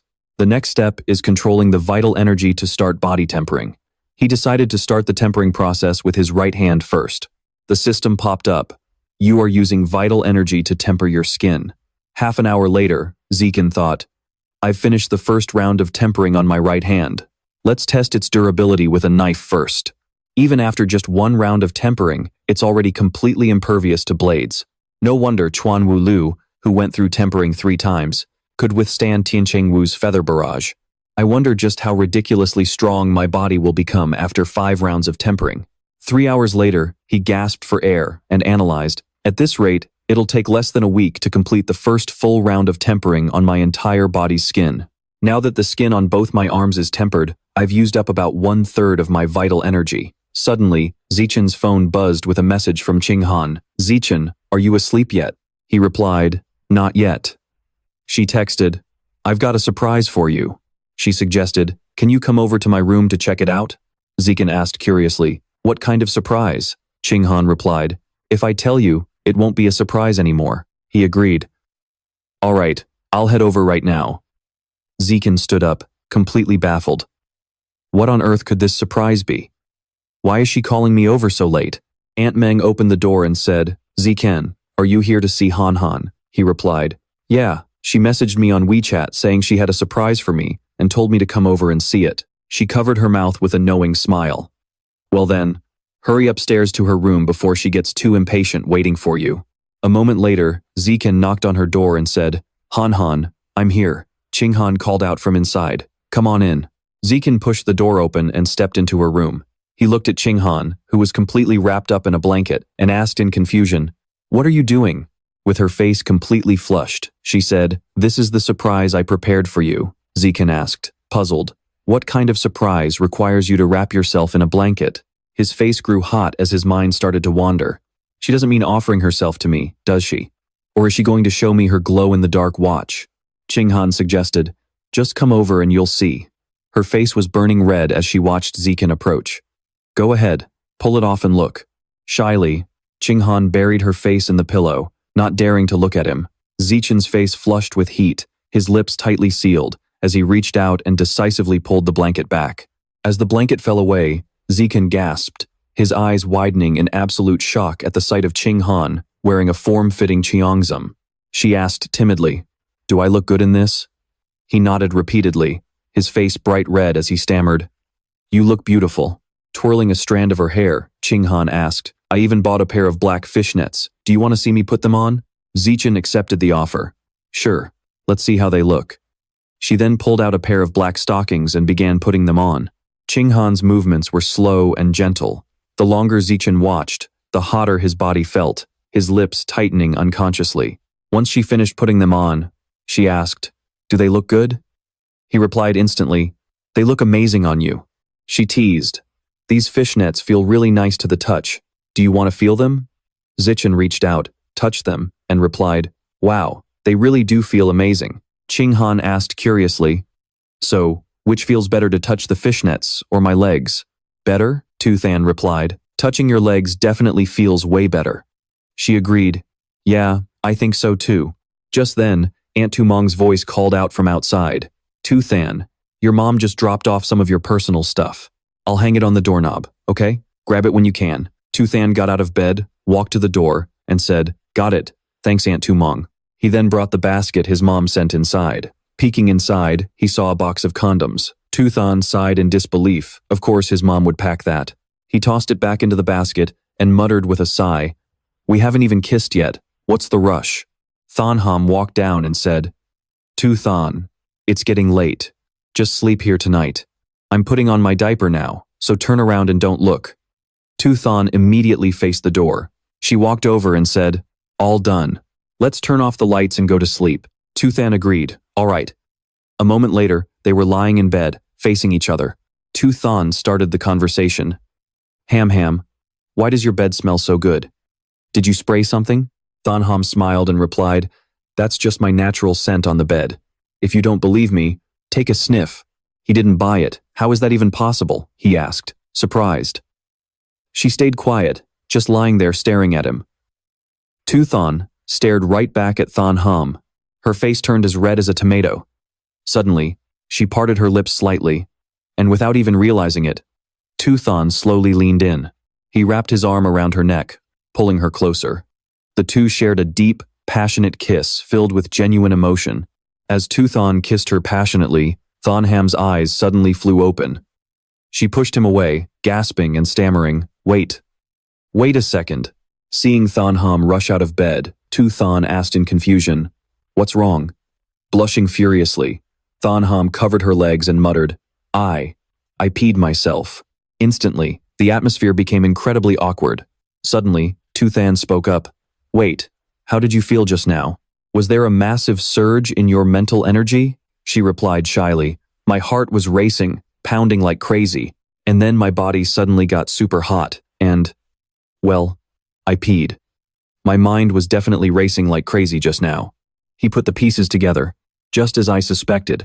I suspect your unknown superpower is linked to mental energy, and controlling it depends on your mental strength. If your mental strength gets high enough, you might be able to fully trigger and control this power. Come here, let's keep kissing and see if we can trigger that mental surge again. Thonham stopped him. Hold on, let me change my diaper first. Toothan countered, you're just going to wet it again anyway, so let's keep going first. So she got back into bed, and they resumed kissing. Looking at Thonham's blushing face, he asked, how did it feel this time? She replied sheepishly, same as before. My mind was racing, and then, I peed again. Toothan suggested trying a few more times. Now we can pretty much confirm that your superpower is triggered by mental energy. She turned around and said, I'm so sweaty, I need to take a shower. A moment later, Thonham called out from the bathroom, Toothan, I forgot my clothes. Can you grab me a pair of pajamas? Toothan replied, sure, on it. He walked over and opened her closet, which was packed with all kinds of outfits. Toothan held up a pair of panties and smiled. So cute, but since Ham wears a diaper to bed, she probably doesn't need underwear, right? He pulled out a set. Let's go with this one. Later, they slept in the same bed. When Toothan woke up, he turned to look at the girl sleeping beside him. Thonham was still fast asleep, with a little drool running down her chin. He smiled warmly and gently wiped her face. Then, Toothan quietly slipped out and softly shut the door behind him. Aunt Tumong called out, Toothan, breakfast is almost ready. Why don't you eat before heading home? Sure, I'll eat first then, he replied. Sitting at the dining table, Uncle Kian Yeep asked, is Ham up yet? He sat down and replied, not yet. Let's just let her sleep in a bit longer. The uncle praised him. If only Ham were as disciplined as you. Toothan pointed out, but Uncle Kian Yeep, Ham did just score the highest in the entire province on the college entrance exams. Sleeping in a little over the summer break is totally deserved. Uncle Kian Yeep agreed, that's true. As he left, Toothan waved and said, no need to walk me out, Aunt Tumong. Aunt Tumong watched him leave, closed the door, and smiled knowingly. She nudged his shoulder and whispered, I woke up in the middle of the night to wash my hands and heard shower sounds coming from the upstairs bathroom. Do you think our daughter and Toothan did, last night? Uncle Kian Yeep immediately caught her drift. Based on what you're saying, they definitely did. Aunt Tumong quickly grabbed her phone. This is a massive step forward. I have to share the good news with Uyen Han. Meanwhile, Toothan had made it back home and was pushing the door open. He took off his shirt and thought, I need to wash yesterday's dirty clothes. Seeing Toothan trying to sneak off, Uyen Han called out, son. Her overly proud look left him totally bewildered as she added, you're amazing. At that very moment, sunlight beamed down on a towering skyscraper. Tran Ha stormed in, bursting with rage, and barked, Lu Truyenvo, you owe me an explanation regarding Lam Toothan. Truyenvo calmly replied, what about Lam Toothan? I have no idea what you're talking about. He yelled, Lam Toothan clearly registered for my Evolution Academy. What kind of shady games are you playing behind my back? Using dirty tricks to drag him to your martial arts academy. Have you no shame? He instantly yelled back, what dirty tricks did I play behind your back? Is your Evolution Academy the only one allowed to recruit students? Can't my martial arts academy do the same? Tran Ha barked, there's a proper order to things. You've lived this long, how do you still not understand a simple concept like first come, first served? Truyenvo refused to back down. I don't give a damn about any order. All I know is that as long as school hasn't started, he's not a student of your Evolution Academy yet. If I want to recruit him, I will. It doesn't violate any school rules. Tran Ha fired back. The official rules might not say it, but you've broken the agreement we deans made among ourselves. He scoffed. Hilarious. That was your agreement. What does it have to do with me? In short, my recruitment is completely fair and square. It's fair competition. If you're not happy about it, you can go find Lam Toothan and try to recruit him back to your academy. Tran Ha's face darkened. A despicable scoundrel like you has no right to talk about fair competition. If you've got the guts, get in the ring and fight me. Now that's what I call fair competition. Truyenvo cleaned out his ear, dismissing the challenge to fight. Do you think I'm stupid? An advanced 5th stage expert like you using your power to bully an ordinary ninth-stage cultivator like me, and you actually have the nerve to talk about fairness? Where's your shame? Tranha snapped. I'm 48, and you're 95. He teased. How am I the one abusing seniority? Then you're just bullying an old man. Tranha was furious. Mr. Lutrian-vo, as long as you don't undergo gene fusion, you'll remain a weak, ordinary ninth stage for the rest of your life. In your mind, ordinary creatures are nothing more than ants. Just keep obsessing over your so-called purebred humans. Later, Dongqi reassured him. Don't worry, Dean Ma. Once school starts and some time passes, Lam Tu then will see peers who weren't even as good as him surpass him through gene fusion or cybernetic enhancements. When that happens, he'll naturally switch majors on his own. Tran Ha pointed out. Vice Principal Vian, that's not the point. The point is that Lu Trienvo broke the rules, and he must be punished. She advised, if you're unhappy, just give him a taste of his own medicine. Go steal the runner-up student instead. Tranha agreed. Then let's do as Vice Principal Vian says. Dongqi watched Tranha's frustrated figure leave. She mused, Ma Tranha is usually quite calm, but every single time he is in front of that Lu guy, he gets provoked to the point of losing his mind. It's been so many years, but that Lu guy hasn't changed a bit. His mouth is as sharp as ever. He could have been as physically formidable as his sharp tongue, but unfortunately, he took the wrong path in his youth. Otherwise, he would be at least the principal by now. Meanwhile, as Thanham and Tuthan were jogging together, she said, sweating and exhausted, I can't run anymore. He held out a water bottle to her. Here, get some water. Let's call it a day. Let's go to that bench over there to stretch and relax our muscles. A moment later, Thanham was lying flat on the wooden bench, while Tuthan was helping her massage her muscles. Blushing, she turned her head and said, Tuthan, thank you. He smiled and replied, with a relationship like ours, saying thank you is way too formal. Thanham sat up, asking shyly, so, what exactly is our relationship now? Friends, childhood sweethearts, or lovers? Tuthan gave a sweet smile and said, we're family. Thanham wondered, family? What kind of family? What kind of family do you want us to be? Her face flushed red as she asked shyly, like, a fiancé? As soon as she heard his positive reply, Thanham beamed with joy. Yeah, fiancé. She held out her pinky finger and suggested, then, can we get married after we graduate from college? Tuthan did the same and agreed, sure. They hooked pinkies together and said in unison, no changes for 100 years, and we'll figure out what's next after that. Later, his family was gathered in the living room watching the news on television. Right then, there was a knock at the door. Nyon-sin headed over, calling out, coming. As soon as he opened it, he looked at the visitor in surprise. Dean Ma, what brings you here? Tranha waved politely in greeting. I'm terribly sorry for disturbing you so late. I came here because I wanted to talk to Tuthan about choosing an academy. Non-Sin was surprised. About the academy? He thought to himself, didn't he already make his choice a long time ago? Why run over here to talk about this so late at night? Tranha immediately brought out a gift. Inside are 2 frost crystal fish. They're very fresh and delicious. One of my graduates gave them to me. He gave me a lot, so I brought 2 over for your family to try. Dean Ma, Ngon-sin replied. You're being far too kind. Tranha replied casually. It's just a small token of my appreciation. Non-Sin invited him in. Dean Ma, Tuthan is in the living room. Let's head inside, sit down, and talk. He stepped inside, then, excused the intrusion. Later, inside the house, Tranha spoke up. Tuthan's gene fusion compatibility has reached 15%. Taking the gene fusion path means your future prospects will be limitless. There really is no need to walk down that so-called purebred human path. That is such a waste of talent. Sure, the Celestial Pavilion started with good intentions, but their pure human theory hasn't made any real progress. It's nothing but a total scam. If Zichen goes down this path, he'll only end up ruining his own future.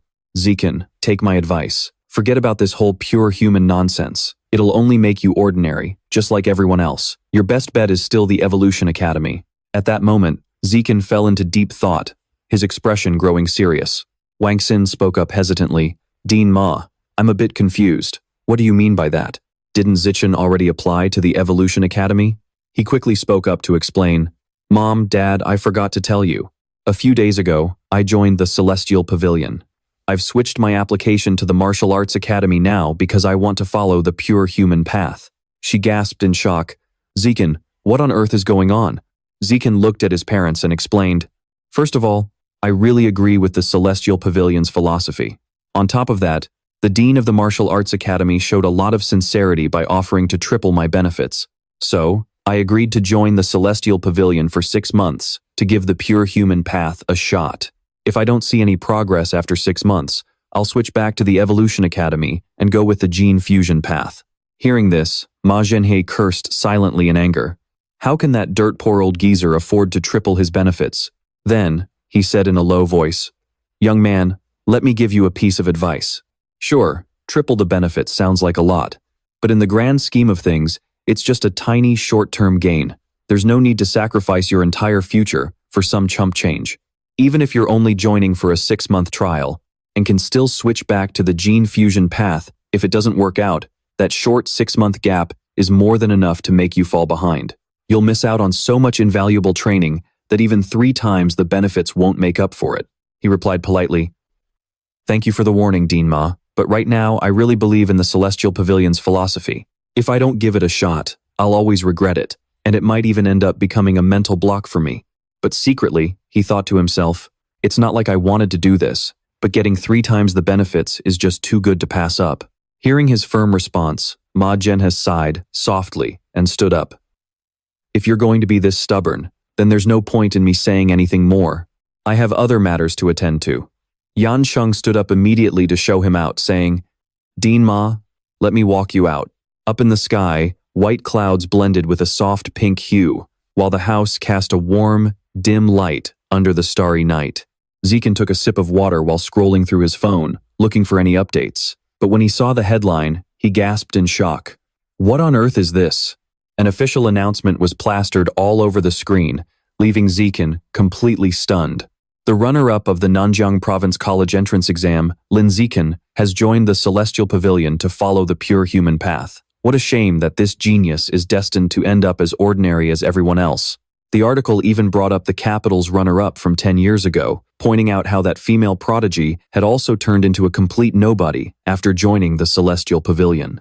The hot search section was flooded with trending comments. How many times do people have to fall for this? The Celestial Pavilion is so good at brainwashing these kids. He frowned in confusion. All the comments were overwhelmingly negative, as if an internet troll army was intentionally steering public opinion. They've completely leaked my personal info. Cyberbullying is one thing, but if those cultists notice me, I'll be in serious trouble. Could Ma Zhenhe have leaked this, or is some other faction trying to take a dig at the Celestial Pavilion? None of that mattered right now. Zekin knew he had to act fast, so he immediately dialed a number. Hello? I'd like to report a news article that's leaking a student's private information. 2 hours later, he looked at his phone and let out a soft sigh of relief. Fortunately, the post had been taken down. Then, Zekin quickly pulled up his group chat. The messages were flying in. Why on earth did Lin Zekin join the Celestial Pavilion? Isn't the Celestial Pavilion just a scam that ruins young people's futures? Someone even leaked a photo of Lin Zekin. Everyone online is talking about him right now. There's a massive war going on in the comment section over this guy. Lin Zekin, say something. Are you there? Zekin frowned, feeling a wave of irritation. My picture got leaked. This is getting way more complicated than I thought. As night fell, only the soft moonlight illuminated the quiet city. Qinghan spoke up with a gentle smile. Zekin, why don't you stay over and sleep here tonight? Are you still reading those articles about you? Those awful people are literally weaponizing an innocent student. They don't have a shred of basic human decency. Zekin explained, that's just how power struggles work. Playing by the rules only puts you at a disadvantage, while throwing away your principles is the easiest way to get ahead. She suggested, Zekin, my master seems to be extremely influential. Do you think if we ask her for help, she might be able to resolve this mess for you? He shook his head wearily. This faction war is nothing new. The Gene Fusion faction is just trying to crush the pure human faction. Plus, your master is a supporter of the Gene Fusion faction, so there's no reason she'd want to help me out. Qinghan urged, it wouldn't hurt to just try. She pulled out her phone and sent a message to her master. Moments later, Qinghan gasped in surprise. Wow, that was fast. It's only been half an hour. A notification popped up on her phone, confirming that the issue had already been resolved. Zechen gasped in disbelief. How is that even possible? She guaranteed that Xiao Chen had completely handled it, and now there was absolutely no trace of any news left. The screen displayed no results for Lindsay Chen. Zichen thought to himself, did she actually help me? Is she doing this to spoil her disciple, or is she thinking about her past marriage with Lu Chuanwu? Either way, her speaking up is definitely in my favor. Han Han, please thank your master for me. I'm incredibly grateful for her help. Seriously, Qing Han replied. I already thanked my master. But what about thanking me? Zichen asked curiously. And how would you like to be thanked? She leaned in close and teased him. Well, then give me a kiss. A long while later, Zichen was sitting in his room cultivating his energy, letting out a soft breath filled with spiritual energy. His biological level has increased to level 7. Zichen felt a wave of relief. Finally, I've completely refined the outer layer of my skin. Status panel. Name, Lin Zichen. Age, 18. Zichen thought to himself, these 9 biological attributes are basically equivalent to 10 gene fusions. With this, I can easily crush those geniuses at Jingda University with only 4 gene fusions. Right then, his phone next to him buzzed, making him pause in thought. Han Han texted, Xiao Chen, Chuxin asked me to go out with her on Monday to retrieve my eggs. Can you come with me? Han Han will definitely have to undergo gene fusion sooner or later, which will eventually lead to her losing her fertility. That's why she wanted to retrieve and freeze her eggs now for future in vitro fertilization. The message read, Xiao Chen, Chuxin asked me to go out with her on Monday to retrieve my eggs. Can you come with me? Zichen quickly replied, sure. Outside, the campus scenery was incredibly peaceful. On Monday, Qing Han was lying down on a bed inside the school infirmary. The nurse gently reminded her, the ovulation-inducing shot has been administered. Just come back tomorrow for the egg retrieval. She politely replied, thank you so much. Sorry for the trouble. Afterward, Chuxin complained as they walked out. What a hassle. I thought they could just do the retrieval right away. I didn't expect we'd have to wait until the next day. Qing Han admitted nervously, I'm still feeling a bit anxious. Chuxin put her arm around her shoulder and suggested, well, since we rarely get a chance to go out anyway, why don't we go shopping? It'll be a great way to relieve some of that stress.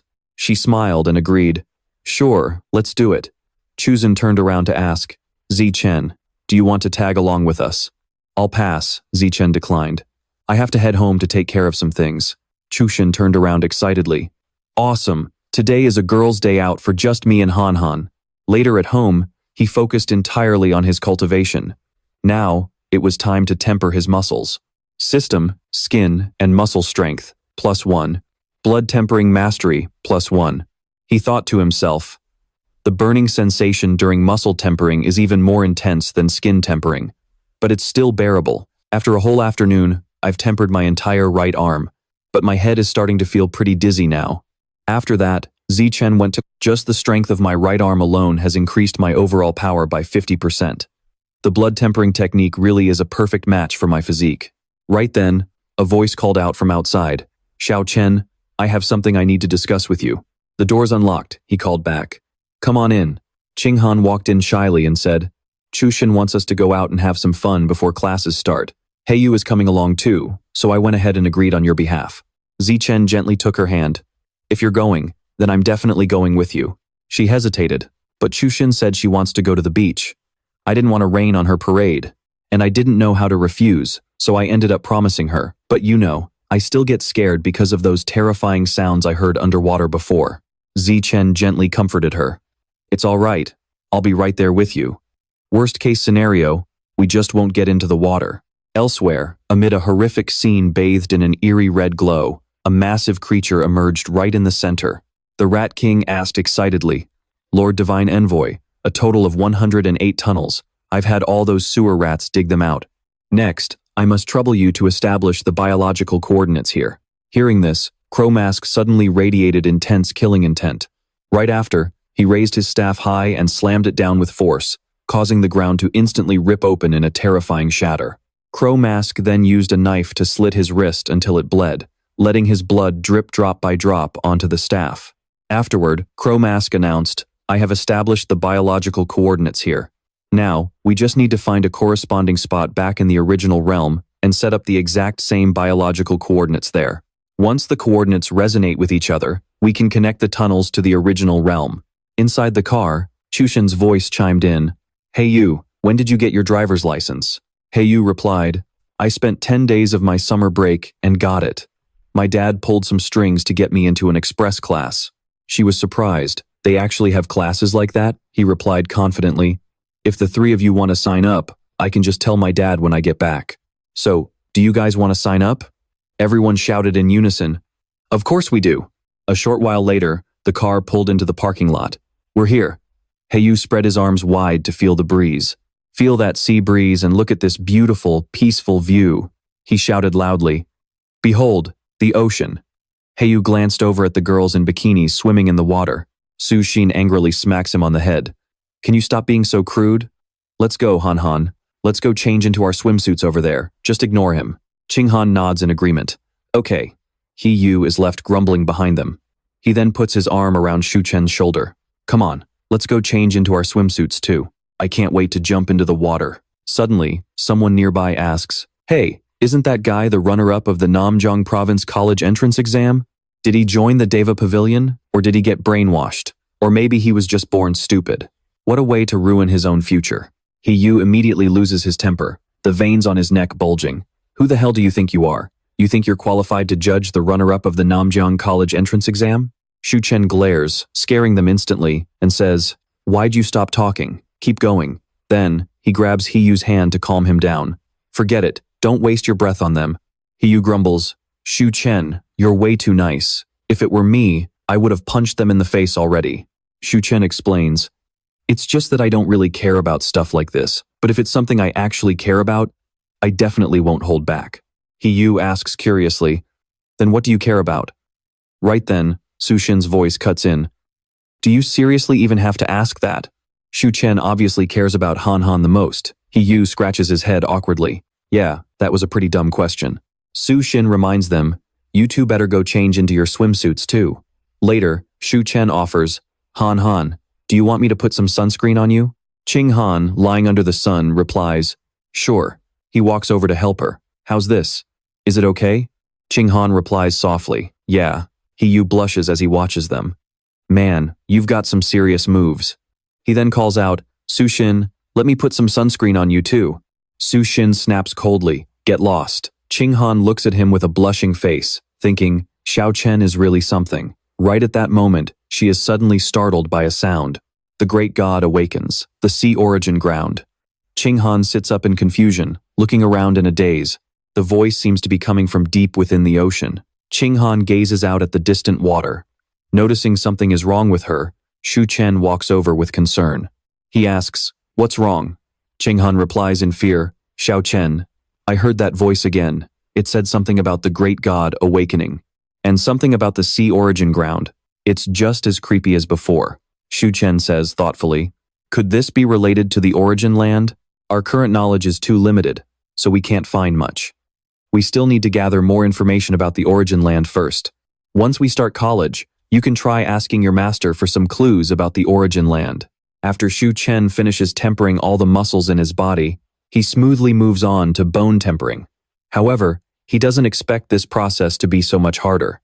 He realizes that tempering bones is 100,000 times harder than tempering flesh. Lying on his bed in deep thought, he finally finishes tempering all 206 bones in his body. The system announces, Congratulations, you have successfully evolved into a Tier 9 ordinary creature. Shu Chen sighs in frustration. Just one step away from evolving into a high-level creature. As long as I can open the acupoints in my body, even just one, I can evolve into a high-level creature, but how do I open them? The instructions in the book are so vague. He closes the book and mutters to himself, Looks like I'll have to figure this out on my own. Meanwhile, at Shanghai University, an excited voice rings out, Xiao Chen, Han Han, we're here. Ching Han points eagerly. Xiao Chen, look, that ice cream shop is still there. He nods in agreement. Yeah, that's the one we went to when we came here for a walk before. Wan Xin suggests, let's go grab some ice cream. It's still early anyway, so we can register after we finish eating. Ching Han quickly agrees. Okay. A moment later, she says, My ice cream is strawberry milk tea flavor. It's so good. She gently offers a spoonful to him.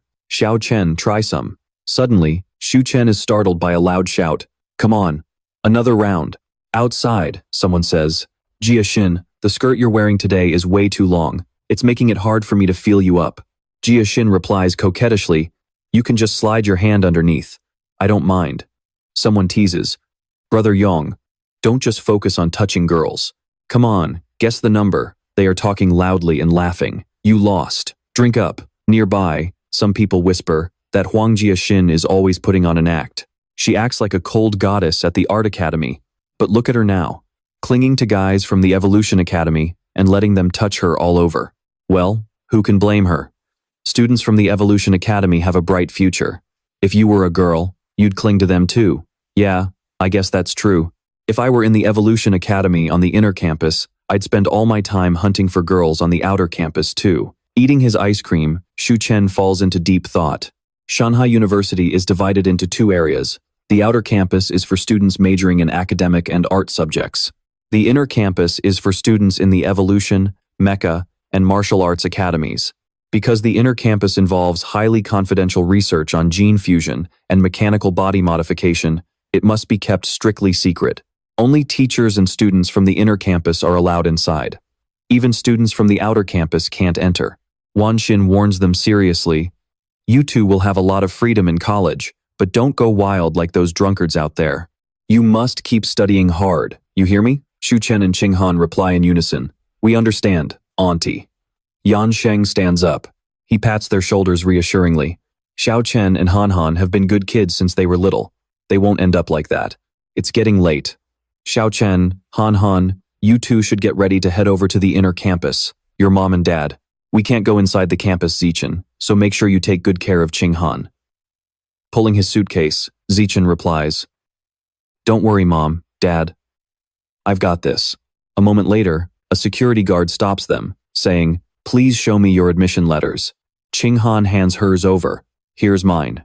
The guard nods. Perfect, no problem here. And you, don't bother searching for yours. I already recognize you. The second-ranked student in the province joining Tianren Pavilion, hurry on in. The inner campus is packed with gene fusion and cybernetically enhanced students, and you can see them everywhere. After finishing registration at the freshman desk, Zichen and Qing Han are assigned their dorms. She waves her hand. Zichen, see you at the party. He replies, Yeah, see you at the party. After walking Qing Han to the Evolution Academy dorms, Zichen heads over to the Martial Arts Academy. Instantly, the older girls start buzzing. Whoa, Junior Zichen, you are so handsome. Junior Zichen, can I add your socials? Junior Zichen, let me help you with your bags. Junior Zichen, let me show you to your dorm. He smiles. Thanks, I appreciate the help. Xiaotong chimes in. Junior Zichen, the school's combat leaderboard is right over there.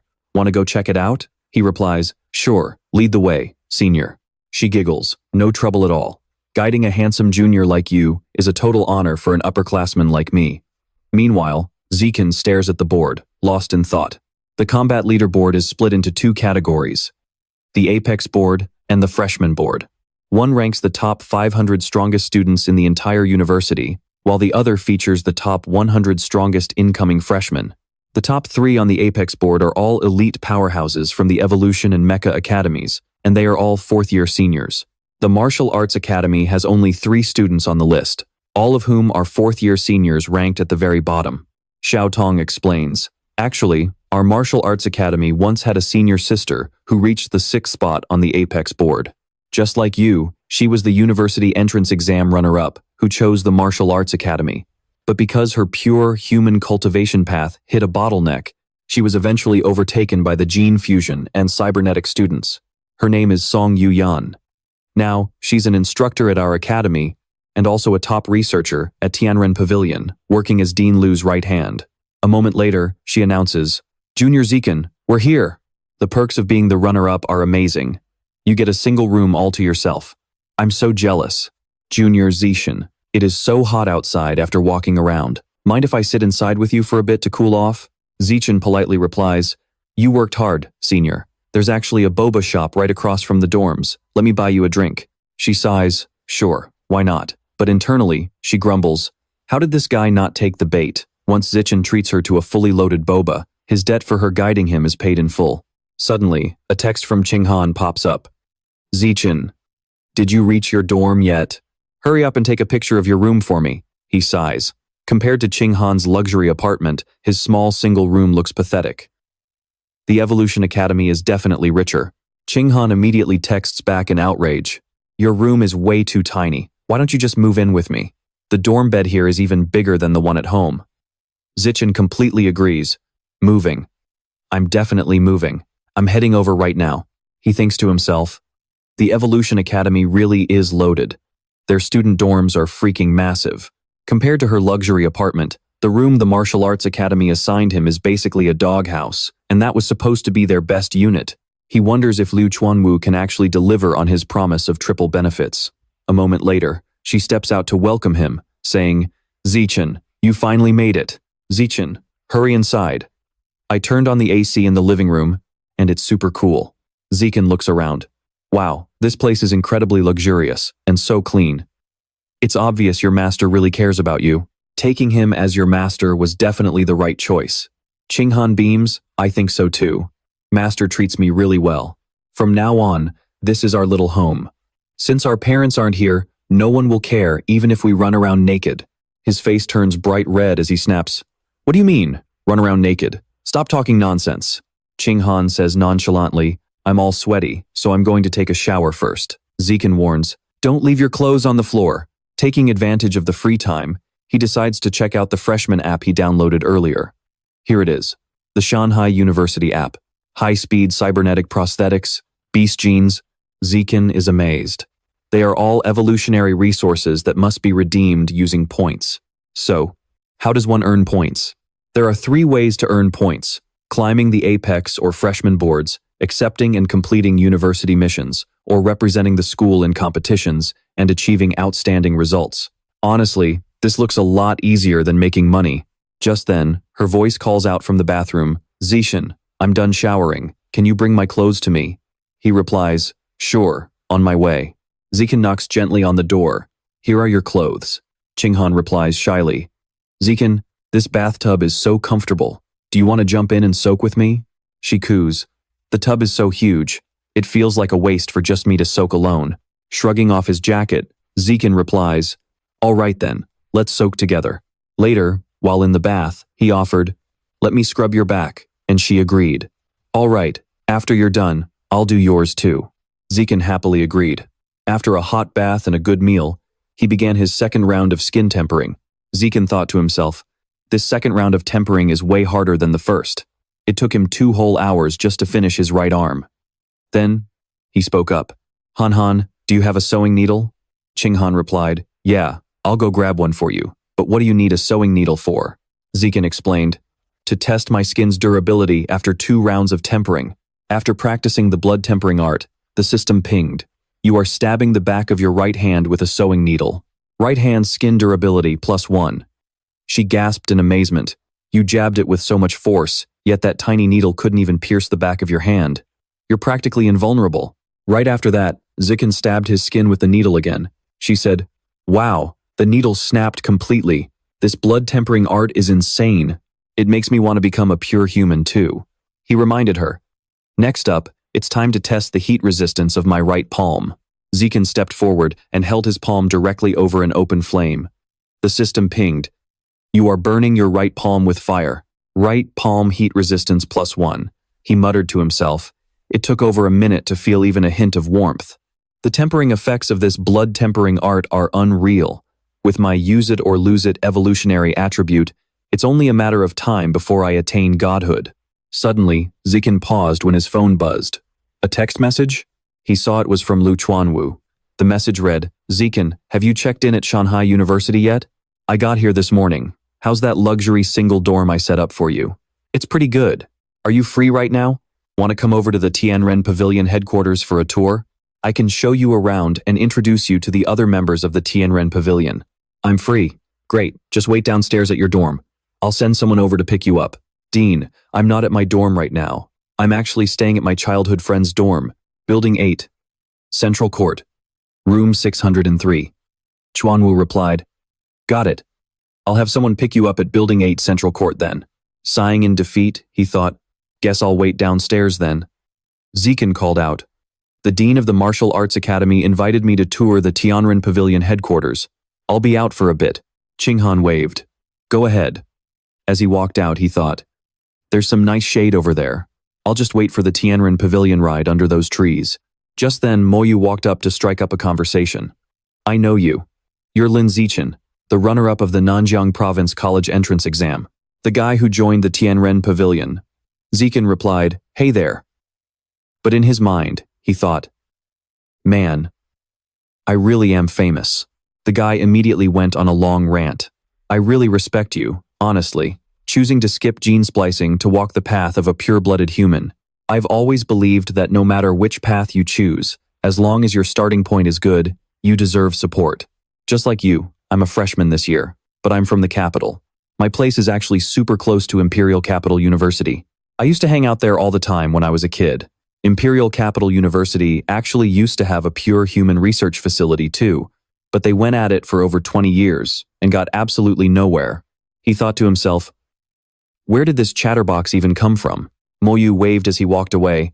I hope you make some breakthroughs at the Tianren Pavilion. Keep at it. Suddenly, a loud engine revving caught Zichen's attention. A woman pulled up in her car and asked, hi there, are you Lin Zichen? Zichen slowly responded as Yuyan stepped out. Yes, that's me. She introduced herself. I'm Song Yuyan. I'm an instructor at the Martial Arts Academy and also a researcher at the Tianren Pavilion. I'm here to take you to our headquarters. He politely replied, nice to meet you. Meanwhile, Song Yuyan was thinking, the college entrance exam runner-up who chose the pure human path, only to be completely forgotten by everyone. A bit later, Yuyan teased, Zichen, you can hold on a little tighter, you know. Aren't you excited to have a beautiful older sister giving you a ride? Zichen replied, it's an honor. She then asked curiously, by the way, as a Martial Arts Academy student, what were you doing outside the Evolution Academy's luxury dorms?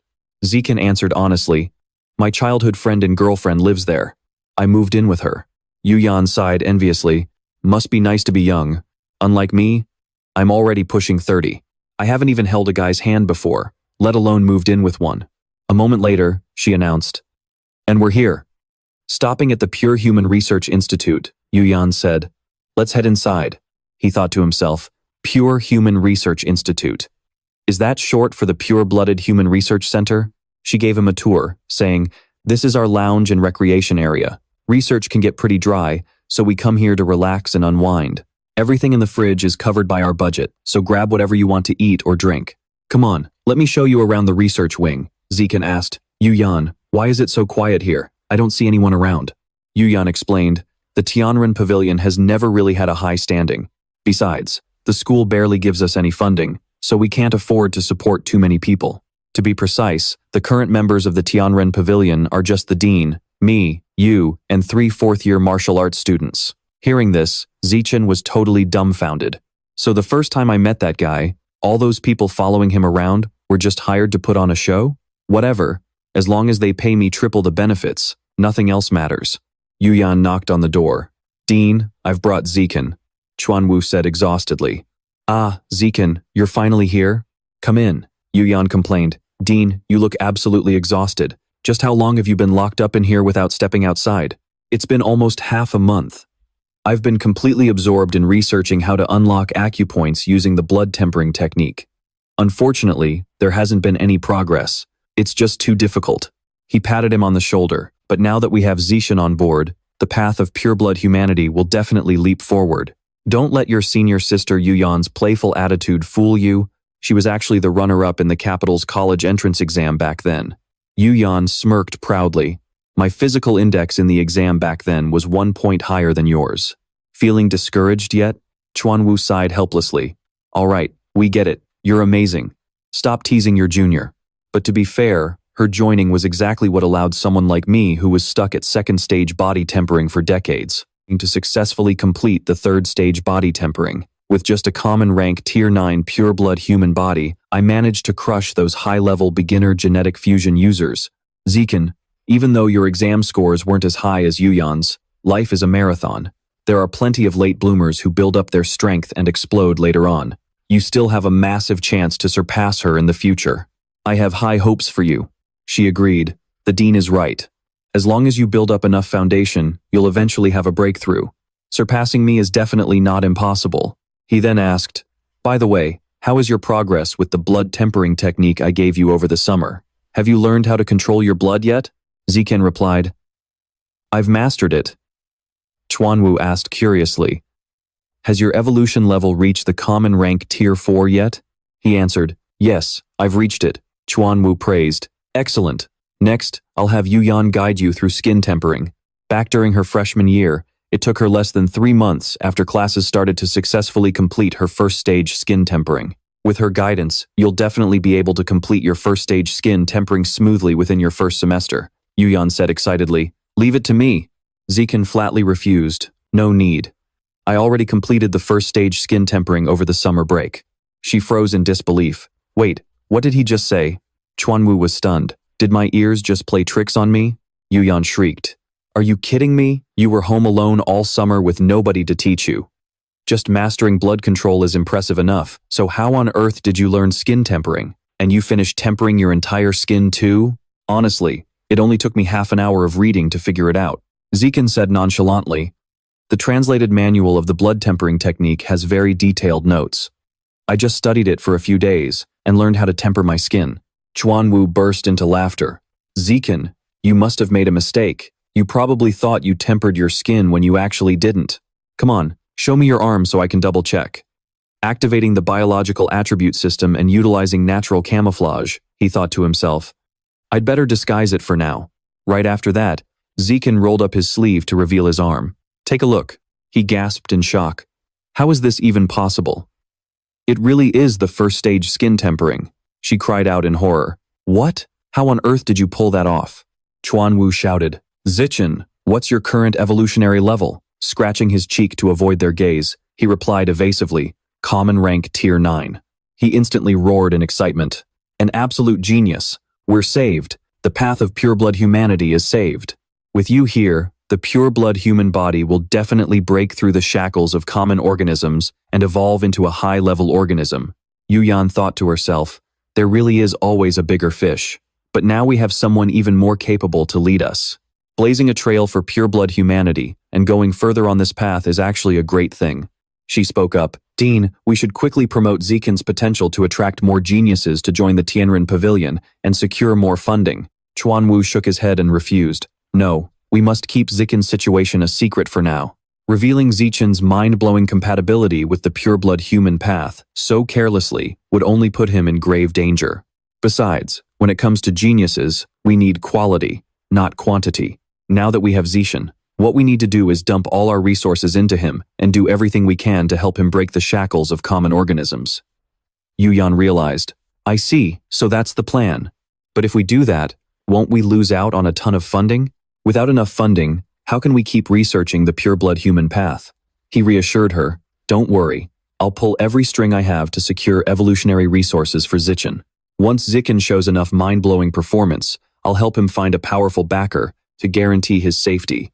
Only then will we promote him heavily and spread the core philosophy of the Tianren Pavilion. Yuyan praised, you really have thought of everything, Dean. Chuanwu smirked proudly. Of course I did.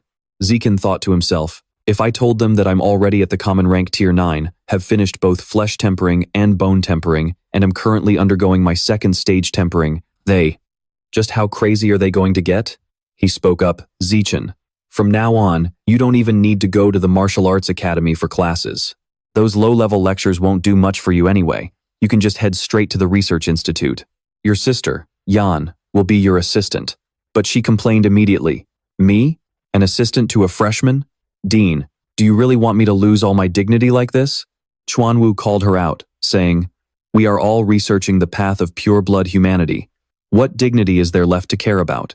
Our skins are already thicker than castle walls. Tomorrow afternoon, the school is hosting a welcoming party for the freshmen. After it ends, there will be a trial exam to choose the best freshman of the year.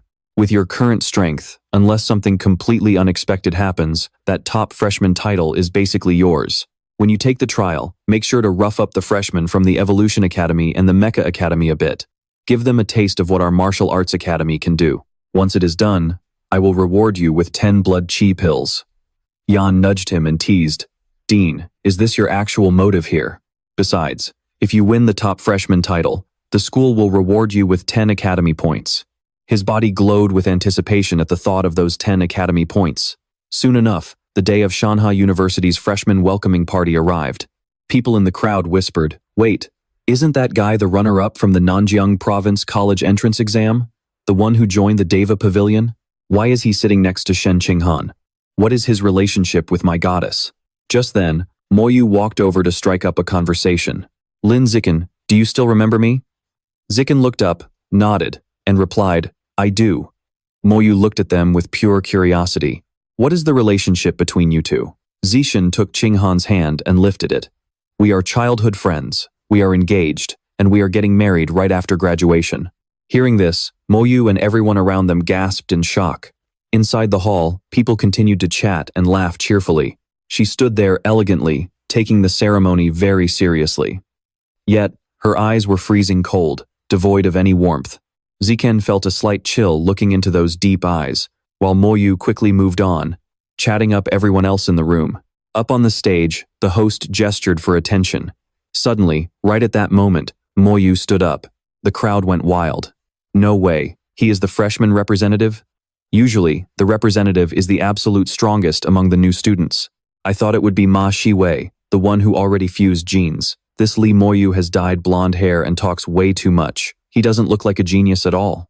You really can't judge a book by its cover. Moyu smirked inwardly.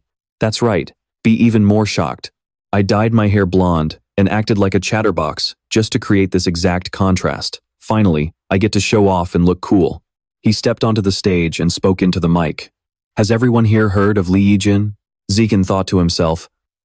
Who doesn't know the top genius of Imperial Capital University? Moyu continued.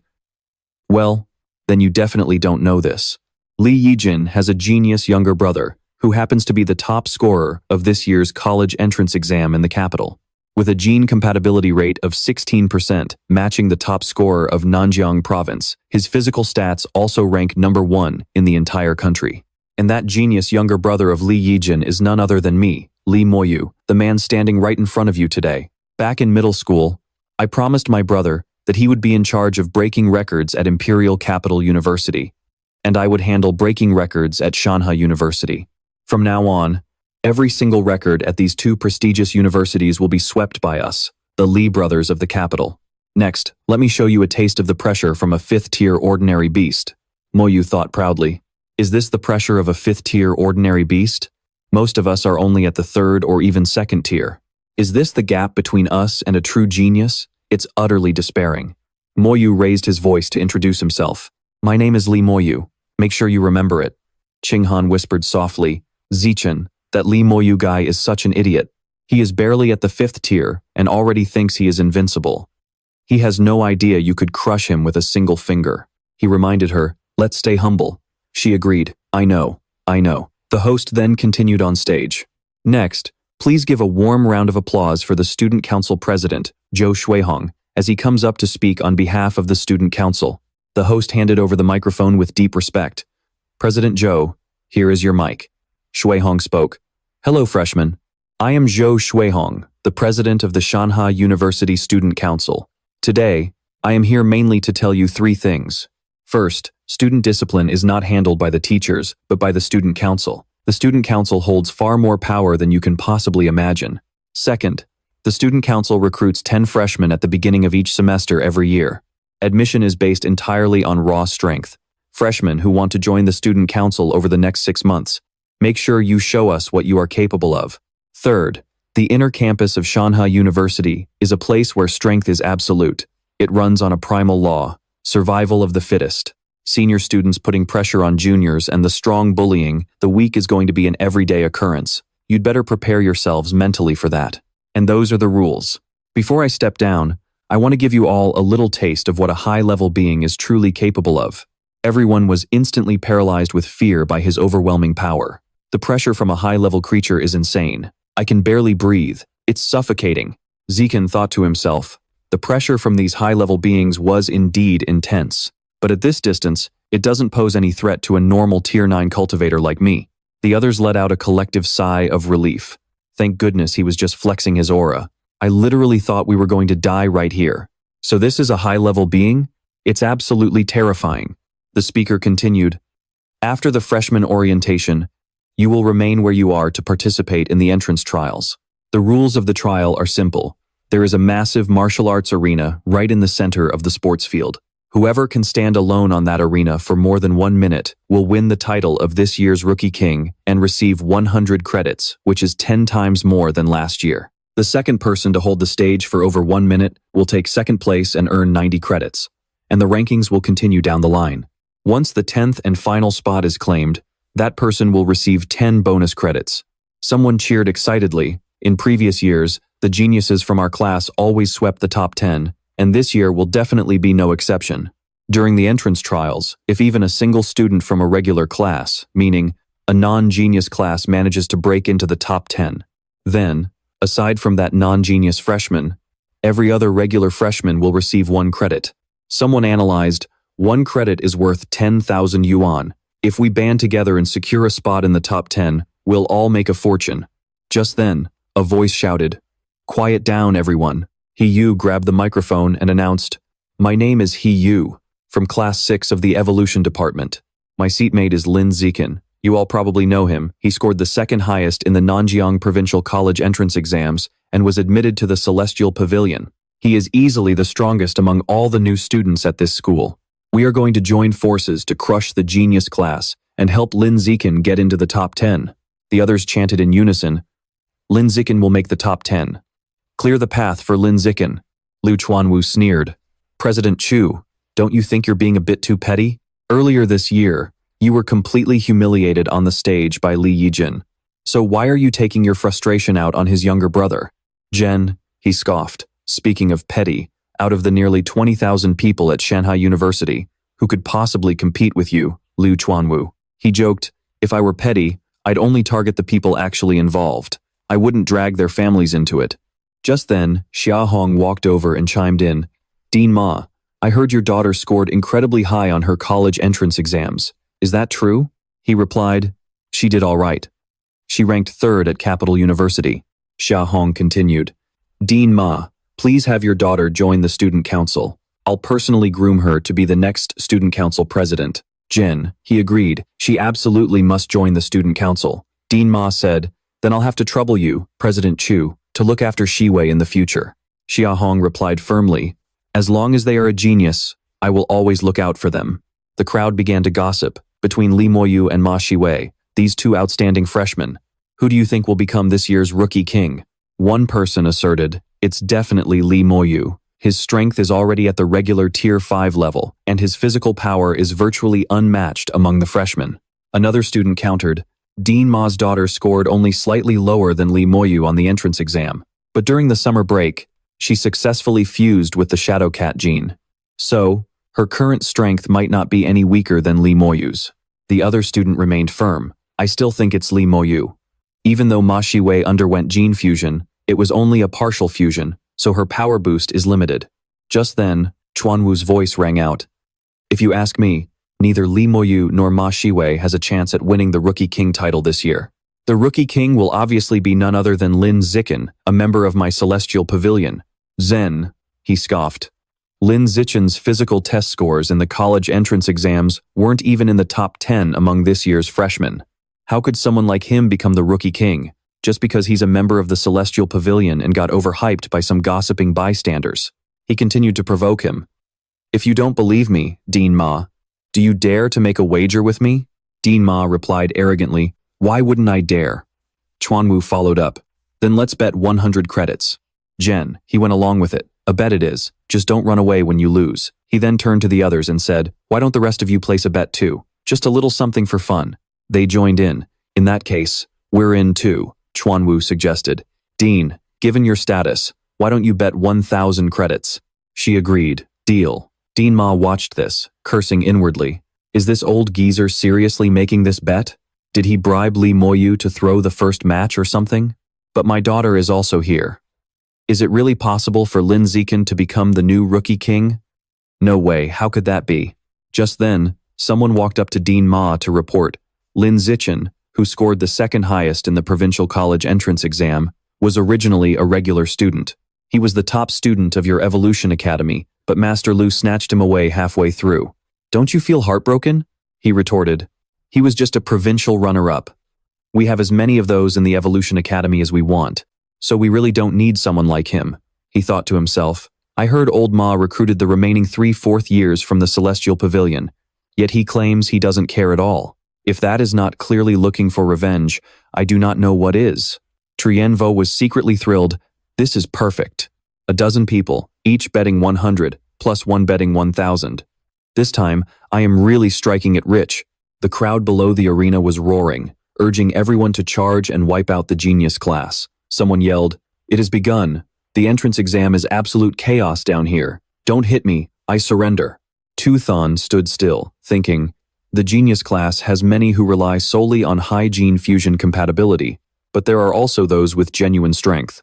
This is the top-tier group of the genius class, led by Lai, Macnu, and Ma Hai-Vi, consisting of 12 people in total.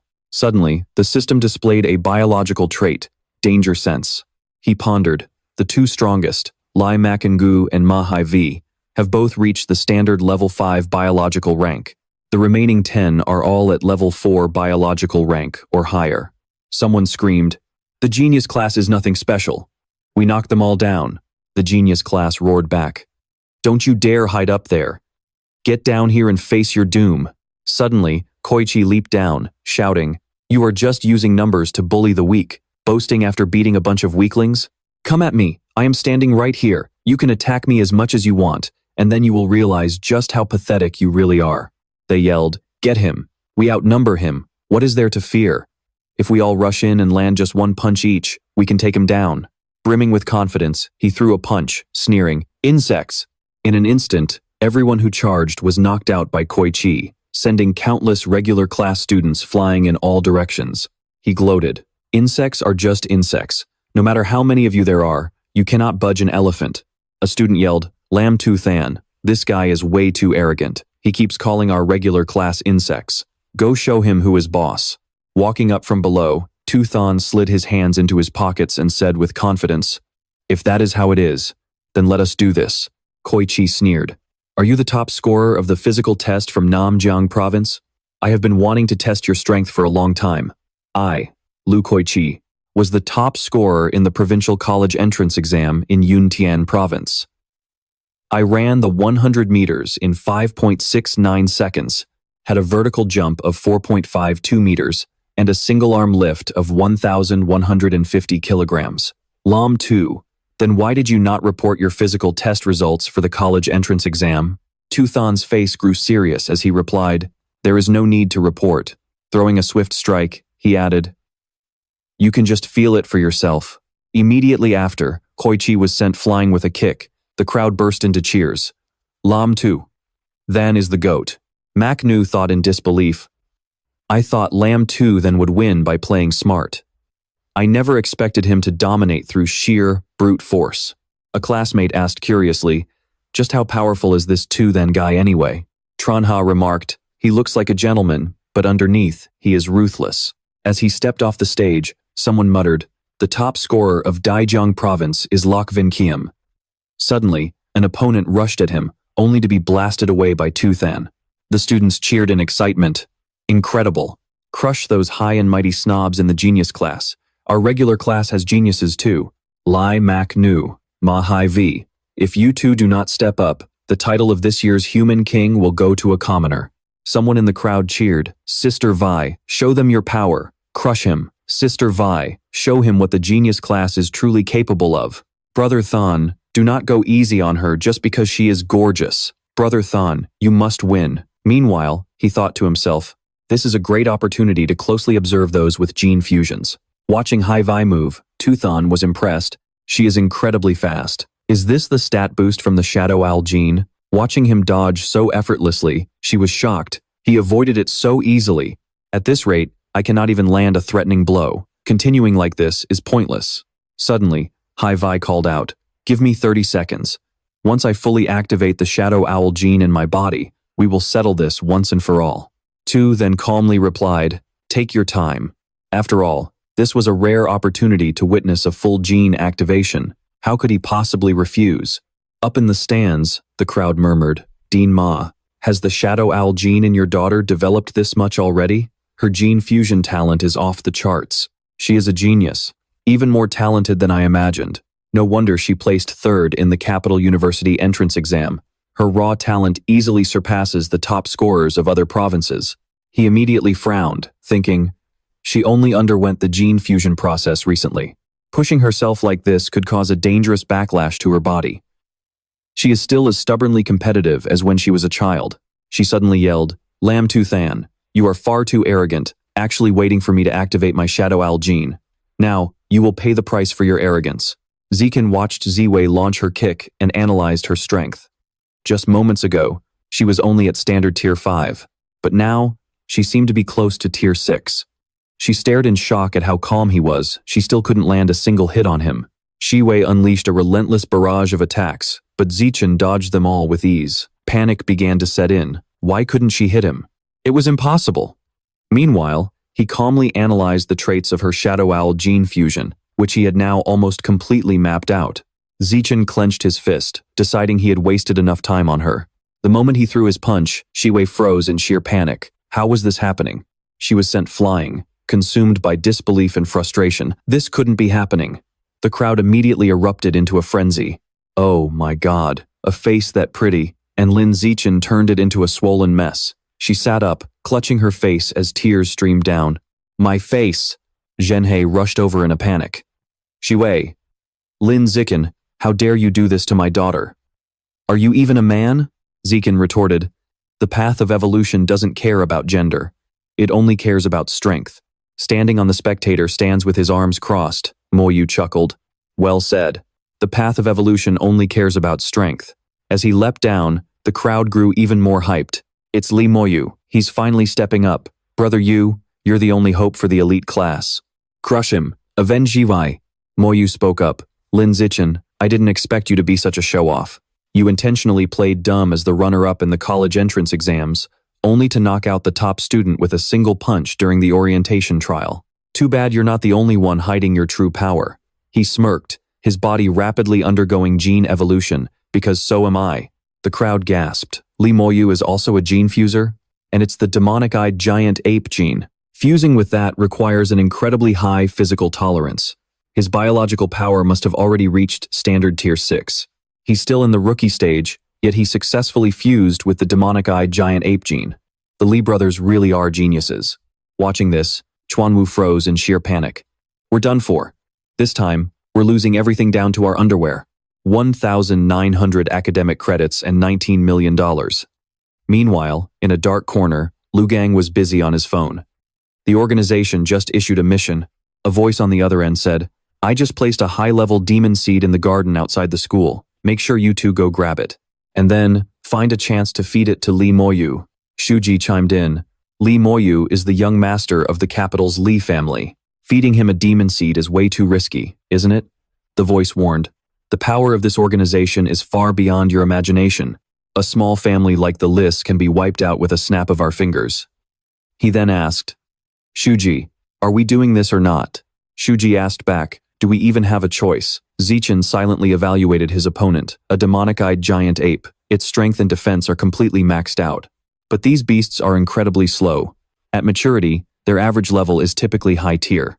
Only a select few powerful ones manage to reach the rare tier. Moyu smirked, crossing his arms. Even though Lin Zichen and Ma Shiwei are considered the top 2 prodigies at Shanda University, in reality, there's a world of difference between us. I wonder if you'll find it just as easy when facing me this time. But before he could even finish his sentence, Zichen charged forward with a punch. Moyu's reflexes were impressive. He actually managed to dodge Zichen's punch, which was thrown at standard tier 6 speed. Let's see how you handle standard tier 7 speed then. Zichen's next punch was so powerful it twisted Moyu's face. Zichen silently praised him. His defense is solid, easily above standard tier 6. Rubbing his face, Moyu cursed angrily. Cheap shot. You have no honor. But now that I'm fully focused, your punches won't even scratch me. Before he could finish, Zichen was already standing right in front of him. The crowd began to murmur. Even though Lin Zichen is incredibly fast, it's a shame his attacks can't do much damage to Li Moyu. Moyu might be slower, but his high defense gives him a massive safety margin. On the other hand, Zichen wouldn't survive a single hit from Moyu. It looks like the match is already decided. Meanwhile, Zishan thought to himself. The reflex test is pretty much complete. Now it's time to test the final stat, strength. Moyu roared in anger.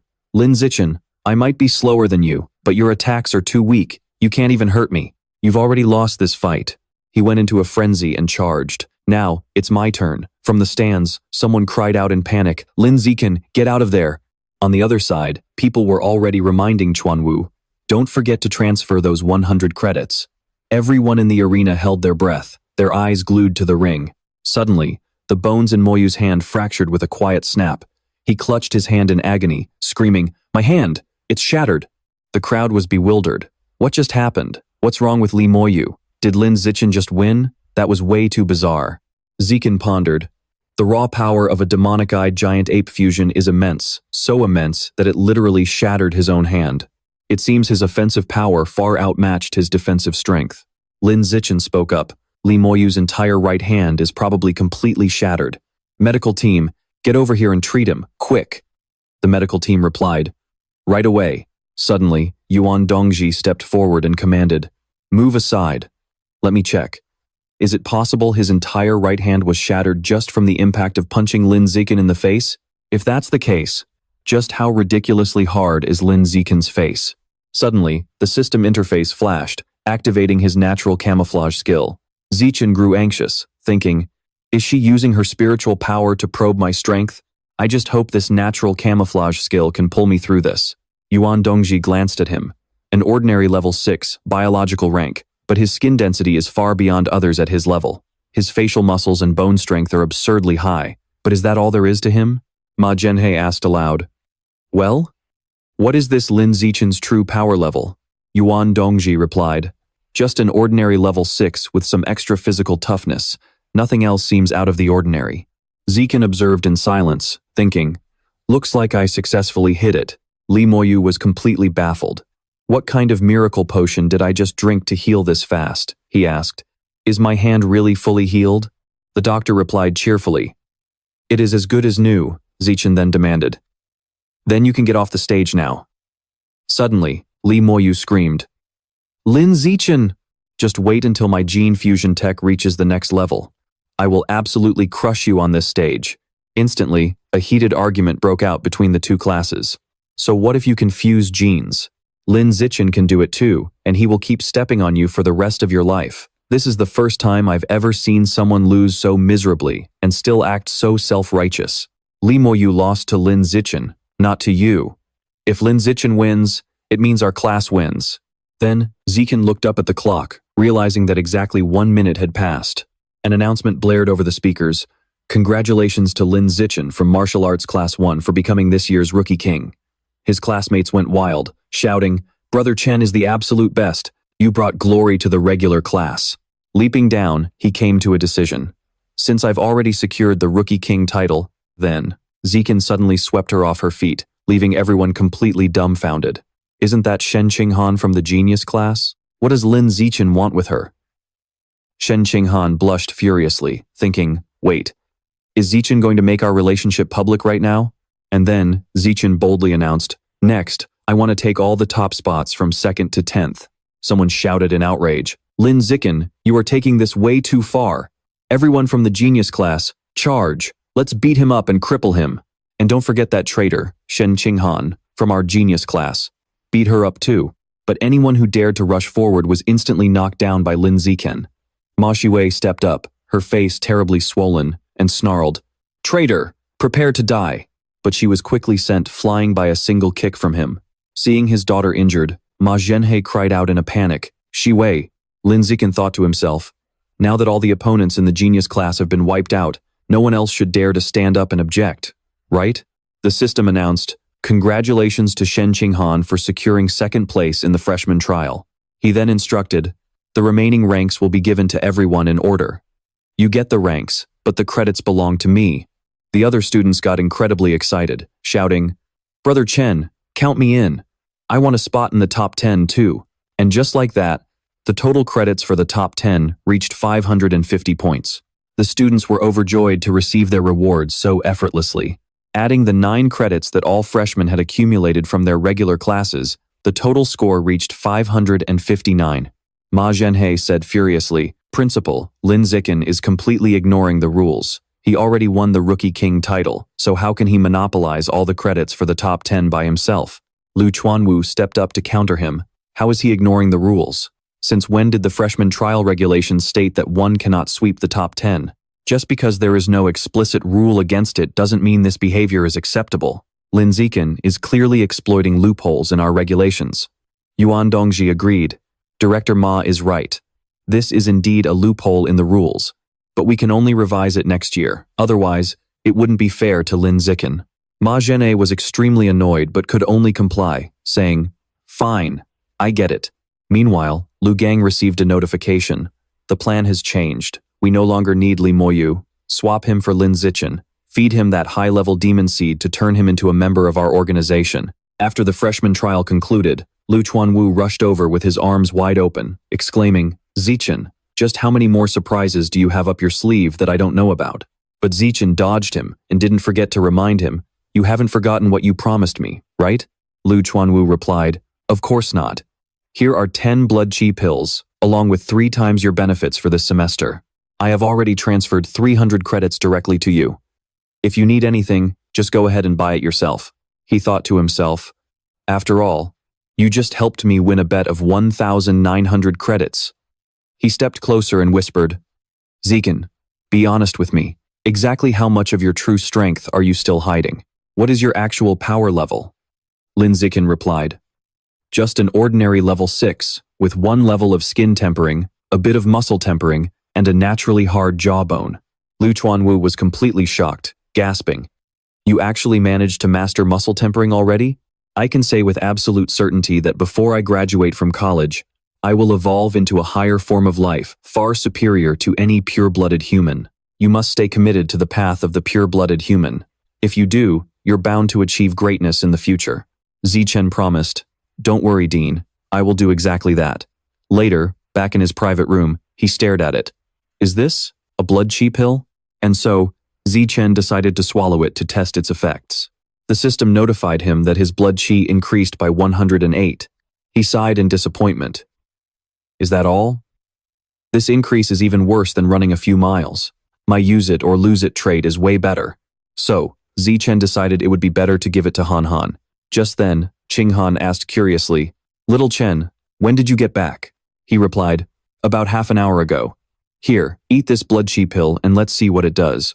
Her eyes widened in surprise as she asked, "A blood chi pill?" Zichen asked caringly, "How does it feel?" Qing Han replied, "I feel a warmth spreading through my body, and my blood chi is bursting with energy." "Little Chen, the effects of this blood chi pill are amazing," he explained. "This pill doesn't do much for me anyway. Take the remaining 8 pills, but remember, only take 1 a day at most." She agreed. "All right." The next day, Zichen greeted her. "Hello, Sister Yuyan." She replied, "Well, hello there, our new human king. I heard from the dean that your biological level is actually at level 6, and you've even mastered flesh tempering." He answered, "That's right," Yuyan exclaimed. "Oh my god, Zichen, you are a complete genius. With you joining the Celestial Pavilion, we are bound to shake the world and change everyone's perspective." Zichen replied helplessly, "All right, let's work hard together." Later, he thought to himself, Lu Chuanwu and Song Yuyan have researched the blood tempering art and aperture opening for years without fully grasping them. It looks like I'll have to examine the original text myself. With the boost from my biological attribute, the celestial root of wisdom, figuring this out will be a piece of cake. Just then, she spoke up. "Zichen, members of the student union are looking for you at the entrance of the research institute. They probably want you to join because of your outstanding performance yesterday." Zichen declined. "I'm not interested." Yuyan reminded him, "As a member of the student union, you get extra course credits every month." Right then, Zhou Shuihong stepped up to greet him. "Hello, I'm the student union president, Zhou Shuihong." Zichen responded, "Hello, president." He said, "I came here today to invite you to join the student union as a legacy candidate. You'll be groomed to become the next president." Joining the student union comes with a ton of perks. Besides 3 special meals a day, you'll also get a say in all school decisions, big or small, and you'll receive extra course credits from the school every month. "Are you interested in joining?" He instantly perked up. "Of course," Zhou Shuihong continued. "However, I do have one condition. You must abandon the path of the pure-blooded human and choose gene fusion instead. Zichen asked in surprise. Why is that? Crossing his arms, he explained. The student union only accepts future geniuses, and while you have talent right now, if you don't pursue gene fusion, even the most talented individual will be left behind. The path of a pure-blooded human has no future. Dean Liu and Instructor Song are living proof of that. Zichen asked, so you're saying I must follow the gene fusion path to join the student union, is that right? Shuihong nodded. Exactly. Zichen immediately replied, then never mind, I'll pass. In his mind, the benefits of joining the student union couldn't even begin to compare to what the Celestial Pavilion offered. The students behind him immediately started whispering, is this new human king out of his mind? Why is he still clinging to the pureblood path? He got the title of human king, and now he's acting all high and mighty. What an arrogant freshman. He's going to regret this big time later on. President, I told you so. The brainwashing at the Celestial Pavilion is on another level. We shouldn't have wasted our time coming to find him. Shuihong turned to leave. Forget it. Let's go recruit other geniuses. A genius with no future isn't a genius at all. They're just trash. Meanwhile, Yuyan was fuming. How can kids in their 20s have the mindset of outdated old fogies? They are completely hopeless. She slammed her hand on the table but suddenly stopped. The dean is back. The two of them were taken aback by Chuanwu's expression. Dean, you are truly magnificent. For the development of pure-blooded humanity, you've been working day and night, literally selling yourself to secure investments. In the history of pure-blooded humanity, your name will surely be written in gold. He cursed silently. Would it kill you to leave out the part about selling myself? Chuanwu walked over and patted Zichen's shoulder. Zichen, mark my words. Women are obstacles on the path of evolution. They will break your bones and drain your marrow. Avoid them at all costs. Oh, by the way, Zichen, the school provides housing for the families of geniuses and can even arrange internal jobs. Do you want to bring your parents over to live with you? Zichen responded, I understand, Dean. I'll go home this weekend and talk to my parents about it. He instructed, also, I've unlocked your authorization so you can start taking on school missions. With your current skills, you don't even have to wait until the second semester of your freshman year. Just take on missions directly and earn some credits. Don't waste any time getting stronger. Yu Yan stood up and patted her chest proudly. Your big sis, Yu Yan, goes off campus every single week to do missions and rack up credits. Later on, you can tag along on my missions to get a feel for how to gather experience. Just wait. In a little while, I'm going to take on a mission to hunt down a mutated beast. I'll bring you along to show you how it's done. Zichen replied, I'll be in your care then, sis Yu Yan. For now, let's check out what kind of missions are available on the school app. Zichen thought to himself, the school-assigned missions are mostly trivial tasks, usually worth only 1 or 2 credits. Even though the credit reward is low, the difficulty is also low, which makes them incredibly popular. Let's check out the missions posted by other students to see if there's anything suitable. Here is a request for a gene fusion sparring partner. Requirements: female, preferably with beast ears, fair skin, a pretty face, and long legs. Is this even a request for a training partner? I'd better look at the off-campus missions instead. There are tons of off-campus missions with great credit rewards, but these 2 locations are a bit too far. Then there's a mission to capture a 7-member bandit gang that has repeatedly hijacked trucks transporting mutated beast meat. A mission to hunt down a Tier 9 common mutated beast. Ultimately, he made his choice. This mission is perfect. The screen displayed, mission to capture an out-of-control cat-girl gene fuser. He tapped accept mission. She leaned in curiously. Did you just accept that cat-girl mission? Why don't I tag along with you? Zichen declined. No need. But wait, how did you know, sis Yu Yan? Yu Yan raised an eyebrow. You can see who accepted the mission right on the quest page. Hearing this, he thought about it and realized she was right. There are 28 people who accepted this mission in total. 26 of them are upperclassmen, and besides me, there's only one other freshman, Ma Shiwei. She's only a common Tier 5. For her to dare accept this mission, she must have some help. Zichen waved as he left. Sis Yu Yan, it's getting late. I should head back for lunch. She called out, all right, get home safe. A bit later, while on his way, he sensed someone tailing him. The system issued a danger warning, and Zichen detected that the stalker was a common Tier 7. Just then, a guy ran up from behind and yelled, Lin Zichen, what the hell did Shiwei ever do to you? Why are you constantly scheming against her? During the entrance exam, you slapped her face and even kicked her in the butt. And now you want to steal this off-campus mission from her too? Did Lu Chuanwu instigate you to do this? What's so great about bullying a girl? You got the guts to fight me? He asked calmly. Did Ma Shiwei send you? Or did Dean Ma tell you to come here? The guy barked. Neither. I came here on my own, simply because I can't stand the sight of you. Zikan raised an eyebrow. So what? The guy challenged him. Do you have the balls to fight me or what? Zikan walked away in annoyance, thinking, we're in college now, and I still have to deal with weak-ass simps like this? The guy grew even more furious, shouting, hey, stop right there. Zichen calmly threw a punch. Shut up, you're too noisy. He looked down at the guy. Satisfied now? A while later, Zichen arrived home. I'm back. Qinghan replied, you're back. Lunch is ready. Go wash your hands so we can eat.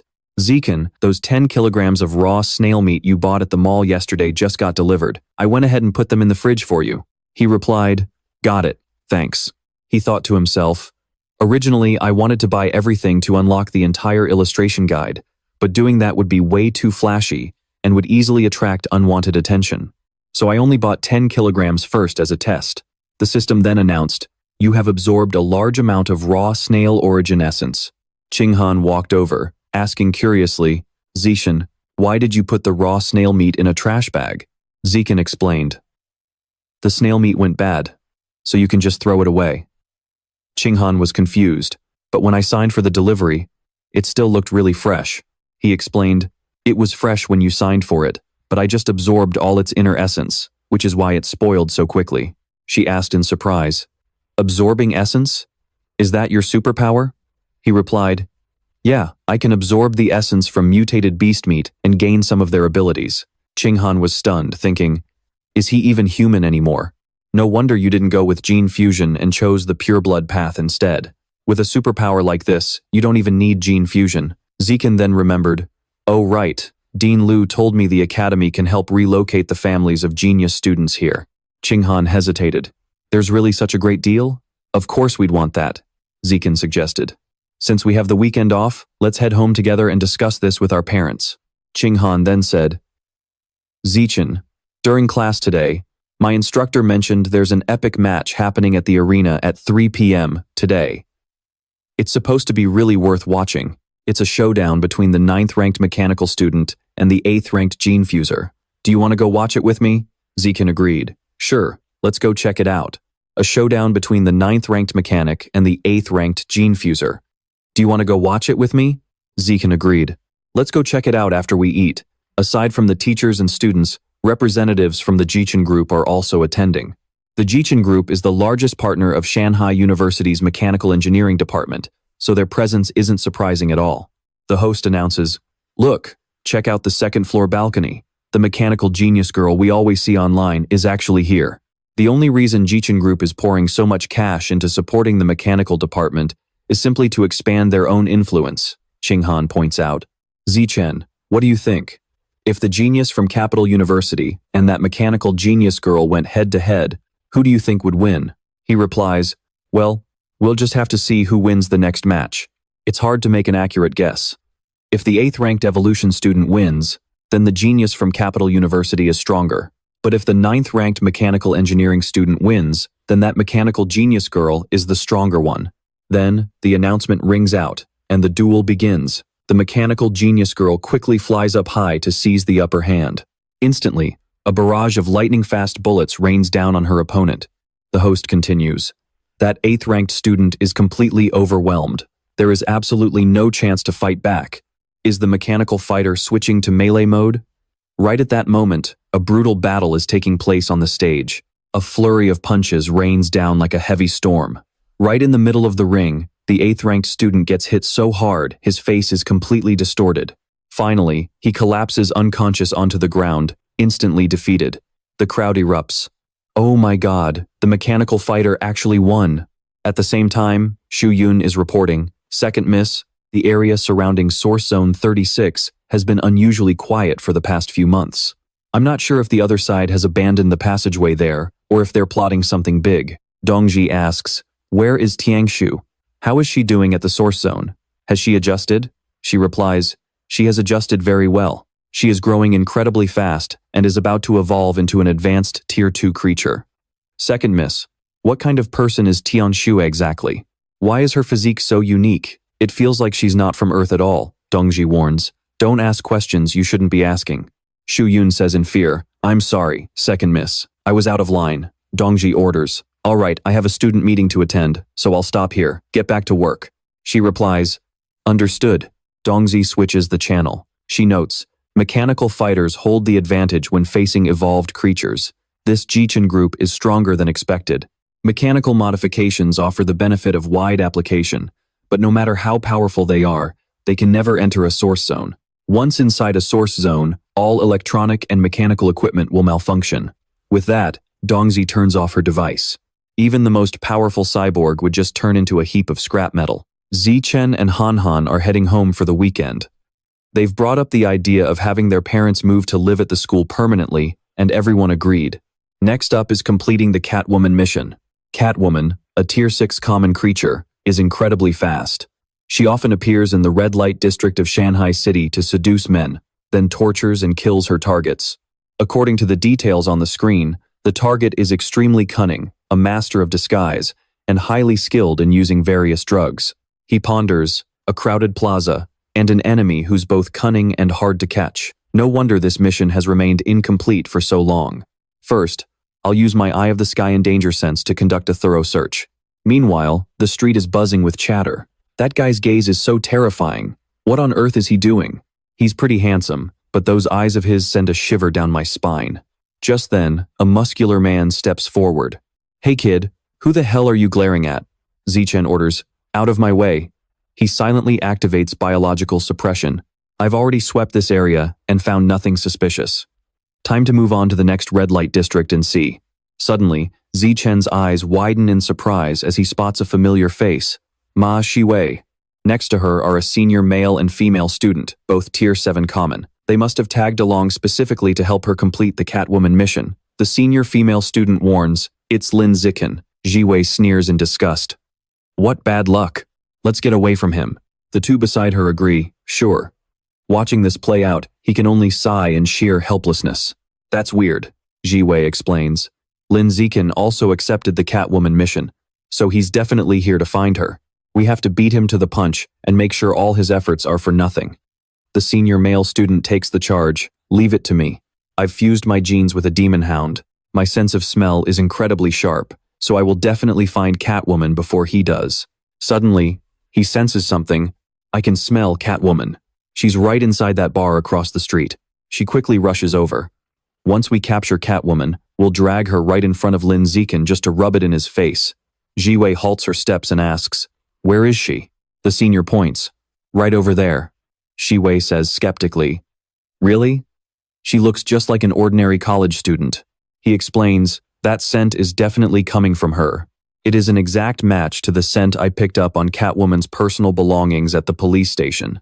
There is absolutely no mistake. That Catwoman is indeed a master of disguise, and she is incredibly cunning. She is on the move. We can worry about that later. First, let us get over there and catch her.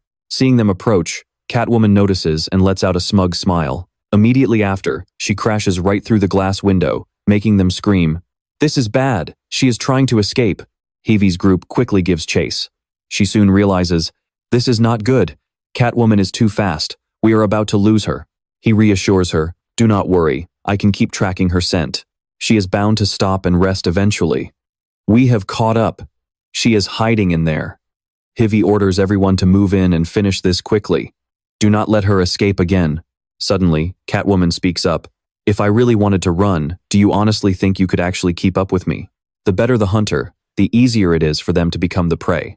Do you not even understand a basic rule like that? They immediately go on high alert as she begins releasing her suffocating pressure. The group falls into utter panic. She is actually an ordinary level 9. Hivy grows alert and uneasy. This Catwoman was hiding her true strength all along.